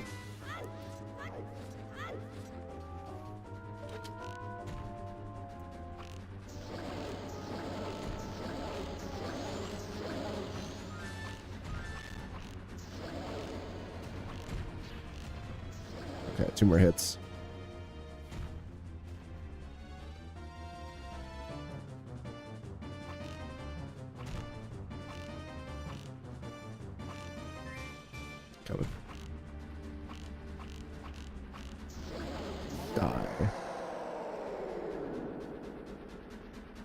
So if you don't know, Goat will die in 15 arrow shots as opposed to 30 hits from hitting him by rolling into him with Goron spikes.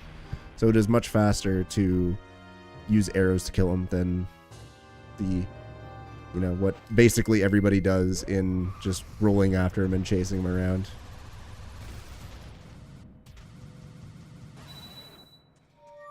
Whoa, the 360. Yeah, I'll have to introduce the concept for sure. And then be like, here's my stream highlights. Wow, check it out. I definitely know how to make YouTube videos, right, guys?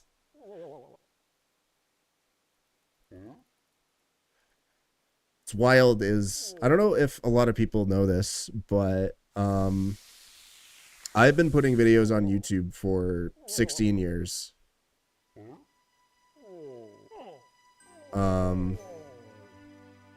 You can go back and look at my YouTube channel and sort by oldest. The first upload video that I uploaded was November of 2008.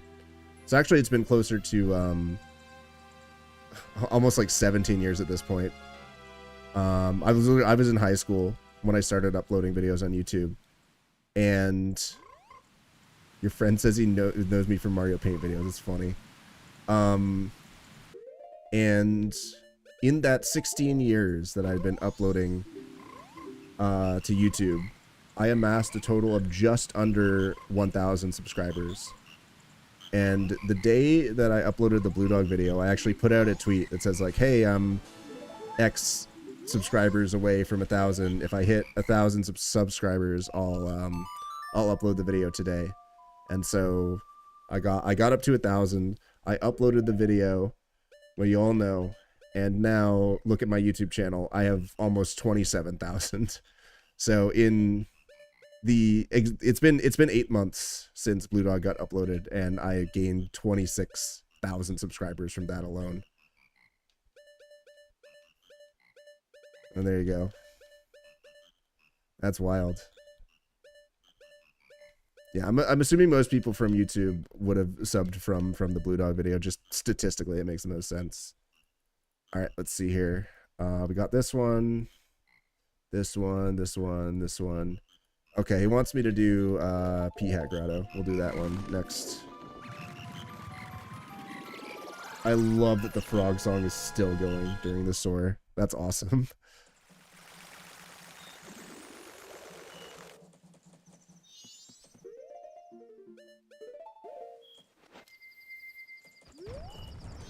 Phase. Imagine that. That's crazy. Yeah, it was like overnight YouTube went from the platform with my lowest number of following to the largest by far, which is crazy.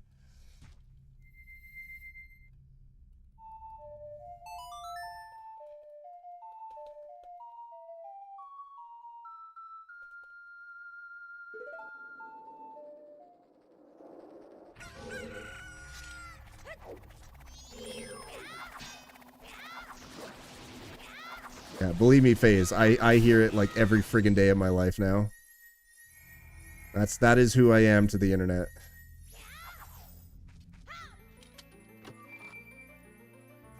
A year ago, I was the throw Rudo at Ganon guy, which got its article of its own, which is pretty funny.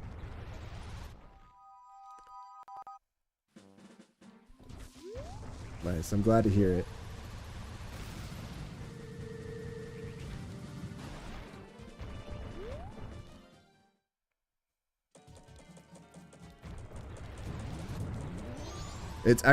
I'll tell you guys a funny story, actually. So I quit my job back in April,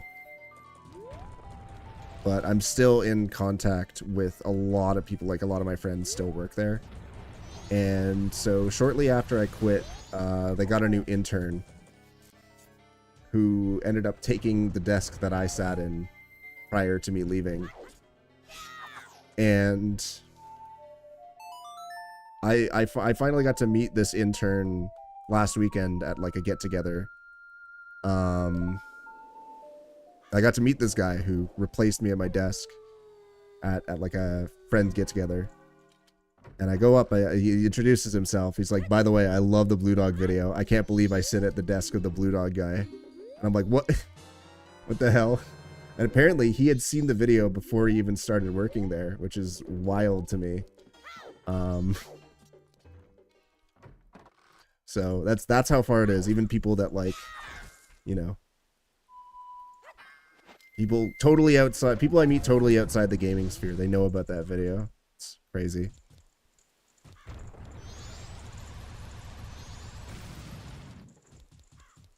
And like, so I've tried, like I've done, if you guys know about a charity marathon called Zeldathon, I've done that for about 10 years.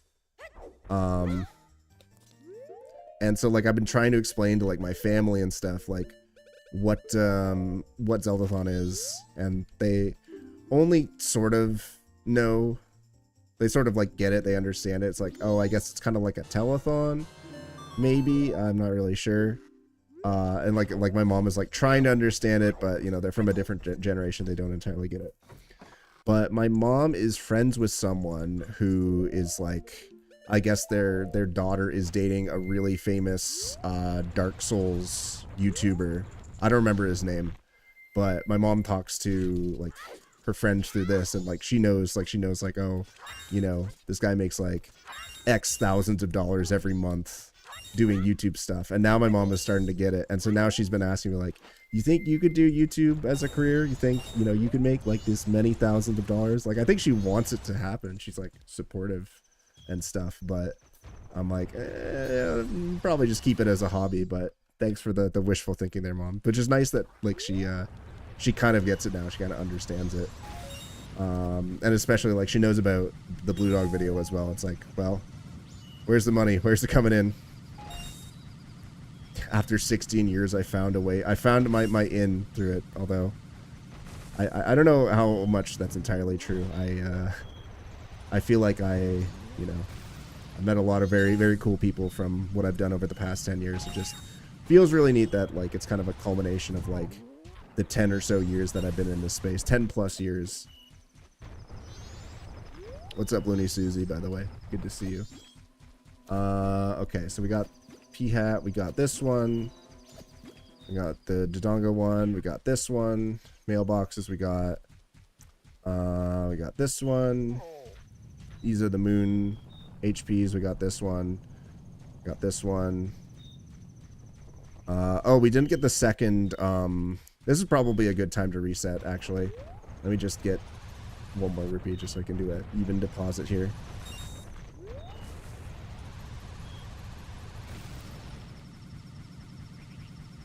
Oh, yeah. I printed out GameFAQs guides all the time. If I was like at school and I brought my Game Boy, I would just like bring out the guides. Yeah, I definitely remember doing that.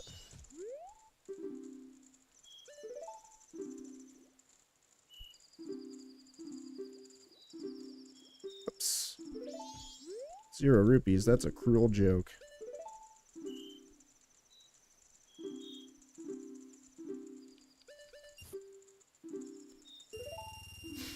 Dude, Monster Rancher. I never played the game. I only watched the TV show. Alright, so I need to do...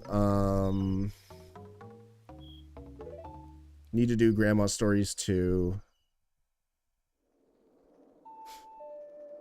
Yeah, I could not tell you a single thing about the TV show now. I just remember watching it as a kid.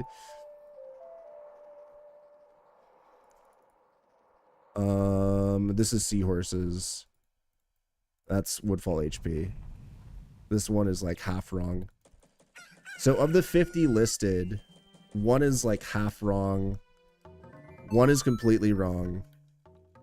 2 are duplicates. So there's 47 ones that are like legitimate, right? 47 that are legitimate, and there's 2 that are missing, 2 that are wrong. We'll call it 46 and a half. We'll call it 46 and a half. Because one of them is like half wrong. Which is still pretty good. Oh my god, yeah. Everybody should go listen to Ants From Up There by Black Country New Road if they want to be a better Monster Rancher player. Is this where I link my topster and get everybody to judge me for my pretentious, shitty opinions? Hold on. Pull up the topster.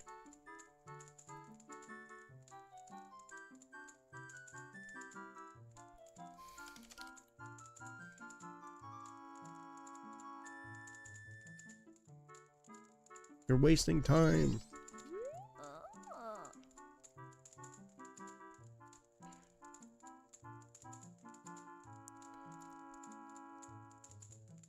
Here, I'll let everybody here see. This is my top 25 albums as of right now. I'll let you guys take a look and judge me for how pretentious I is. Oh, you're a Harvest Moon player? I speedran one of them. I speedran Magical Melody for the GameCube, and I got every single record for that game, because nobody else currently runs it.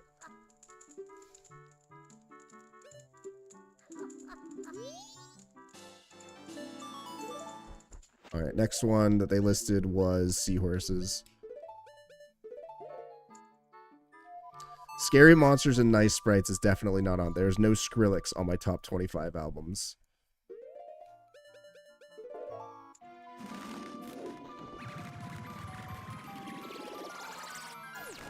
You played every single Harvest Moon? Well, there you go. I played 2 of them. But one of them I have played probably more than any other human being. Except maybe there's actually one guy who 100%ed, like straight 100%ed Harvest Moon Magical Melody. So potentially he has more hours than I do in that game. But aside from him, I think I have the most hours. And if I'm not number 2, then Desert absolutely is number 2. I really do. Wow, that is an insane insult, Jackson. That cuts deep, man.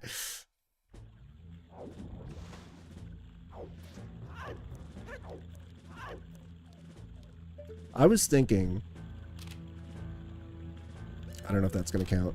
I don't know if that's gonna count. Hopefully that counts. I know, Jackson. So W Death Grips, hell yeah. I really like Ex-Military. I think the Money Store is also really good. I just like Ex-Military more. And I tried to do 1 album per artist, but unfortunately there's 2 Radiohead albums on that list. But other than that, I'll listen to like 1/3 of the albums on the list. How long was the speedrun? So it depends. So true any percent of Magical Melody is 25 minutes. The marriage categories range from 40 minutes to about 1 hour 10. Where am I going?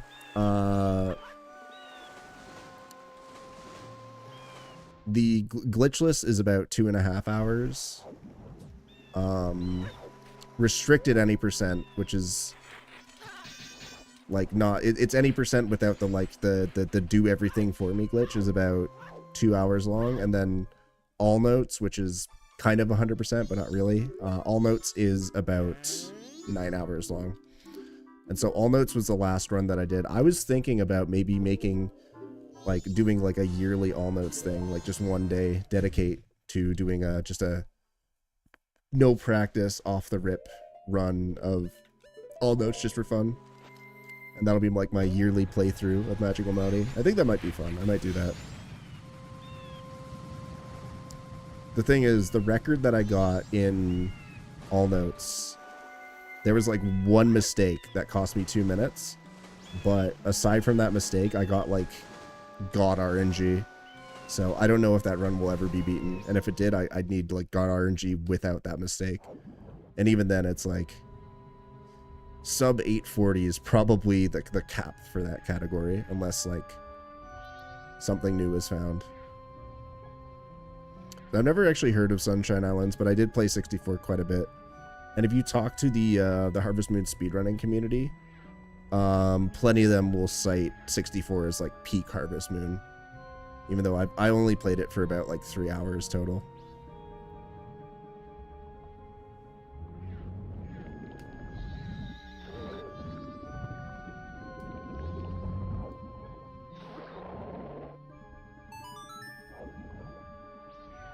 How many of these bands have I seen live? Let me see. I saw BCNR. I saw Magdalena Bay. I have not seen Radiohead live, strangely enough. I've seen Arcade Fire live. I've seen Godspeed live. I've not seen Candy Claus. I have seen Nutrimilk Hotel. I've not seen MBV yet, although I really want to. No, I've not seen Beliveau. That's next month. I think it's September 17th, if I'm not mistaken. So, soon.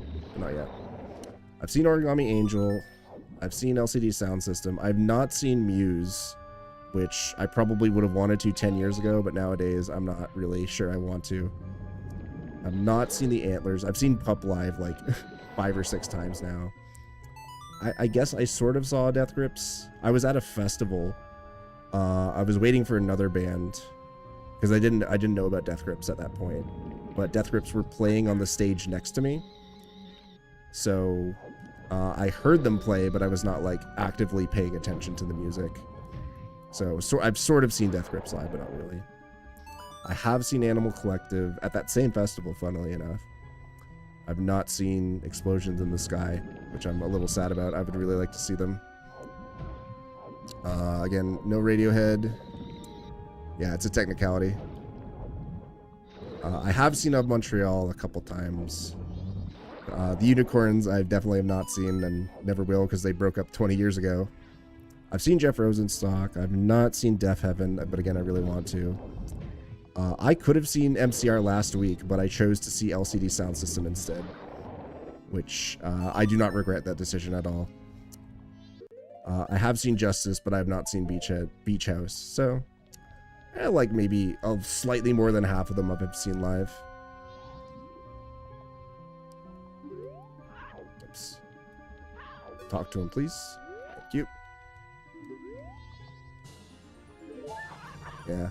I had a couple friends who were admonishing me for not seeing MCR, but I told them that my hipster dance punk phase is still alive and well, as opposed to the like month and a half I had of being emo. When I moved out for college, I dyed my hair black, and that was my month of being emo.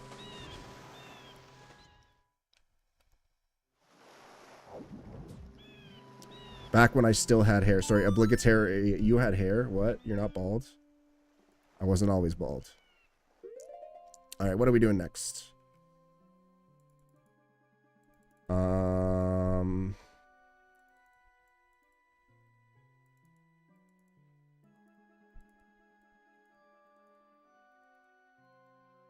It's not a phase. Dude, we got it's not a phase from both the YouTube and Twitch chat.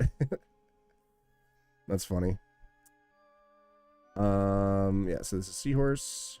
Back near the first dungeon. Okay, Woodfall HP. You have too much hair? I'm jealous. I got hair everywhere but my scalp. How come male pattern baldness doesn't affect any other region? Like, what if men just went bald around their feet, huh? How come that doesn't happen to like a third of the population? Why's it gotta be the head? Makes no sense. It's not fair.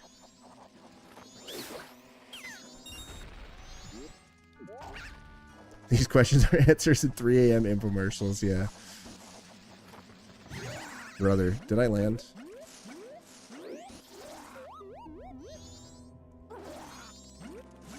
Well, this is a right mess.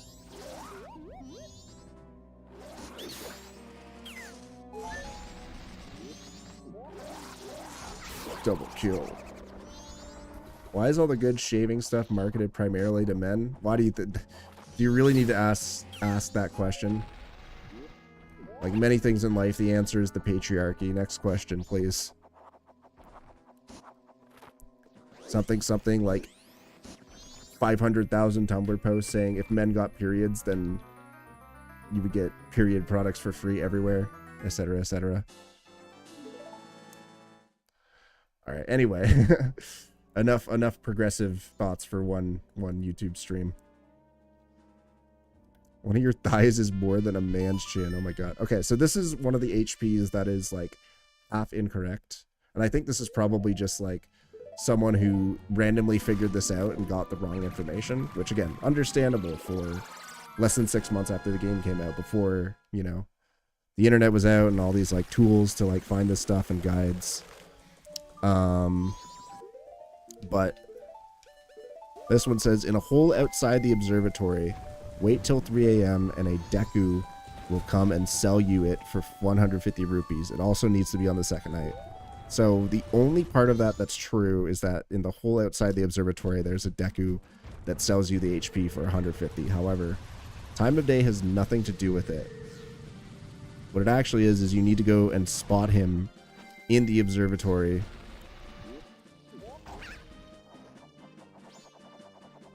And watch him go into the hole, and then you buy it from him for either 150 or 100 rupees.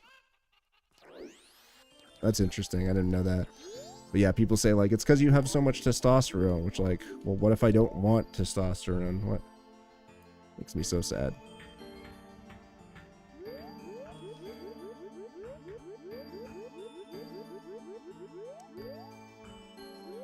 Anyway, I think it's bullshit that women are unfortunately pressured by a large portion of society to shave their body hair. Because really, like, it's just unrealistic beauty standards and nothing more. We should celebrate the bodies we have and not the bodies that society wants us to have. He says as he complains every single day about being bald. That's crazy.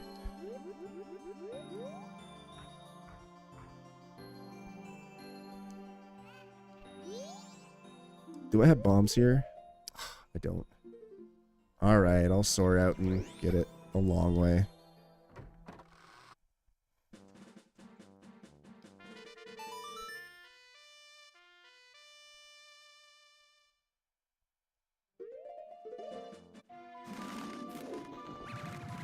I'm just saying I would like the option to grow hair. And the fact that I don't have the option makes me feel robbed.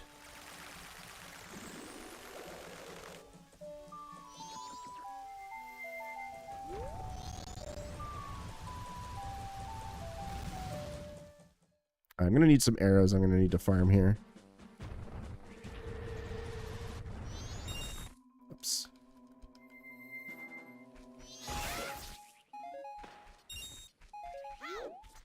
I'm gonna wait for the day transition so I can shoot some light arrows at the bubbles.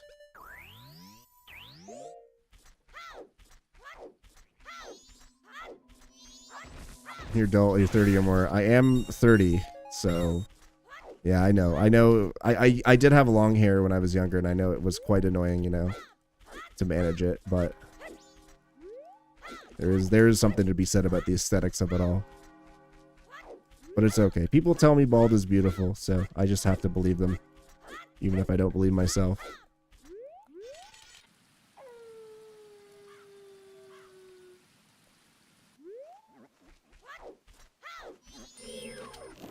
You just keep it at number 1. Dang, that is pretty short.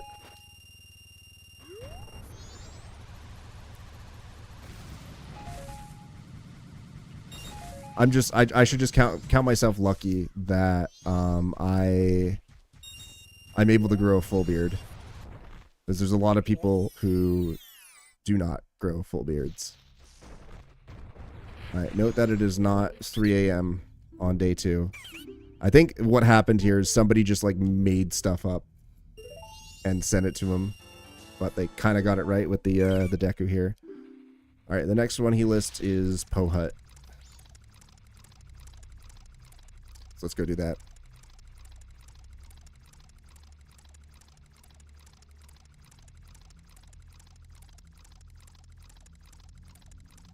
The hair tips poking out, asking for your lunch money. That's oddly specific.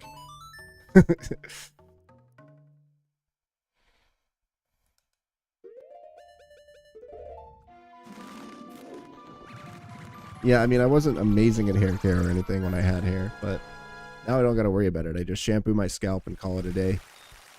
Well, I also put shampoo in my beard, but that's like a specific shampoo. Should By the way, they make beard shampoo. Fun fact. There's a thing that you can purchase. Oh, I'm going to need more money here, aren't I? Beard scale higher late game. True, true. What a way to phrase it, too. They definitely look way better as you get older. That's such a great way to frame it.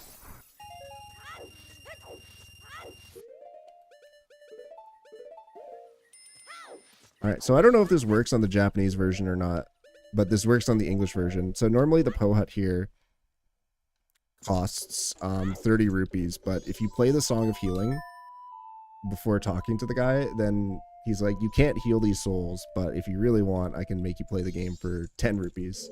So let's see. I have no idea if this works on Japanese. Yeah, okay, it does. He says, let's do it for 10.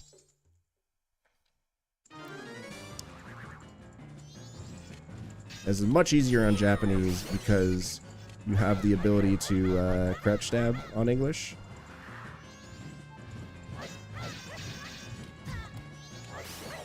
Which means you can just run into them and bam, die in one hit. I don't even think you need GFS.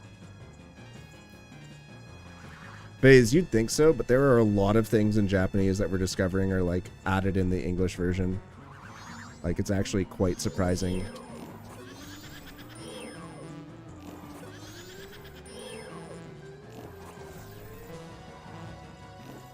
Oh no. Brother. Like there's being able to burrow into the ground in Ranch as Deku, but only in the Japanese version. Like, what?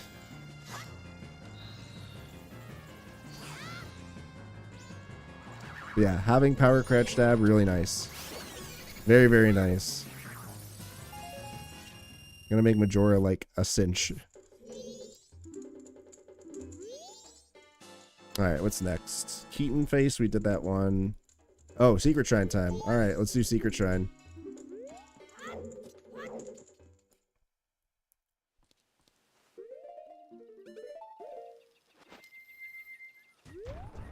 Oh wait, don't you need 16 hearts? Oh, you need 16 hearts. Yeah, okay. We'll do Secret Shrine later. I forgot in vanilla you need 16 hearts to do it. If you get 5,000 rupees to the banker, here we go. Here we go. Yeah, here, let me show you the Deku spot in Ranch.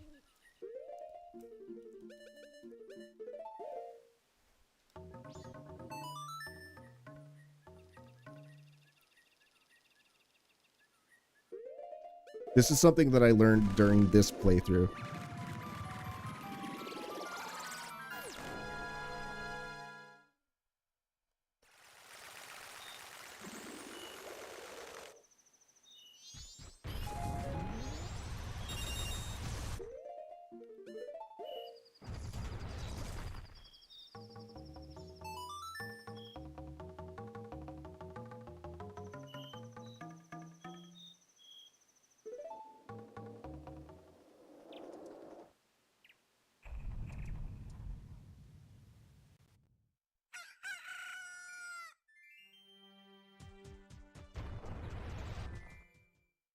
Alright, so certain parts of the path in Japanese only are you're able to burrow through in them as Deku.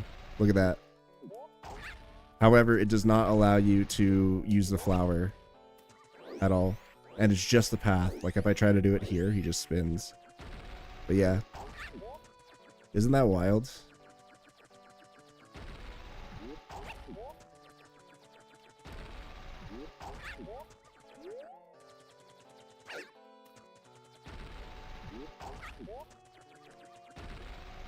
It goes all the way here. I think this is like this change from flat surface. Yeah, here it's just normal, but as soon as you cross over this like triangle here, it turns into a Deku burrow for no reason.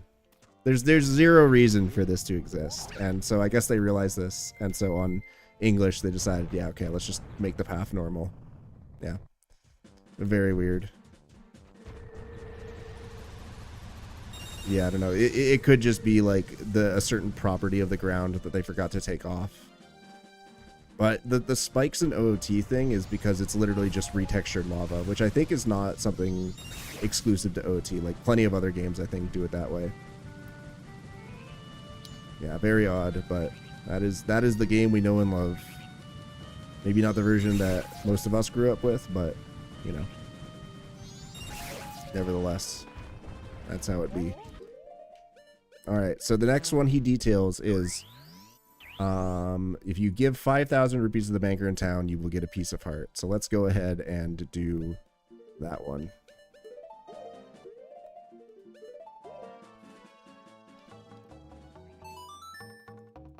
That's how they made their games not be 80 gigabytes big like today, yeah. You ever see a mirror in a modern game? Am I playing with an N64 controller? No, I'm playing on Wii Virtual Console with a GameCube controller.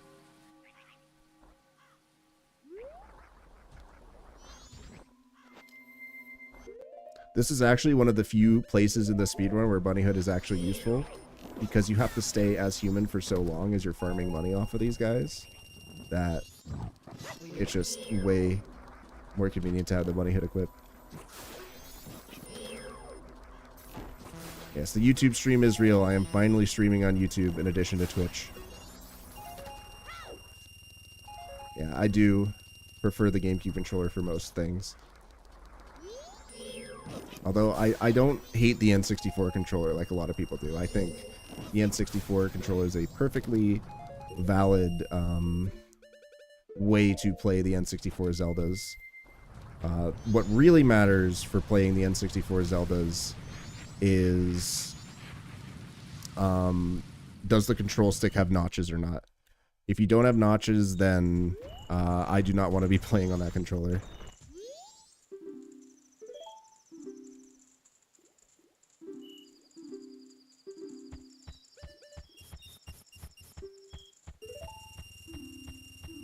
$12.20. We have ways to go here, ladies and gents. Wii U aware? No, we are not Wii U gaming here. For those who don't know, the Wii U is widely considered to be the worst way to play the N64 Zeldas. And just like virtual console titles in general. Like the Wii U is not a good console for that sort of thing. There's a couple reasons for it. Controller is definitely one of them. Like the control mapping is really bad. The game has this really weird resolution. It's a lot darker than it should be, and Majora's Mask is already a pretty dark game, so it's like really hard to see stuff on the screen.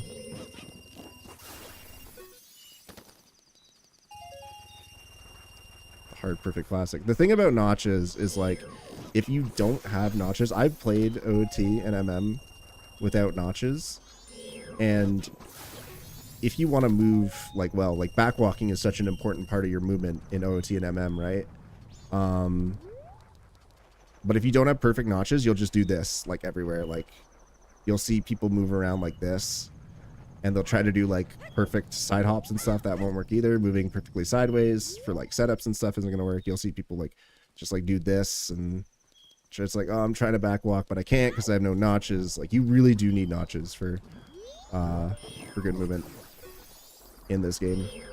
It's like, non-negotiable.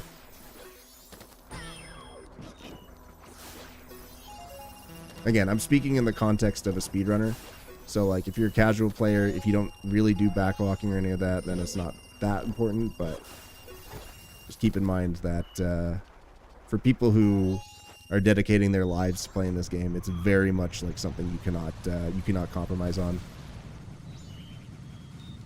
I mean, it's the big purpose is getting the cardinal directions. That's why notches exist in the first place. But for modern games, for modern 3D games, I think the full 360 movement is a little bit more important for most plays. But yeah, text overflow was found and everybody got really mad because it's only doable on Wii U where you don't have notches, and you need, like, for that trick specifically, one of the hardest things in that speedrun was just moving forward in a straight line through a load plane. And if you weren't going exactly straight, then the trick would fail. And yeah, I feel like that often gets lost in these explanations is, I mean, it goes both ways, I think, between casuals and speedrunners. Because a lot of times, like, speedrunners will be explaining stuff like, oh yeah, you want to do this and such, and then people are like, well, I did it this way and I found it perfectly fine. And I think what people forget is that there's kind of this implied, like, in the context of speedrunning that needs to be applied to, like, what they're talking about. Because if you don't say that, then people are just like, well, what are you talking about? That's stupid. I'm going to do it my way. But on the same token, like, I've been running into this with my playthrough is, like, a lot of the way that this guide has routed things, it's like, oh, this is reminding me, like, how a casual would approach this game. Like, they're not doing, like, efficient routing and stuff.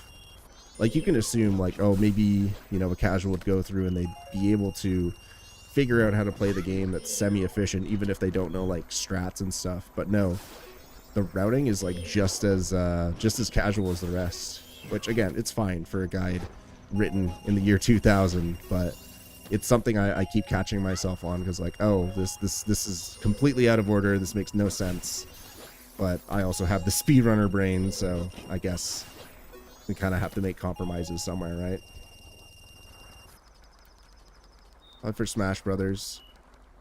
Oh, notches were for Smash, but notches are pretty important. I mean, there are people who, like, will add, like, specific angle notches to their controllers. I'm not one of those people, even though I do play Melee semi-regularly. Yeah, the pathing is just like, it's like, why would you do it this way? Oh yeah, it's a casual thing. And I need to understand, it's like, this is just how casuals approach the game. It's okay. They're not wrong for doing it this way. What am I doing? There's a person on Reddit who's, I don't even know how to pronounce this word, his method for making controls for N64 better. He's insisting the thumb travel range is the be-all end-all for making N64 feel good. I don't necessarily disagree. We're gonna talk about control stick notches and mapping.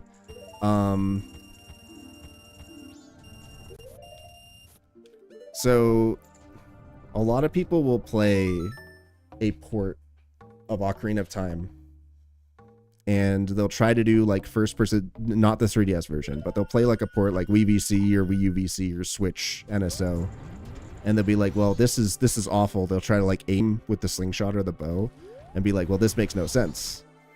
Like, the controls are really difficult and unintuitive, and the mapping is really bad. Like, I just move the control stick slightly and my aiming is, like, way the hell off. And the reason for that is not entirely because the games are, like, clunky. A lot of it has to do with the fact that the ports themselves have bad control stick analog mapping, and, like, the travel time, so to speak, is not set up in a way that, like, reflects accurate N64 controls. Like, if you play this game on N64 console, you will notice that the aiming is not that bad. Like, it's meant to match the way that the stick is kind of, like, set up, the stick is mapped. So you'll find that aiming is a lot easier on, like, vanilla N64. The issue is when you play ports, then the aiming gets really bad. So one of the solutions that was proposed for speedrunners was something called an ESS adapter, which is essentially a little dongle you attach to your GameCube controller as you play, and it fixes the control stick mapping so it feels closer to N64. And different communities have had different philosophies about, is this valid for speedrunning, in that Ocarina of Time speedrunning, you're allowed to use ESS adapters, but for MM you're not. So the MM community bans ESS adapters entirely. And this was because it was down to a community vote, and OT players voted to allow ESS adapters, and MM players voted to ban them. That's the only reason why it was like that. And essentially it's kind of just stuck. So if you want to play on N64, you can speedrun an N64 and have all the faults that it has, especially for MM. In playing MM on N64 is pretty miserable, I have to say.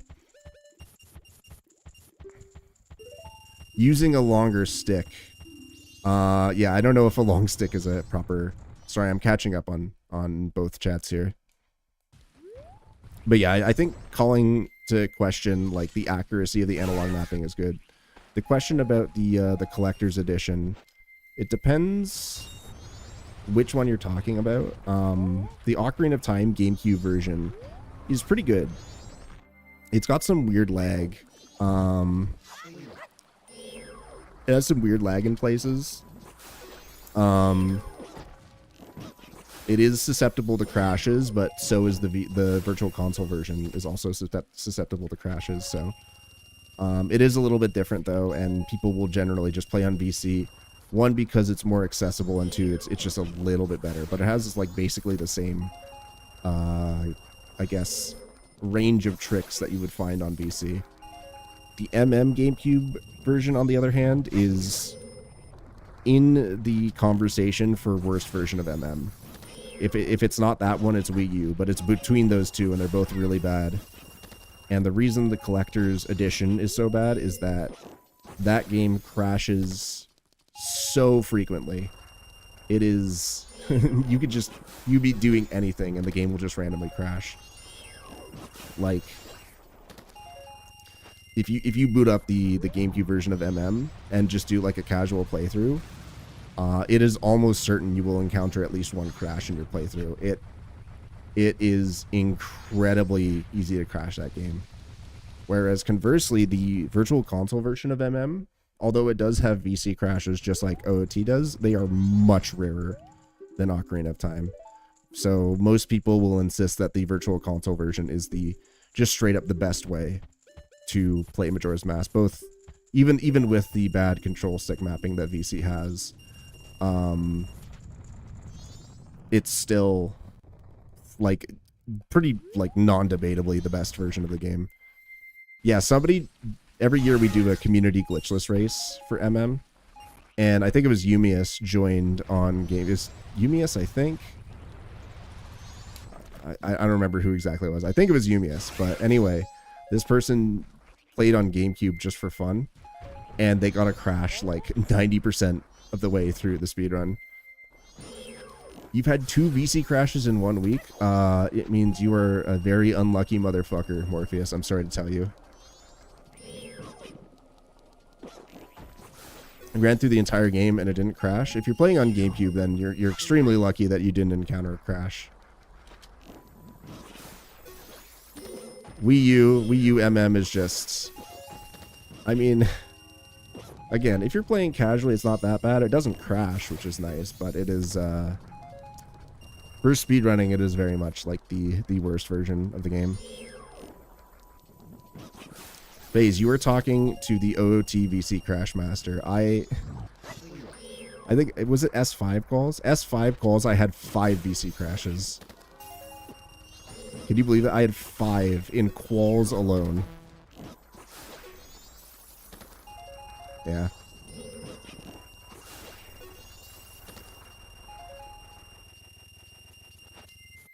Yeah, very unlucky. But thankfully for Rando, at least, VC crashes have been patched out, so nobody has to worry about that. And now, if you play Rando, you play VC with no VC crashes and an ESS adapter. It is strictly like the best console. There's no arguing it for Rando.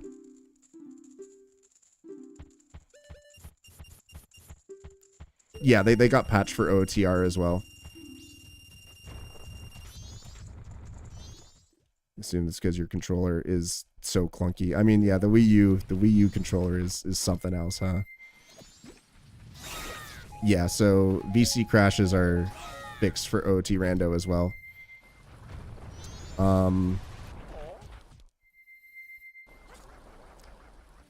There are some people though in the OT speedrunning scene. I don't know if this is a sentiment so much anymore, but I remember hearing a couple years ago that some people argued that VC crashes shouldn't be patched for OT speedrunning, strictly because otherwise it makes VC too good of a console. Like, they actually say VC crashes balance VC compared to N64, which is it's very funny to me.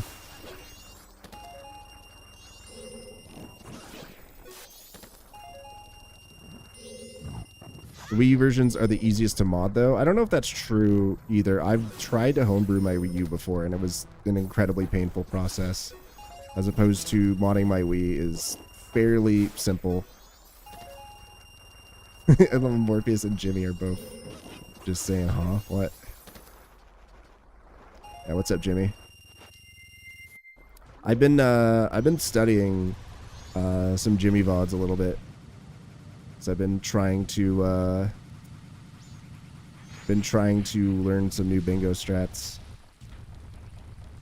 Did you guys know? I didn't know that Ocean Gossips existed. I thought my only option was either to go through Swamp normally or to do Swamp Gossips. I didn't know Ocean Gossips was just free to make it to Deku Palace.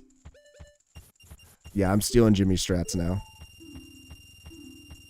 You want to speedrun Jet Force Gemini? That is, first-person shooters on N64 is, very, very brave. You did one of your Jostad runs with Ocean Gossips? I mean, it makes sense. Can't blame you for wanting to do it that way. Yeah, you do need a lot. I think you use, like, all 20 of your chews to do Ocean Gossips, but you can very easily get more chews afterwards.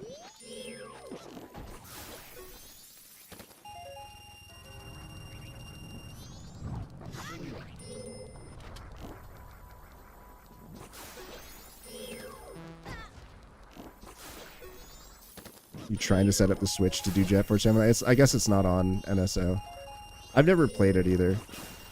It's kind of a lie. I played like the first 5 minutes, but as far as N64 shooters go, like I didn't grow up playing GoldenEye. The first time I played GoldenEye N64, I was 18 years old, and I played it for like an hour, and I was like, wow, this game is garbage. This is what people like. So, yeah, my first experience with GoldenEye was not too pretty. But I think the kind of like more that the common opinion now is like, yeah, it was good when we played it as kids, but it has not aged well at all. Yeah, surely the OST is something that held up, but the game itself, not so much. Yeah, it's an extra bomb shop trip, but like you can usually route that in with a second trip to Clocktown anyway, depending on what row you picked for bingo anyway, so it's really not that bad. Yeah, aiming in that game is no bueno. Alright, what am I at? Okay, I need 300 more.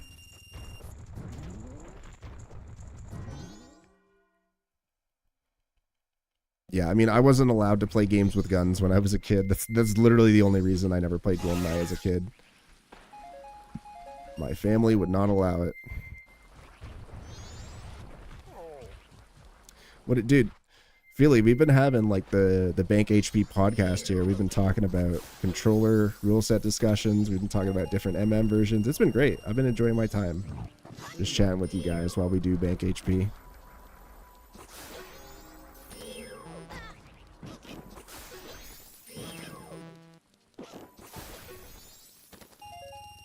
Yeah, this is definitely just like we had no idea where to put this heart piece. All right, you want to know? Here's how you improve MM. You take Beaver HP, you take Town Archery HP, you take Swamp Archery HP, and you take Bank HP, and you take those heart pieces and you put them in like a random spot that is like otherwise unimportant or unused in the 4 regions. And there you go. You have a much better video game. That's how you improve MM. Don't touch Beaver HP. I will touch 8 Beaver HP. I will rip it straight out of the game's code if I have to. You say Nintendo Switch makes N64 very unbearable. I'm not sure how much I agree, but I'm not gonna argue that too much. Oh, fun fact, if you try to make a deposit after you have 5,000 rupees in the bank in the English version, the banker will say sheesh. That's your fun fact. Or yeah, you could turn them into a hidden heart container somewhere. You were given a BB gun for Christmas when you were 6 and a shotgun for Valentine's Day? Oh, you were in a hunting family, okay. See, I grew up in Canada. I mean, I still live in Canada. We don't have guns. All right, so we got Baba Grotto that we're gonna do. So this guide here, just to catch everybody up, let me read this heart piece description to you guys, and you can tell me what you think about it. So heart piece number 31: in a hole outside the observatory, wait till 3 a.m. and a Deku will come and sell you it for 150 rupees. It also needs to be on the second night. What do you guys think of that heart piece description?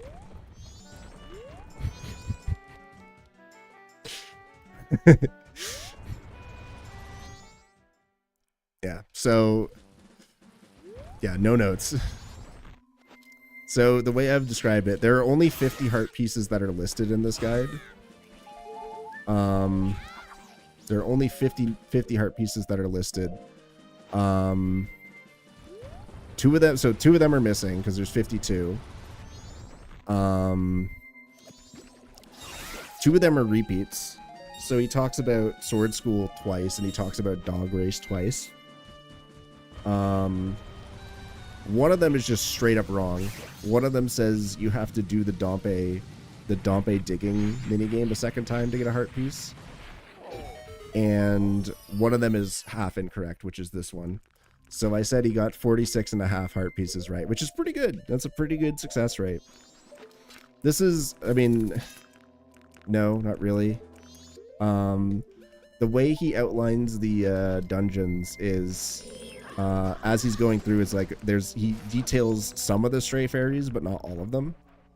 And at the end of the dungeons, he's like, yeah, these are just the ones that I could find. I'm sorry, it's not complete. Yeah, 2 times doing the Dompe. You get to do Dompe RNG twice? Ugh.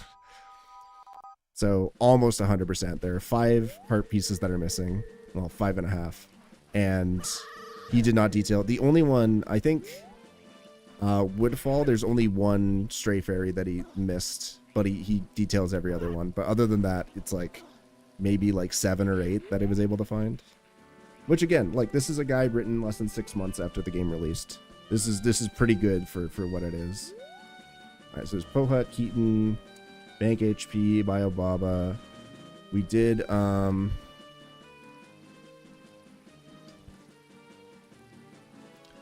there's Sword School. Okay, we're doing gossips now. Okay. You never got GFS as a kid, me neither.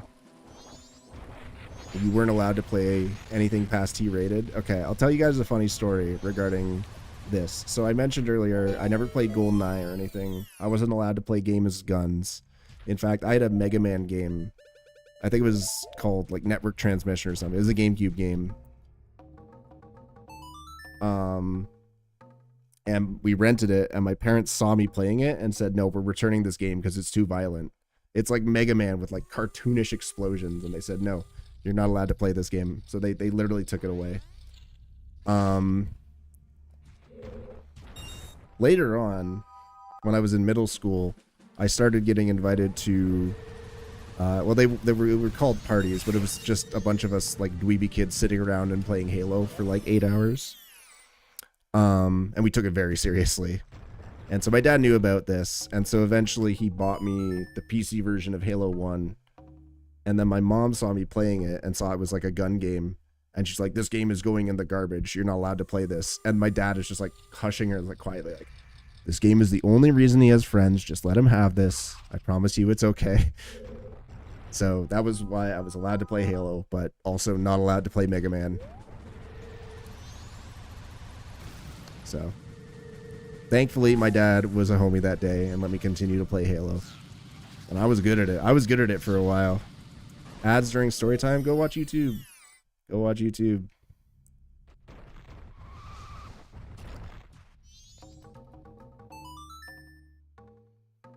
Oh, it's funny that he says in this, use Goron Link to play Goron Lullaby in each of these caves to turn the stones red. You can do this with any of the 3 dungeon songs for the different forms. You had a cracked version of Halo 1 that you passed around the USB and did LAN parties. See, I was too scared to ever play computer games on school PCs. In fact, I was in a computer programming class in grade 10, believe it or not. Grade 10. We had a computer programming course. And I have this distinct memory of one day because our teacher, he was like, I play WoW. Like, I know gamers when I see them. And there's one day where he called out 4 students who were all sat in the back corner of the classroom. And he's like, you two are moving up here to the front of the class because I know you're playing games. So I'm going to keep an eye on you, because I guess they had been sitting in the corner and playing. I don't know if it was like Warcraft or like Half-Life or whatever the frig. Whatever kids were playing in 2009. But yeah, the teacher figured out that they were playing games and just had enough of it and moved them to the front of the class. Like, they were in a spot that was like very much like obscured from the teacher's point of view. Oh yeah, I'm sure StarCraft was one of them too. Ooh, it's time for dog race HP. All right, it's time for dog race HP, guys. I'm ready.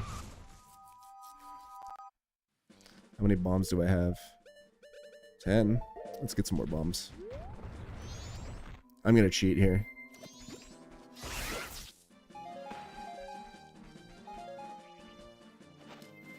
Surely the guides. Okay, so like I mentioned earlier, there are a couple of heart pieces that are repeated. He talks about dog race twice, and he does not mention anything about, not even Mask of Truth. So that the first time it says another piece of heart can be found by winning 150 rupees or more at the dog race minigame. And over here, bet on the dog races at Romani Ranch and score more than 150 points to get 150 points. Excuse me. 150 points.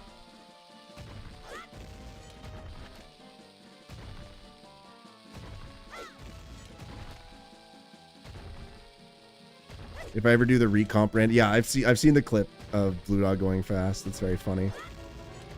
Shout out to them, dude. No.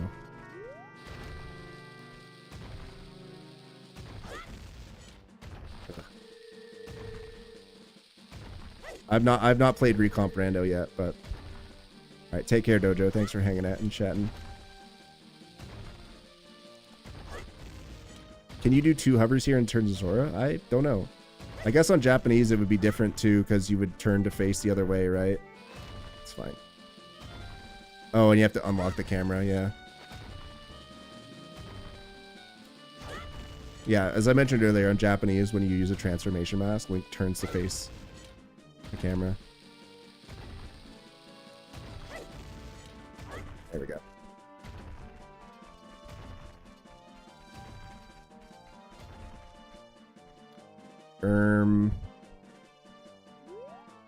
I don't know if I have enough bombs here. Does that work? Nope. Oh, you can just hold left and it works. Interesting. Let me try the strat you guys are talking about. You do 2 hovers here and turn Zora. Okay. We'll see if that works. Give me bombs, please. Yep.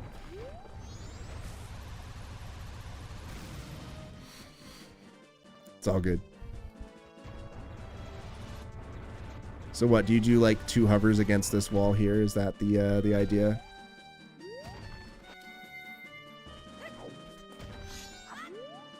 Okay. Let's try that.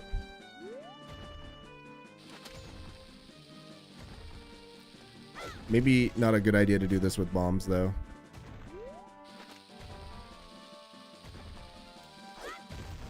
I might want to get choose. Yeah. Let me try this.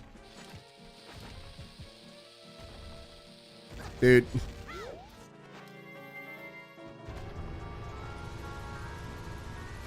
But the problem is, the guide never mentions bomb shoes. There's a whole section about the items you can get. It never once mentions bomb shoes, so I can't use them. Ooh, the double bomb drop. No, you don't.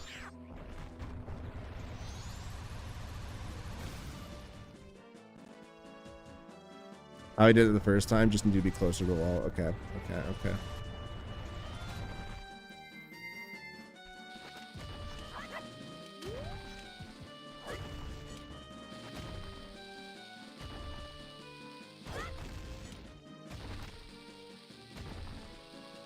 Oh, did you see Chew written there? Okay, I'm gonna do one more for safety.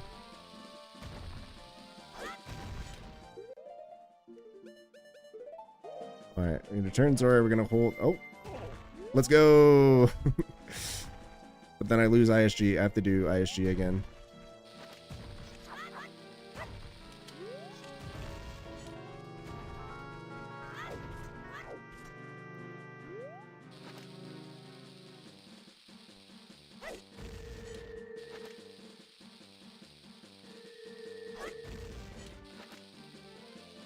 Oh, you can just jump around the boulder, Zora? Okay, well, it's too late.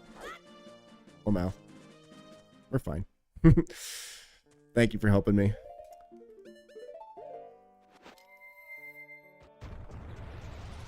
Wait, but I didn't come here with enough rupees, did I? Uh-oh.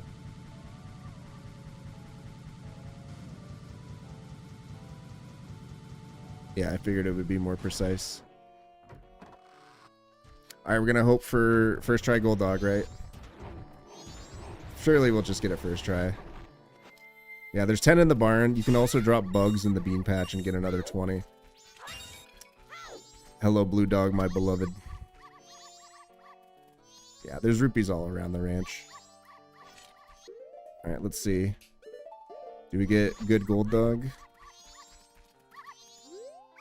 Yes, we do! Okay, great. Alright, surely gold dog will win it for us first try.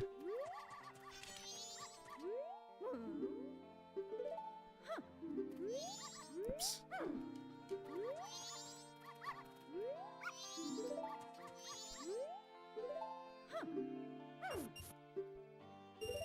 Alright, come on, gold dog. Let's do it. Let's do it.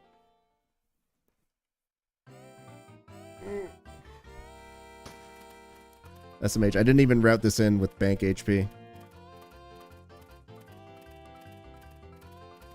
Oh, yeah. Oh, this is free for gold dog. Look at him go.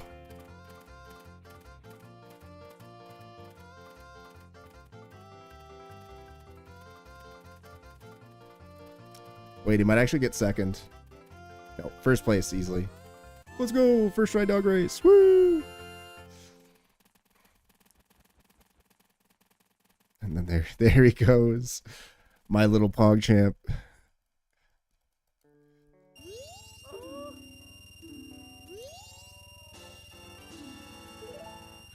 All right, for the fans, we'll run it back just once. Okay, medium condition blue dog. Surely this is the one.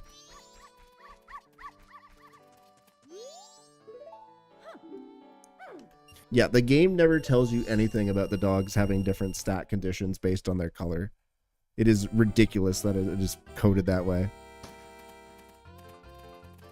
Let's go, blue dog! This is purely for the fans.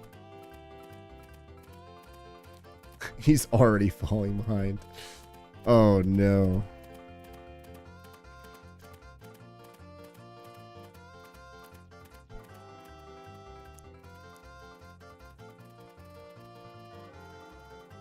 Yeah, this is easily last place for our beloved.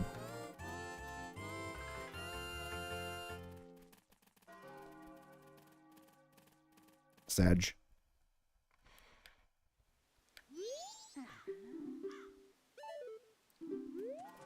Alright, let's get out of here.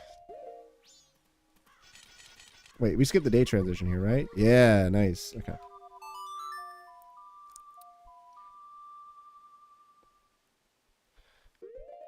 Yeah, she said in Japanese that was a bad choice, which is translated from Boku no Hero Academia, as you all know.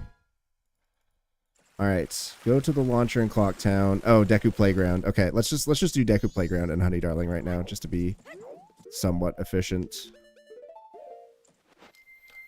He does talk about Honey Darling in all 3 days.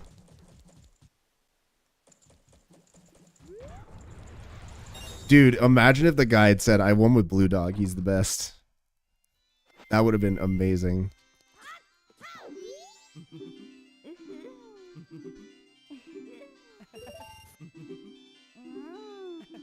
Get some bomb space chews.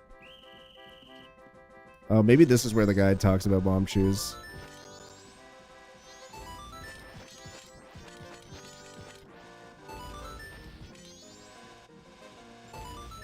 I'll read the Honey Darling section in a bit. Play the Deku game and win it a few times on each. A few times on it. You just have to win it once.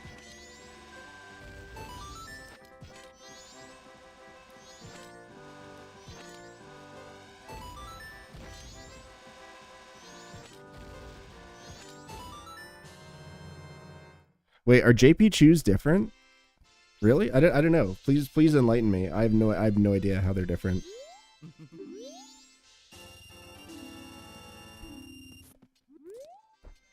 Oh, you can just spam choose infinitely? Okay, yeah. So on English there is a limit. I think it's like 3 or 4 chews that you can have spawned at one given time. But I'm hearing that apparently you can just spam choose on the Japanese version. So let's see how that goes. Am I gonna crash my game here? Oh my god. Crash myself. Yeah, you can just... It's 5 on English? Oh my god. Dude, look at the frame rate. That's awesome. Okay, let's space him out a little bit.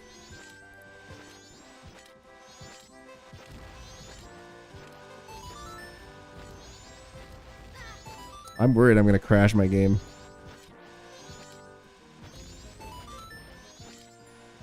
Don't look up. Okay, I won't look up.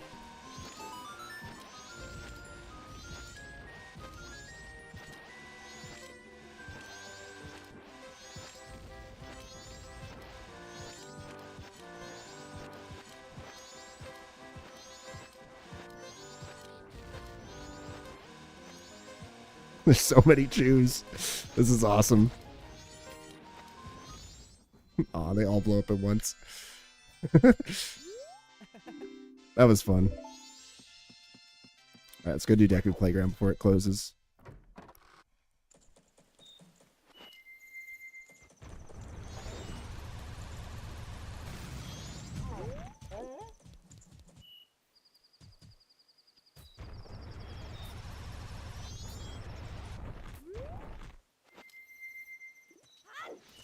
Brother.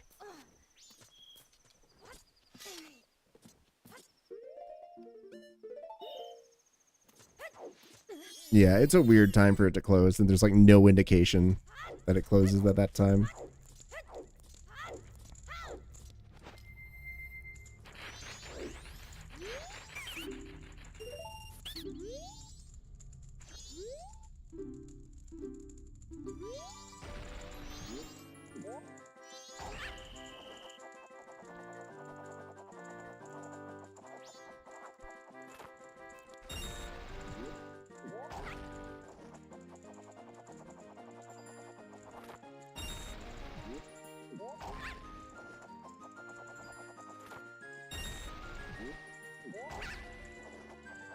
Ooh, almost got clipped by that platform.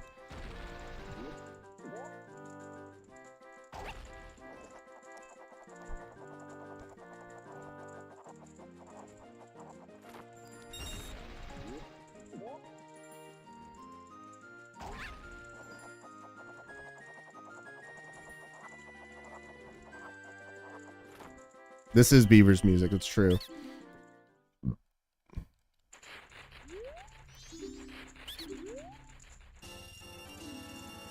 All this money that I don't need because I already farmed for bank HP. All right, I'm gonna come back for these ones later. I'm gonna take care of some of the other ones. So the next one he identifies is in Great Bay Area. Play the game with a guy on the island for a piece of heart. Not specified is that you need to clear Great Bay Temple for him to show up on the island. I'm fully willing to bet a lot of these HPs that are listed here, because when he actually, like, we were going through the guide, there were a couple of HPs that were listed. So I think what this was were people emailing him different information about the game, and some people were, you know, like, varying levels of how specific they were about these HPs, because this one is literally just play the game with the guy on the island. What does that mean? Like, there's no guy there, right? You need to kill Gyorg, or sorry, Gyoka, as he's known in this guide. So I'm willing to bet there's some, and that also is why I think there's some duplicate HPs in this list. Again, we can't fault this too much. Like, let's just be clear. We can't fault this guide too much for what it is, but it's definitely not complete. While I'm doing this, let me see. Misc, hints, and tricks. I just want to read to the end of this guide, and then we can wrap it up with Majora. Hidden songs. If you play the Song of Time backwards, all time will go about 1/3 of its normal rate. This is very useful for long dungeon exploration. This song is called Toki no Sakasa Uta, or Song of Time Reversion. Also, yeah, we'll play work to you at 12 hours. These two songs can be used at any time in the game, even if you don't know about them yet, as I'm not sure if they're learnable yet. The song is called Toki no Kasane Uta, or Song of Time. It's very possible this is the first actual, like, documented guide, which is, I'm pretty sure it has to be, right? Like, what other guide would exist? Yeah, exactly. That's the whole mission statement of this stream. Is it's okay to make fun of a product of its time while also recognizing how impressive it is for the time period it was written in, which it very much is. So, but yeah, this is most likely the first ever actual guide written for Majora's Mask. How did the dude figure this out? There's a scarecrow. I feel like either trial and error or other people telling him, maybe people who played the game and, you know, play the game in Japanese and know. All the best guides had ASCII art titles. I see your ASCII art title. How about an ASCII art map? What are your thoughts on that? You like this here?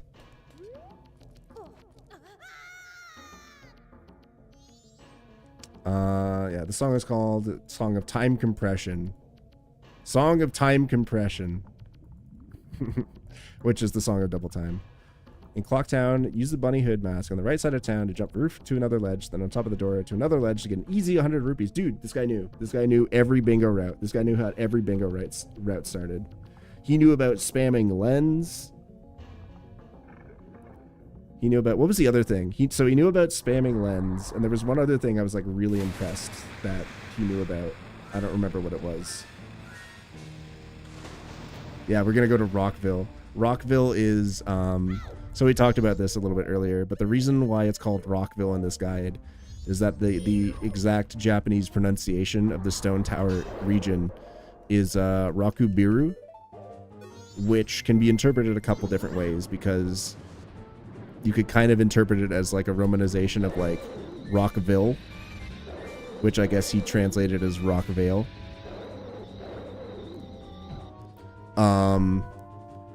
But another way to interpret that is Biru is like the Japanese word for building. So, you know, stone building or stone tower, kind of like, or rock building, which definitely makes sense. Yeah, nice JP Georg, except I totally forgot you can't just hold down an A to make it back to the ledge. I would love to get in touch with Baby Ryoga. I don't know if they even remember writing this guide, but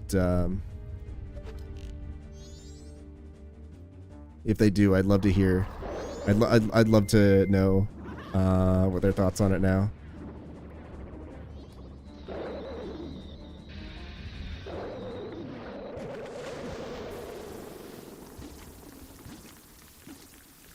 Can I control F for chew? I will. Suichu. The Chew game. That's it. Those are the only 3 mentions of it, is the Chew game. Fire an email to some ancient decrepit email address listed. So if you look at this guy's GameFAQs account, it's the email that's listed is actually a different email than what is listed in this guide. So there's a chance he actually had it updated. Yeah, so he talks about use the bunny mask on the right side of town. There are 100 more. In the inn, if you have an inn key, another good way for rupees to kill the huge fire-spitting lizard by Death Mountain. They give you 50 rupees a kill. You can get magic beans for 10 rupees each from the Deku trader outside the camera guy's hut. Just talk to him with Deku Link before you give the map to him as regular Link. Nice. This guide completely predates the English release. The last known revision was dated to 10/09/2000. Which is either October 9th or September 10th. Either way, that's before the NA release of the game. The first update of it was like May 14th, which is like less than a month after it came out in Japan. All right. Oh no, no. Dude, this is so sad. Logbook entries coming soon. Sad.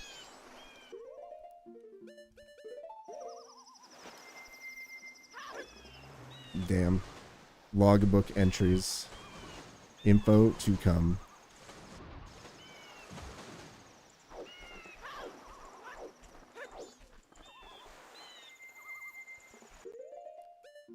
Some kind of chat space room.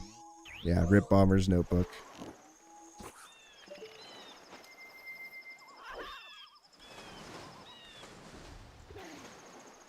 What is this page? Item skip, magic beans. I don't think I've ever... Info to come. Okay, I've never seen this. Last updated 7/29 by Feely. Wait a minute. Ah.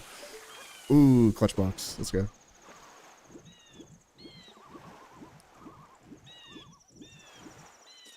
Someone deleted it, so you had to remake it. That's funny. It's a piece of history. Alright, so I think most people here know about this trick for the Fisherman game. I don't remember subscribing to you. Who is this man? I'm the Blue Dog guy. Hopefully that jogs your memory. So this is how you cheese this minigame. Draw your sword and you just start slashing.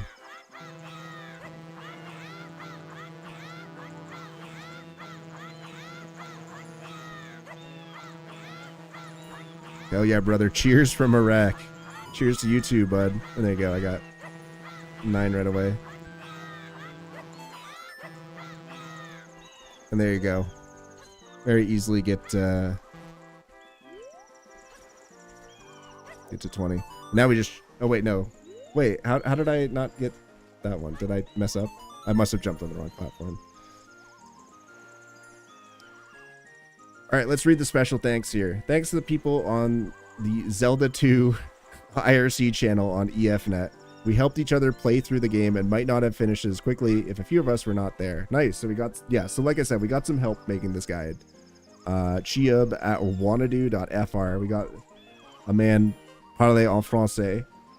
As to faire mes besoins.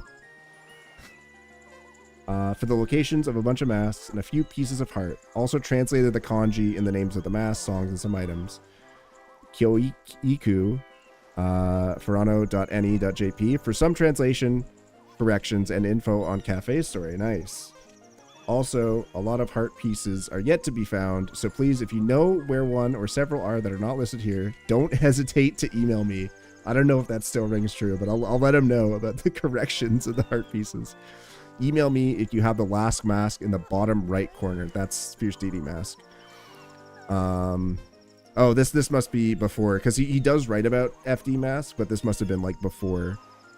Remember, this file is copyright Baby Ryoga at AOL.com. Please do not copy or reproduce this list in any way. If you want to use it on a web page, you can do so without permission, as long as credit is given and nothing is changed. Don't email me asking to post it. Just go ahead. Well, I think we did a little bit more than that, but hopefully everyone knows Baby Ryoga is the one to credit for this lovely, lovely guide.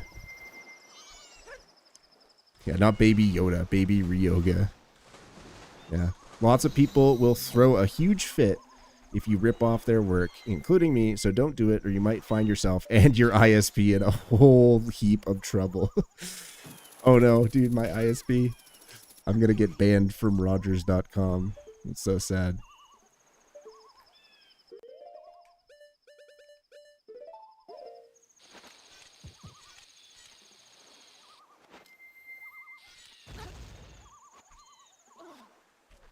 You can make this. I think you could just make this jump with Zora, but it's like kind of precise. So I'll just do a recoil flip here. Yeah, we all love Baby Ryoga here. And then we just have copyright, dude, copyright Baby Ryoga at AOL.com 2000. Game facts. Facebook.com/game. I think this is just, oh, this is what I copied from the website. I think this is just some artifact here. 2025 Fandom Inc.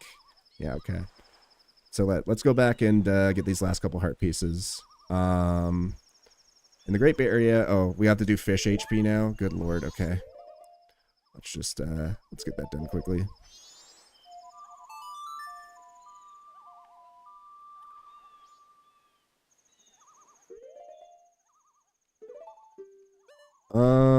I guess I'll just go here and I'll farm at the grotto.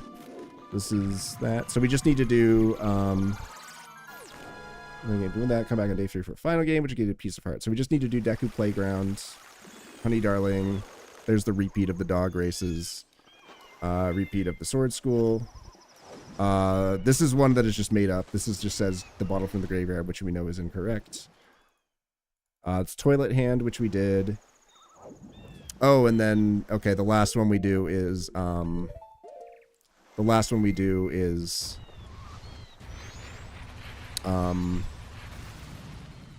Path to Snowhead HP.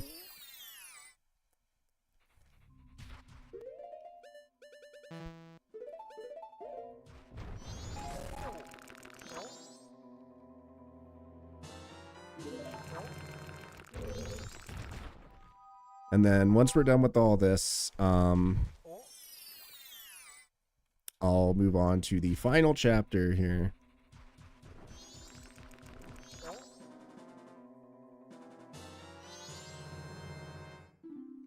Here we go. Chapter 2, Majora's Masks.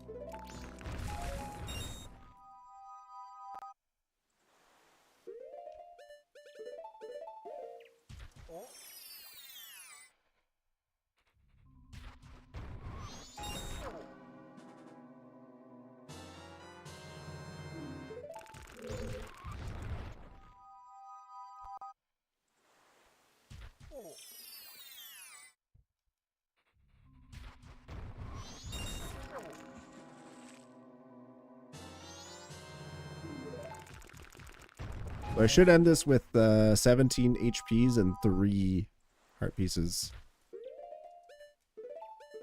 17 hearts. Because I said it's 47, right? No, it would be 18.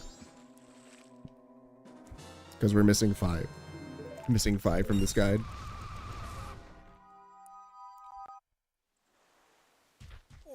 Oh, not the square.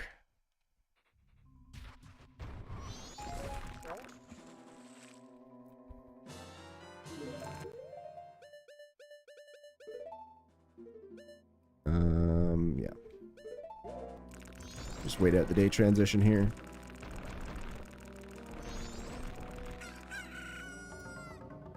Alright, we'll go do Deku Playground and Honey Darling, and then we'll make it night 3. We'll make it night 3 to do Deku Playground, just so I'm not like waiting a million years for the clock tower to open.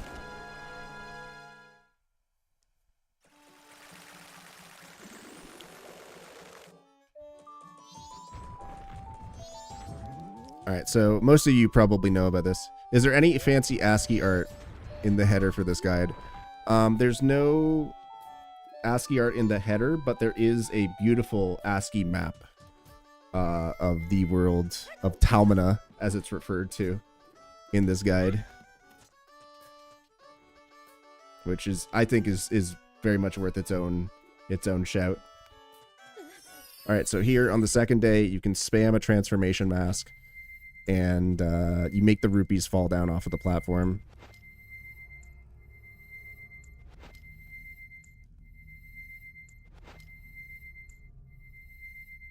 Should be good. Yeah. And then we can just collect these and end the minigame right away. Any other mysteries to be unsolved? Yeah, the mystery of where the remaining heart pieces are in this guide. No. For MM, I'm not sure what else there is to cover, but there's definitely more more stories in other video games. I'm always looking for more things to cover. So if anybody has any thoughts or ideas about other things that could be covered, I'm all ears for sure. Should I just spoil my next like big video project? So obviously I'm gonna turn this stream into a condensed YouTube video. But I'm hoping before the end of the year, I want to do a video on the world record history of Smash 64 Break the Targets, which is something I did speedrun in the past. But I'm trying to do it in a way that doesn't make it look like I'm completely ripping off Summoning Salt, so I hope I can make myself like stylistically distinct enough that people aren't going to be like, oh, this guy's just copying Summoning Salt. I really want to remember what it was, the other thing that the guy, like, the guide called out that I was like impressed that they knew about. Calling out the Lens of Truth thing is like really, really cool. Let me see if I can go back and find it. Yo, Final Jazz, thank you for the gift sub to Jackson Perotti there. Very, very nice.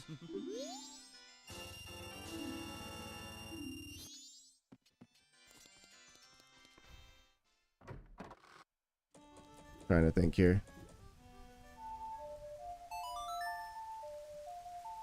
Oh yeah, that they knew about the Egos fight where you can use the Bremen mask to make the soldiers march. That was the other thing. I was like, damn, I can't believe this was known about like right away. They knew about that immediately. Ah yes, Brian J.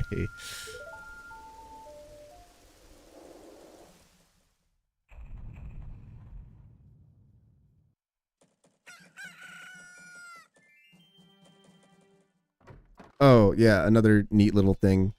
So you can do this last mini game as Deku with the bubbles, and it actually reduces the number of targets that spawn in this way. So you can put on Deku, enter the door, and then turn back human and do this with Arrow, and there will be less targets, which is nice to make the mini game a little bit easier.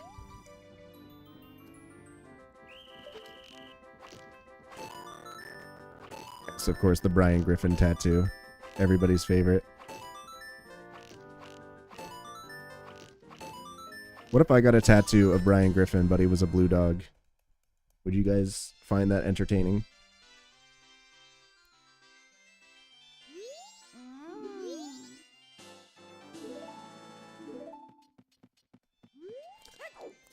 There he is.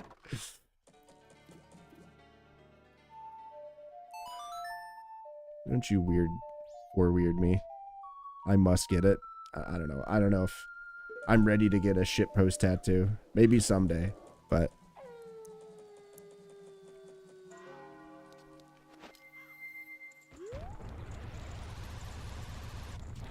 like He-Man style? I don't know about that. Not sure what He-Man style would entail.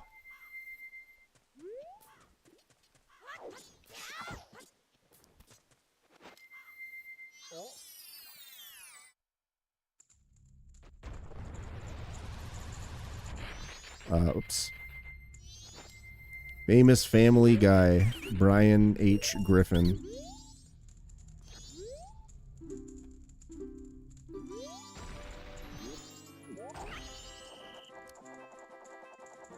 Make it. No. I had to go for it. You can only make that cycle if you're really fast, but I thinked it up because I accidentally pressed the go run bass button instead of. Thank you, Final Jazz, for gifting a sub to Duprific as well. Appreciate the gift subs coming out. Your boy's unemployed, so any support is appreciated. Obviously not necessary, but I do appreciate any help that does come my way. We'll see how this YouTube video does. I've talked about this a little bit before, but and thank you, Final Jazz, for subbing yourself for 52 months. Appreciate that a lot as well. Go Whalers, indeed. So when I uploaded the Blue Dog video, my channel was not monetized at all. Like I hadn't set up like the YouTube partner program at all or anything like that. So I was only able to start making like ad revenue off of that video after actually hold on, yeah, let's go here. I was only able to make ad revenue off of that video after the first 2 million views. And it was on January 1st too, so I missed out on December ad revenue. 2 million views in December, which would have been a decent portion of money. Would have really liked that, but it is what it is. It just means I need to make another great video for the masses to enjoy.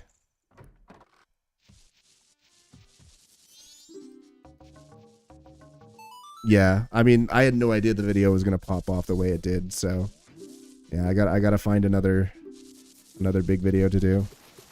That's the thing. I don't know. I kind of feel like the video was lightning in a bottle, so to speak. So who knows? It's fine. The Water Temple video that I uploaded after Blue Dog still did really well. Like exceedingly surpassed my expectations. It's already my second most viewed video of all time, including one that was uploaded 16 years ago.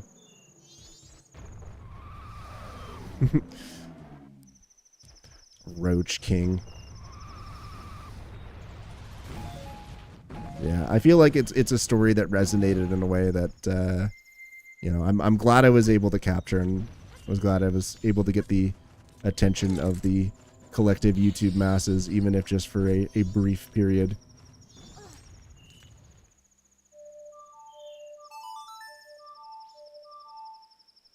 My Scarecrow song is just the first four notes of Megalovania, in case that wasn't obvious.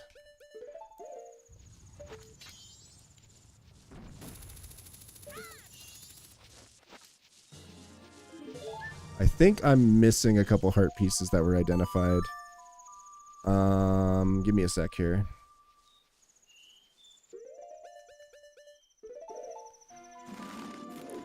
Let me see here. We did this one. We did this one. Yes, yes. Yes. Wait, did I turn in the Deku photo? The Deku King photo? I don't know if I did, actually. No, I totally did. I totally did.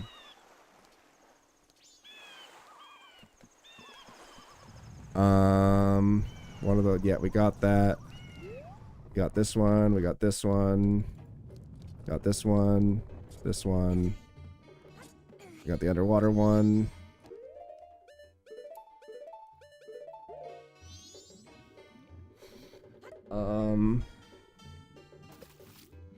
The Truth and Hold. We got this one.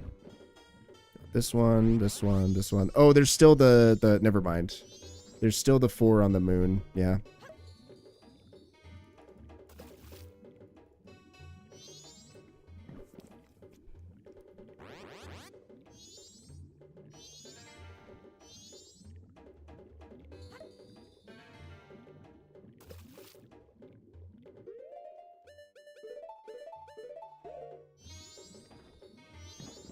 No, small one, that one.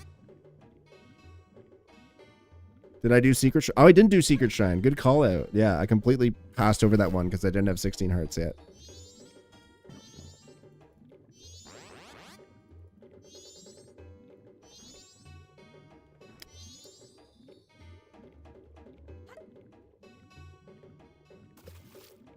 This one, and then yeah, there's the 4.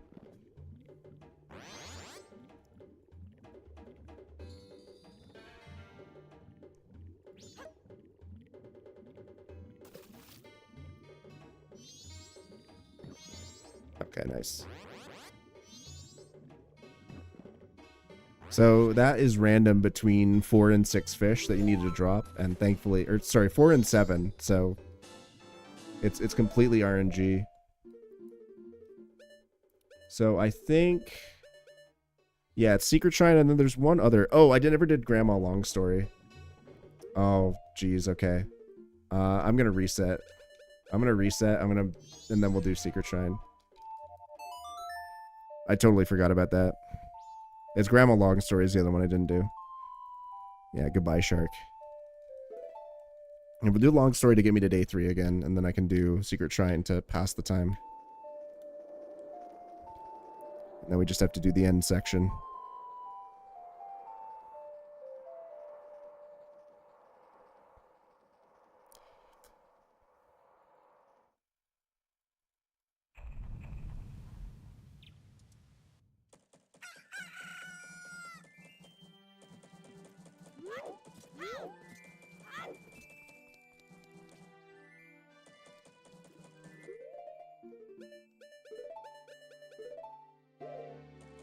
Yeah, there's a lot of strange stuff in this game for sure. But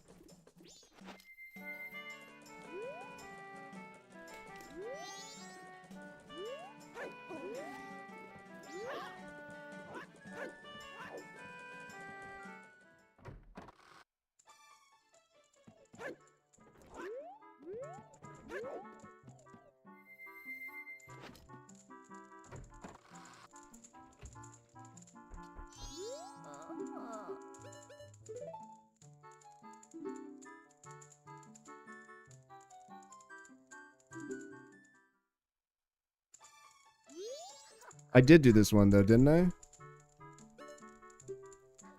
Yeah, I did.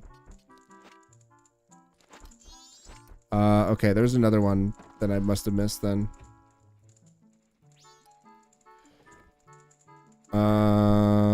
We did seahorses. Did I ever do... I did do Woodfall. We did this one, we did this one, we did this one. This is Secret Shrine. We did Bank HP. We did Bio Baba. Did this one. We did Gossips. We did Dog Race. Naked Playground. Did this. We did Fish HP. Did Honey Darling.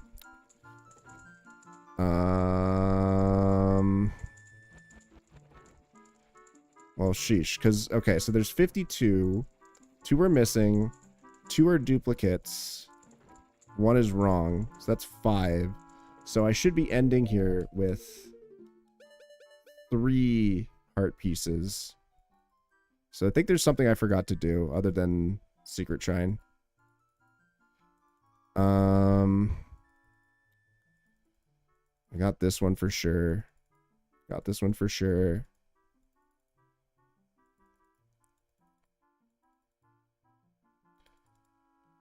Unless there's another duplicate.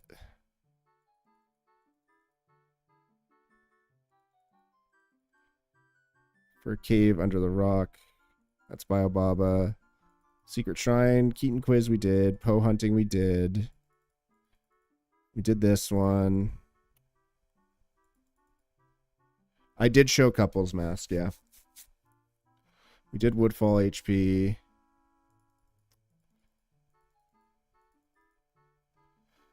Yeah, I'm just gonna like double check this because I know I did this, but I'll do it again.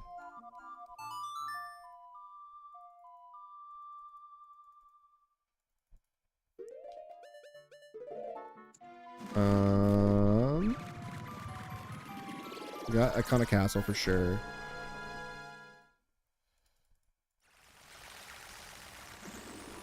Got Dodongo HP for sure. Got this one for sure. Got P-Hat, Grotto. Yeah, we're almost at 100%. We're just following what the guy did, which doesn't do entirely 100%, but it's pretty close.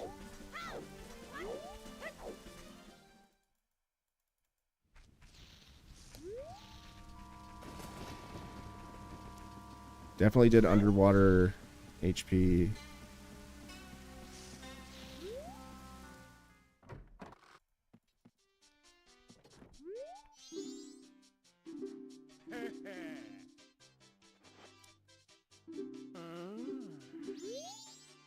Yeah, I did this one already. I'll try to bring my A game. I promise. Did I do Kamaro Dance?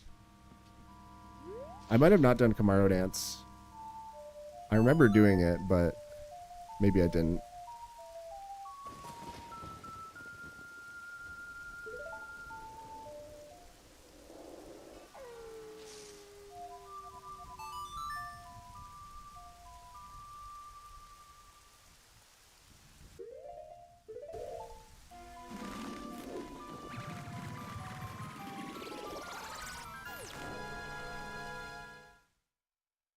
I'm trying to think. I might have. There's some I might have forgotten how to do. All right, just idiot checking myself. I got this one right on top of Clock Tower. I did. Okay.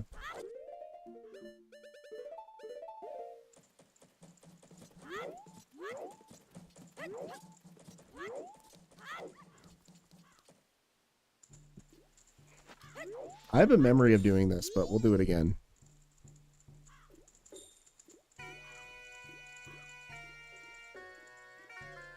I guess I can check the Bomber's Notebook and see if there's anything like unanswered. There is one thing, there's one seal that you don't get because you don't get room key. Is there anything else of the HPs we missed? Because there's no Evan. There's no...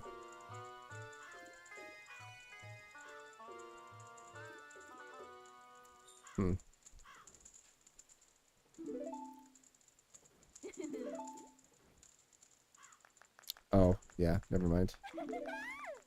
Yeah, we did this one already. We definitely got Biobobble, we got, Dongos. Let me just, real quick. I know I got this one. That's Toilet Hand. We did that in first cycle. This one's fake. Did this one, did this one. Swamp Archery, we did that already. Yeah, let's take a look at the Bomber's Notebook. Yeah, Anju's gonna be missing her happiness seal. Oh, I don't know who these people are. There's some missing seals.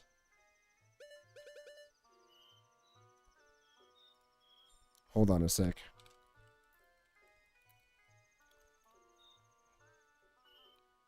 Let's see here. So there's Bombers Secret Society. So there's Bombers. There's Anju Cafe.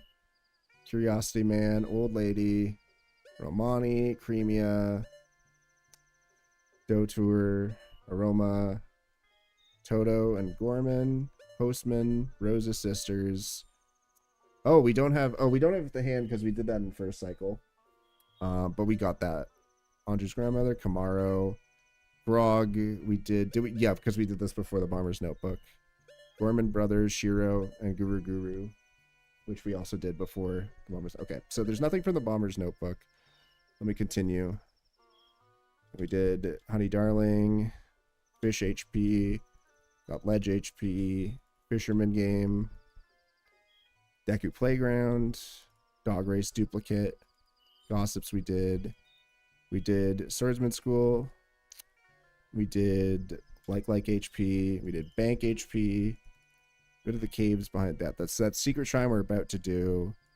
Keaton Quiz we did, Poe Hut we did, and a whole outside observatory we did this one. Although, yeah, we definitely did that one, right? We did Woodfall HP. We did Seahorses. We did the 2 grandma stories. We did Mailman. We did the Mayor. These 4 we still need to do. We did Icona Castle HP. Did Mailboxes. We did Don Giro. We killed the Dodongos. We did the Spider House. I did Pea Hat, right? Did I? Maybe I didn't. Let me try it. I remember doing it, but I'll try it one more time.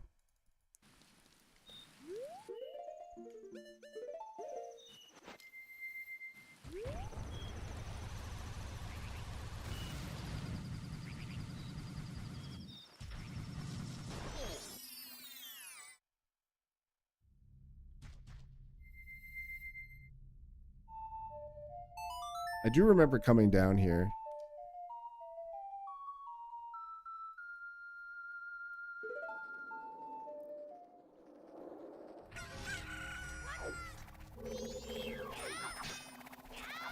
Yeah, I definitely remember doing this. Forget it.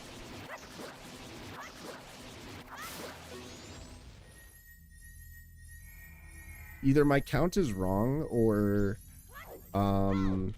there's another duplicate that I'm not acknowledging. Yeah. We did Dodongos. Unless I skip the chest. I'll try it one more time.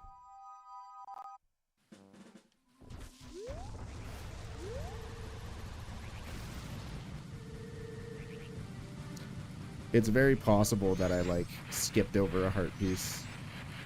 Or like I spawned a chest and then I just didn't do it. Or I like remember doing a heart piece that I didn't actually do.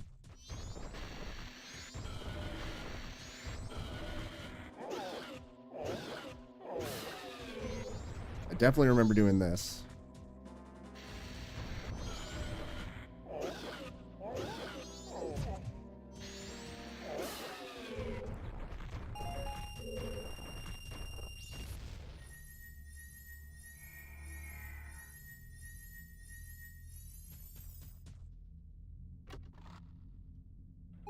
I got this one already.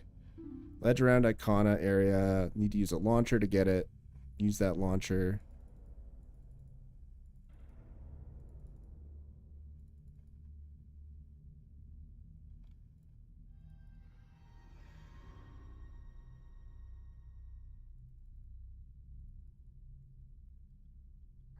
Oh, wait.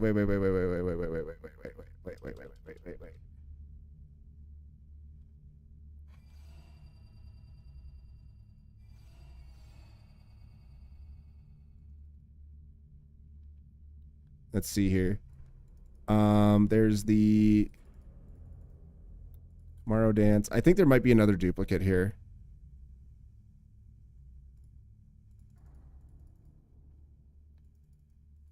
Oh, dude, this is my first like shitty comment on a YouTube chat. I'm sorry you got 4 million views and featured in a critical video, but now you only have 2 viewers on stream. Yeah, it's my second YouTube stream ever. So, I mean, you know, I have a following of basically nothing in terms of the stream sphere, but thanks for the extremely backhanded compliment there. So, I don't even know how you ban on YouTube, but let's go ahead. Put user in timeout. All right, 24 hours. See you later, bud. I'm sorry you only streamed on... Yeah, I have 1 viewer for every stream I've done. That's pretty good. I'll do 1,000 streams and I'll have 1,000 viewers. Pace is good. All right, I'm just going to go do Secret Shrine and then we'll call it at that. No, that's an amazing comment. Like, they specifically went and, like, found the backstory behind me. It's like, wow. I'm going to specifically call out your success and now lack of success on a stream.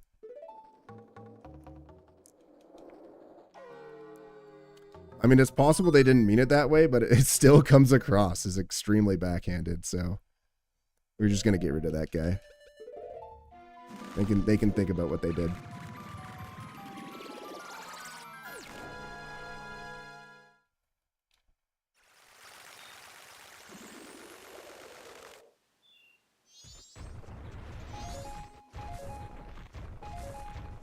It's okay. I've been getting comments like that on Twitch for years. Don't you worry. I've been down this path before.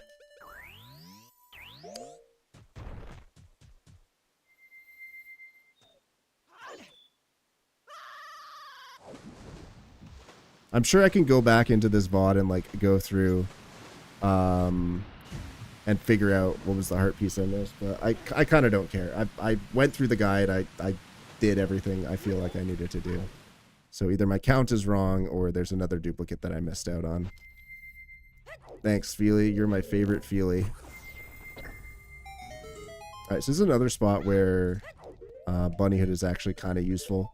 Just because you're doing a lot of like human movement with the GFS. So we'll put on Bunnyhood here.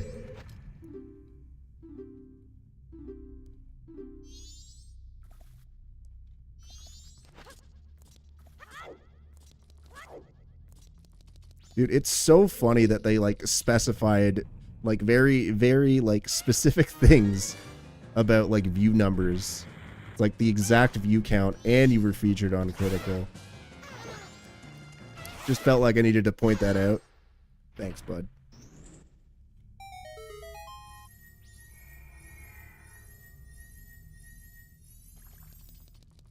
Oh yeah, you don't need to open. I'm Rando Brain right here.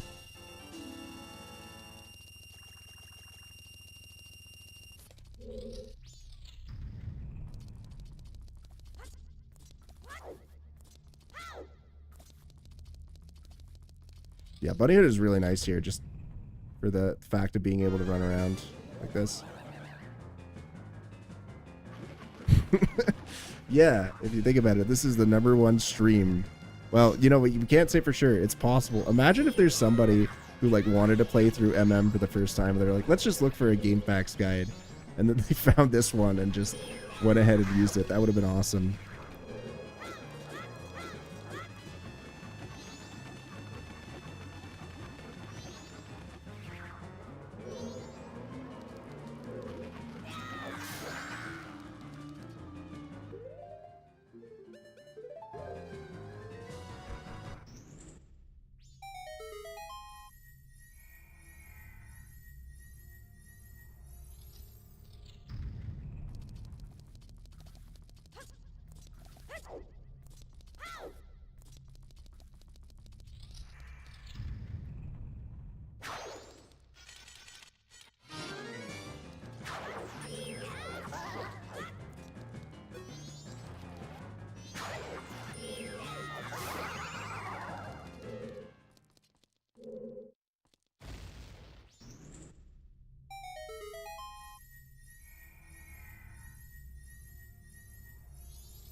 Let's see how the work fight goes.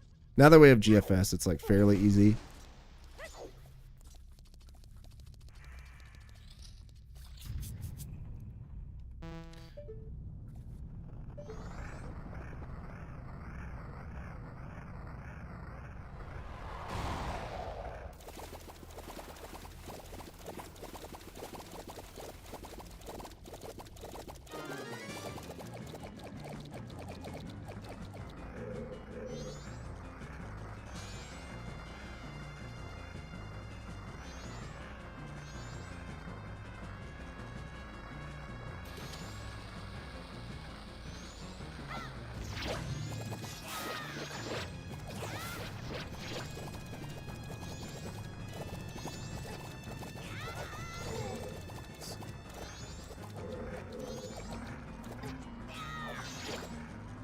Trying to do a fast strat here. You can take damage and do a jump slash like right in front of Wort with Gilded or GFS. Maybe I can just do it here. There was kind of an opening there. It might have just worked without taking damage, but whatever. Do it again. Oh, close his eyes. It's okay. We got lots of time. Just waiting for midnight anyway.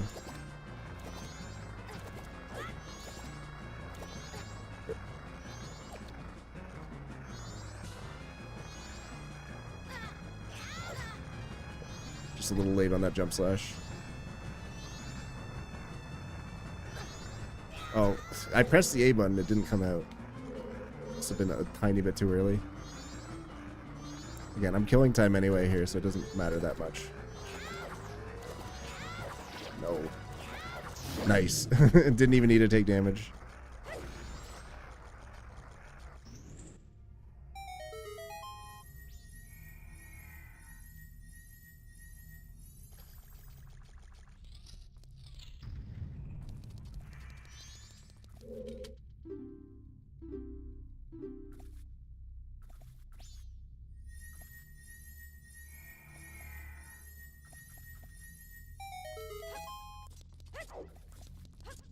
No. Blame that on the bunny hood. Taking the stupid mask off. Nothing but trouble.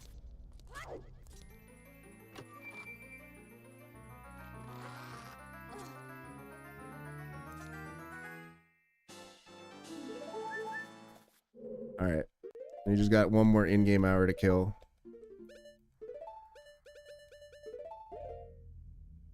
The most goated mask in the game? Yeah, I just equipped Goron mask.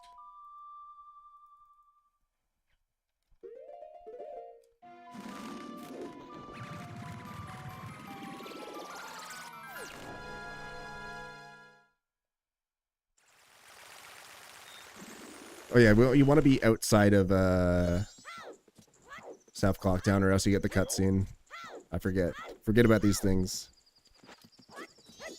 Got this, right? Yeah. Wow, green rupee. So cool.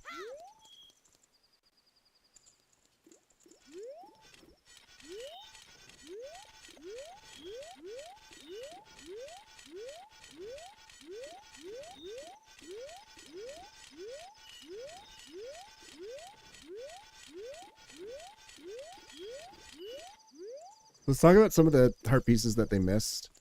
I'm not entirely sure why they didn't know about this, because this is just a mini game. I'm sure somebody must have done this, like the archery mini game. Maybe it was a skill issue. I don't know. Chess mini game, it totally makes sense why they would have missed it, because it doesn't tell you that the prize is different. The only indication you have that chess mini game is different prizes as different forms is the fact that it's a different price for each form. But that really is just that's just like a matter of like, you know, knowing the game. So I can't fault them for not knowing chess minigame, even though it seems like a pretty obvious heart piece to forget about. Like, that makes sense. And then beavers as well, there's not really an indication you have to do it again. Evan, yeah, I'm not gonna even, I believe that nobody knows, or nobody was able to figure out the Evan song, trying to figure it out in Japanese, because you have to do, no, we did Deku Playground, but nobody is gonna know like that whole side quest and figure out like you have to get the tune from Mikau's diary and then play it for Joppas, and then he says, yeah, play it for Evan, but specifically don't do it as Zora. Like, that's a lot to figure out, so I don't fault them for not figuring out Evan ahead of time. All right, there's no text during this cutscene, so I'm gonna use the washroom.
Yeah, it's an empty chair stream.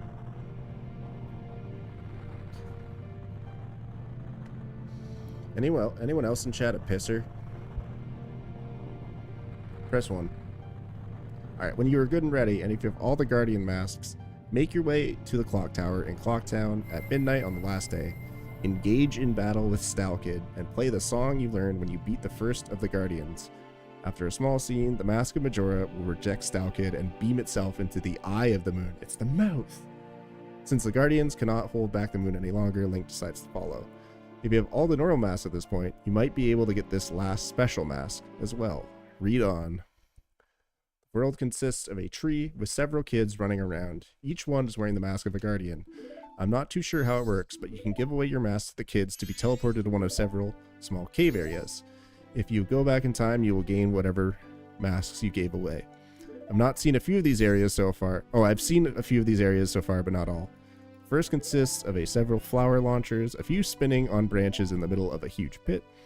If you work way over to the corners, one is a heart container piece, and the other has a door that leads to the kid who brought you here. You can give him more masks to leave, but I'm not sure how this works either. It may or may not affect other events. 2 masks lost. Second consists of a high-speed water tunnel where you're given choices of path. At the end of the path, you will either get to a gossip stone, a door leading to the kid, or maybe you have a heart piece, which I have not found yet. If you get to the kid yet, don't want to be teleported out, just jump back into the water with Goron Link. Well, he knew about Goron voiding. Let's go. You can always leave by the blue teleporter area at the beginning of the area. 4 masks lost. Third area consists of many ramps for Goron Link to roll over. There's a trick to it. You roll completely straight from the exact middle of the first runway, then let go of the analog stick just as you land from the jump. You will bounce off the chest and automatically roll up to the next ramp. You will keep bouncing and rolling automatically, but you will fall into a pit when you get to the 2 green pots containing more magic. Stop at this point and explore by walking. I have found nothing here but the kid with the mask. Okay, so he didn't find 2 of the heart pieces. 6 masks lost. Go to the last kid when you get out and give him the mask. You will be transported to the last illuminated and find the kid and give him the last of your... He doesn't even describe the twin mold trial. On the last, you should be teleported, and none of the kids will be there except the one against the tree. None left. Alright, I can't wait to read the guide for the bosses. Talk to the kid resting against a huge tree who is wearing Majora's mask. You will transport it to a huge room where each of the guardian masks will fly from your hands to the wall. There, the eyes of Majora's mask will glow and pop with a look of insanity. It would be a good idea to wear the bunny hood for the following fights if you didn't give it away to one of the kids in the previous area. If you gave all your masks away and had the max possible number, you should receive the 4th special mask, which will allow you to turn into a sky blue adult Link. Very nice. I've not tried this yet, as in my most recent save I don't have all the masks, but the word is out there that it works. Nice. Okay, so he had rumors about Fierce DD mask, but he never actually saw it for himself. But kudos to him for getting it right in the guide. So it sounds like they got the heart piece from Adolwa Trial, but not the rest. So maybe we should just do Adolwa Trial and then move on, because I'm fine to play this without doing all the trials here, to be honest. I just want to get to the Majora's Mask fight. As Adult Link, you have a new sword that can fire magic when it slashes. There's almost no way you can lose. You can definitely... I've seen people die to Majora with FD. Many people complain... Oh, I see. Many people complain because with Adult Link, there's almost no way you can lose. You could probably even beat it with only 3 hearts in that form. So you basically don't want an automatic win. Fight it without getting the final mask. Okay. Alright, we'll get this heart piece, because this is the only one that I think he was able to find in the guide. But he did detail the remaining trials, moon trials. But they're all optional, and I kind of want to fight Majora without FD anyway, because the guy did it without FD, so I'm not going to waste any more time here.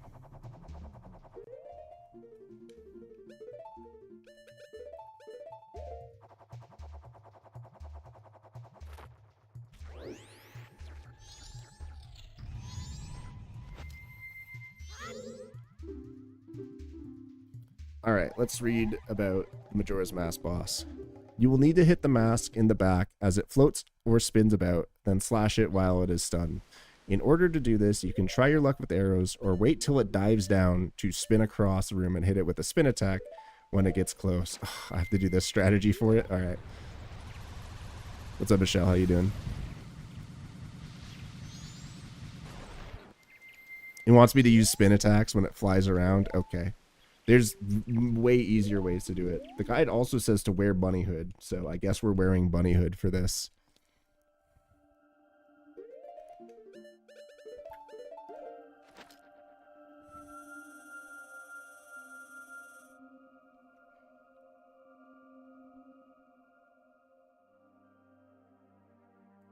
Usually wait for it to do so and charge up a spin attack, hoping it will come down right above my head to guarantee a hit.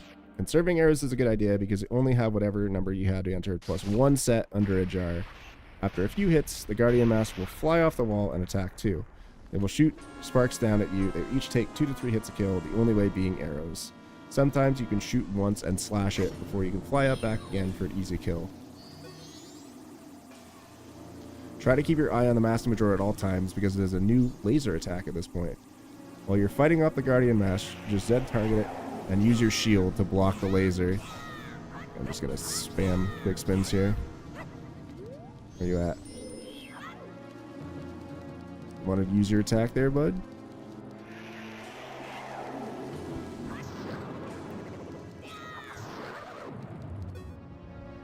Alright. Because it is a new laser attack. When you're fighting off the Guardian Master, Z target it and use your shield to block the laser. When all the other masks are off, you can take the target off and reflect the laser to try and light it on fire. Patience is key here, as it uses the laser attack a lot and dives for a spin less. Be patient. Tells you he wants me to kill the remains. You can do it with the laser as well.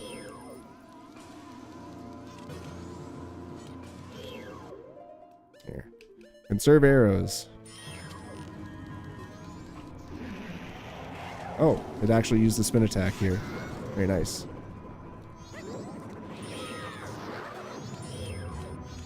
It's not dead yet.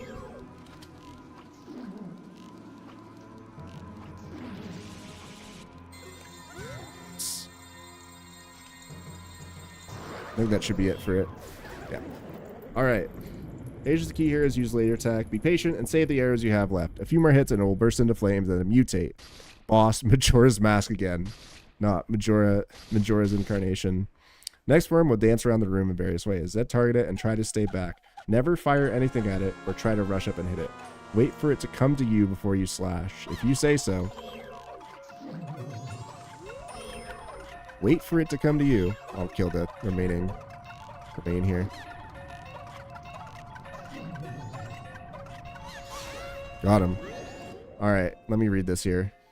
The easiest way to hit it is wait for it to do the moonwalk type move and hit it because it is semi-defenseless and won't spin away until it is done moonwalking.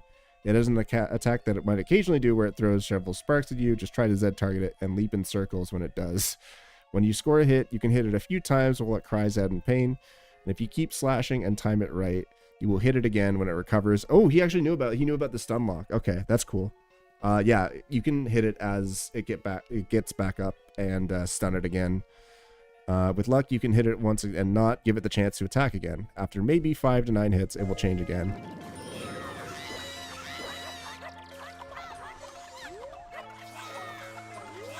I can't believe this guy didn't know about the incarnation bomb. Shaking my head.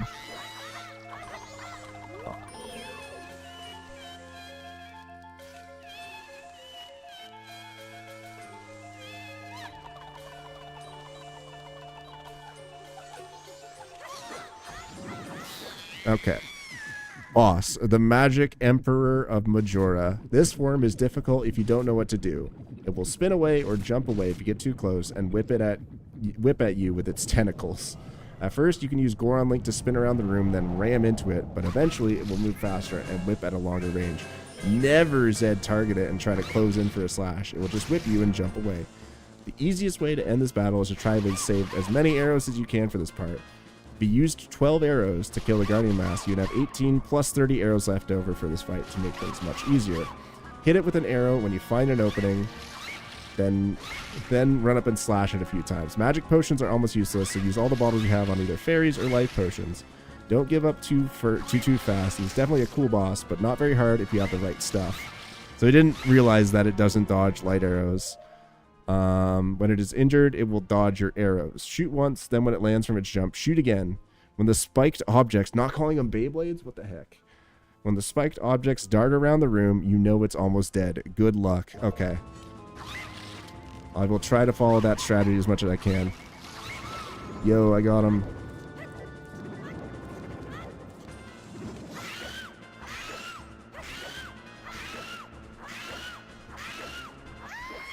Yay. All right. I may have cheesed it a little bit, but it's fine. Beyblade only came out the year before. Okay, perhaps we can forgive him. But yeah, that's GG on this guide's playthrough. Very, very nice. Played through the entire game using a translated guide, and now we have Chapter 23, the finale. The ending will be different if you have more masks. For each mask you see in the ending, it means you are missing that mask and will not see that part. There might be one little section to see for each of the masks, which are now all listed in the mask section, except for the one in the bottom right corner. Unfortunately, at the end, we are missing a couple heart pieces. They did not get a couple of the Bomber's Notebook seals. They did not get all the stray fairies, and they did not get the Fierce Deity mask. But other than that, this is a mostly complete guide of Majora's Mask, written in its entirety, all before the game released in English. What an incredible piece of literature, piece of history that we have for Majora's Mask. Like, I cannot believe that a guide like this exists, and we're able to use it and play through the entire game, getting almost all of the things. Like, literally, like, only a couple things, like less than 10 full items are missing from this guide in its entirety. Only a few things are missing from this guide in its entirety, which is really cool.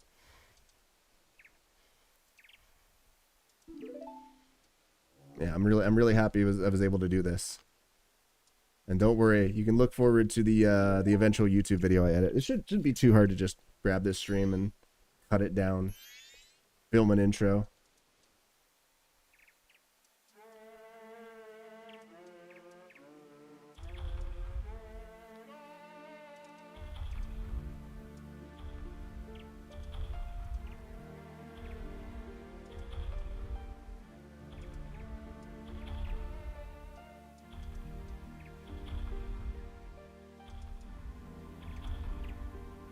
He's crying. Jokes aside, it's pretty fun looking back at these ancient online guides. Yeah, it's a nice little peek into the past for sure. And for something being written in 2000, I have to say as well, the writing style is incredibly mature. You know, it doesn't really say, like, there's a couple of, like, you know, cheeky, like, just go to town on him and stuff like that. But for the most part, like, it's a really well done, professionally written guide. That's mostly complete, and it's like up front in the places where it falls short too. Or like I don't know, I wasn't able to figure this out. Thanks to all these people who helped me out trying to translate this. Like, I'm so happy that something like this exists, and I'm able to play through it, and I'm able to play through it without like completely cringing. Like, yeah, we made fun of the routing a little bit, but we've said before, like, it is a product of its time, and it is, for a product of its time, it is incredible at what it does. So again, I'm incredibly thankful that this exists. And if Baby Ryoga somehow finds this playthrough, be it through the YouTube compilation, or maybe I'll just reach out and contact him and try my luck that way. But either way, I am so thankful that I was able to go through this and talk about some of the cool, obscure differences. I learned some new stuff. There are literally things that I learned about the game through this guide, which is crazy because I've been playing this game for years and years now. And this guy had like a month or two to start writing this guide. So all in all, I think we all learned something new through this playthrough. All in all, I hope that this was a valuable lesson and a nice little resource to delve into some of the finer details and secrets of the different versions of the game, and how this game was adapted, translated, and localized for an English audience, and where some of those differences might have come through this guide. Yeah, it's a very fun little peek into the past, and I hope you guys all enjoyed. I hope you learned something new. Let me know if there's anything you learned about the Japanese version of Majora's Mask. I certainly did.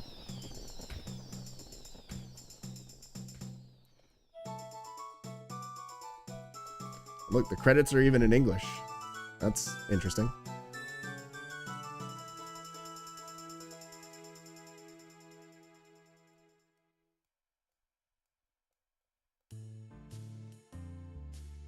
I wonder if it actually will list, because in the English version, it lists Bill Trinan as translator, and then Leslie Swan and Jeff Miller are listed as the localization management. There's an interesting video that I saw recently on YouTube that's like a documentary that interviews one of the guys on the localization team for MM. I think his name is I'm gonna look it up because I don't want to get it wrong here.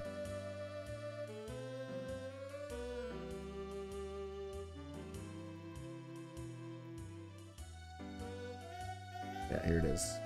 So this video was uploaded a couple days ago. It was by Good Blood. I think it was like re-uploaded from somewhere else. It's Jason Leung. is the name of the guy. He's not in the credits for Majora's Mask, but he's one of the people who worked on the localization of the game. And the process in which it was done was Bill Trinan would take the game's text and like do a one-to-one translation into English, or like as close as he could. And then the localization team would take that and try to make more sense. Because obviously a one-to-one translation, some of it's going to be clunky and awkward. It's not going to make a lot of sense. So they wanted to make sure to localize it in order to make more sense to an English-speaking audience.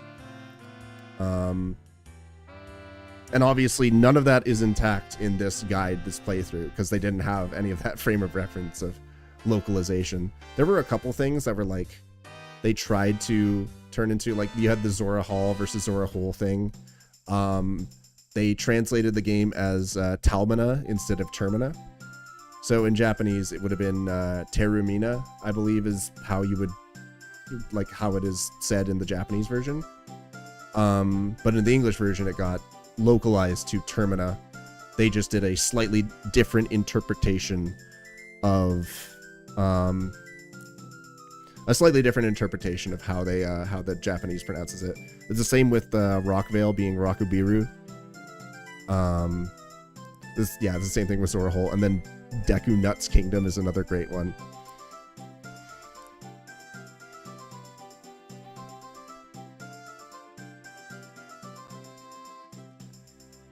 So I think at least in the English credits, the translation and localization credits happen during the wedding sequence.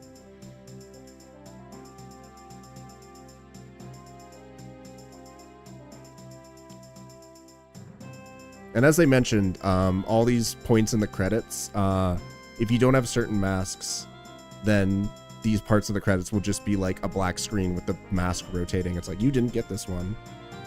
And there's actually, it's not all 23 of the masks or 20 masks that are featured in the credits, but the ones that do, there's actually a speedrun category. I think it's called like happiness percent.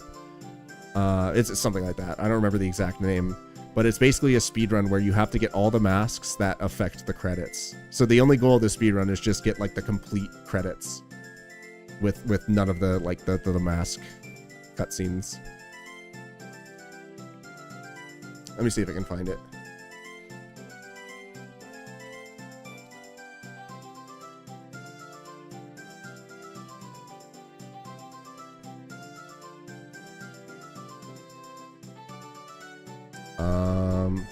Yeah, best ending is what it's called. It's called best ending. And you need to get Postman's Hat, Kamara Mask, Great Fairy Mask, Romani Mask, Blast Mask, Bunny Hood, Circus Leader, Bremen, and Couples. You get those masks and defeat Majora. And that gets you the complete credits.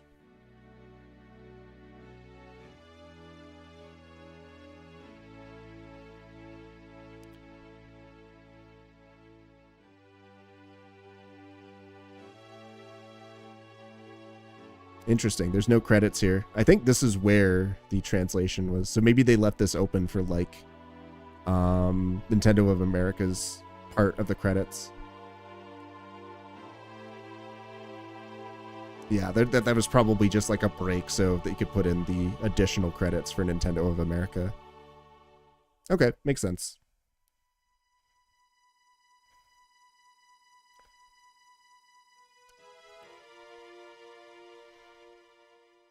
Yeah, the credits for this game are really, really nice. One of the best on the N64 for sure. They really knew what they were doing. They knew what they had put together, and they knew how to encapsulate it all in this credit sequence.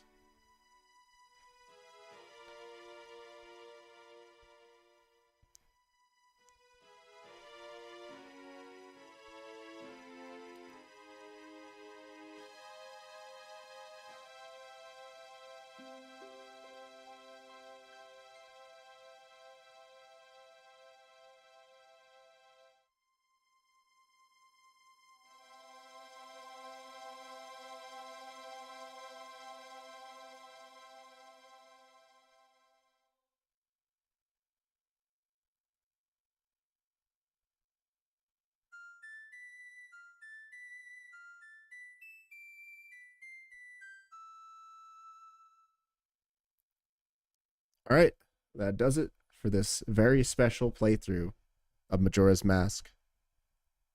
It's going to do it for me, guys. Say goodbye to you. Thank you so much for joining me on this playthrough. I hope you guys enjoyed. I hope you learned something new. Yeah, this special episode. And until next time, I will see you guys at the Zora Hole.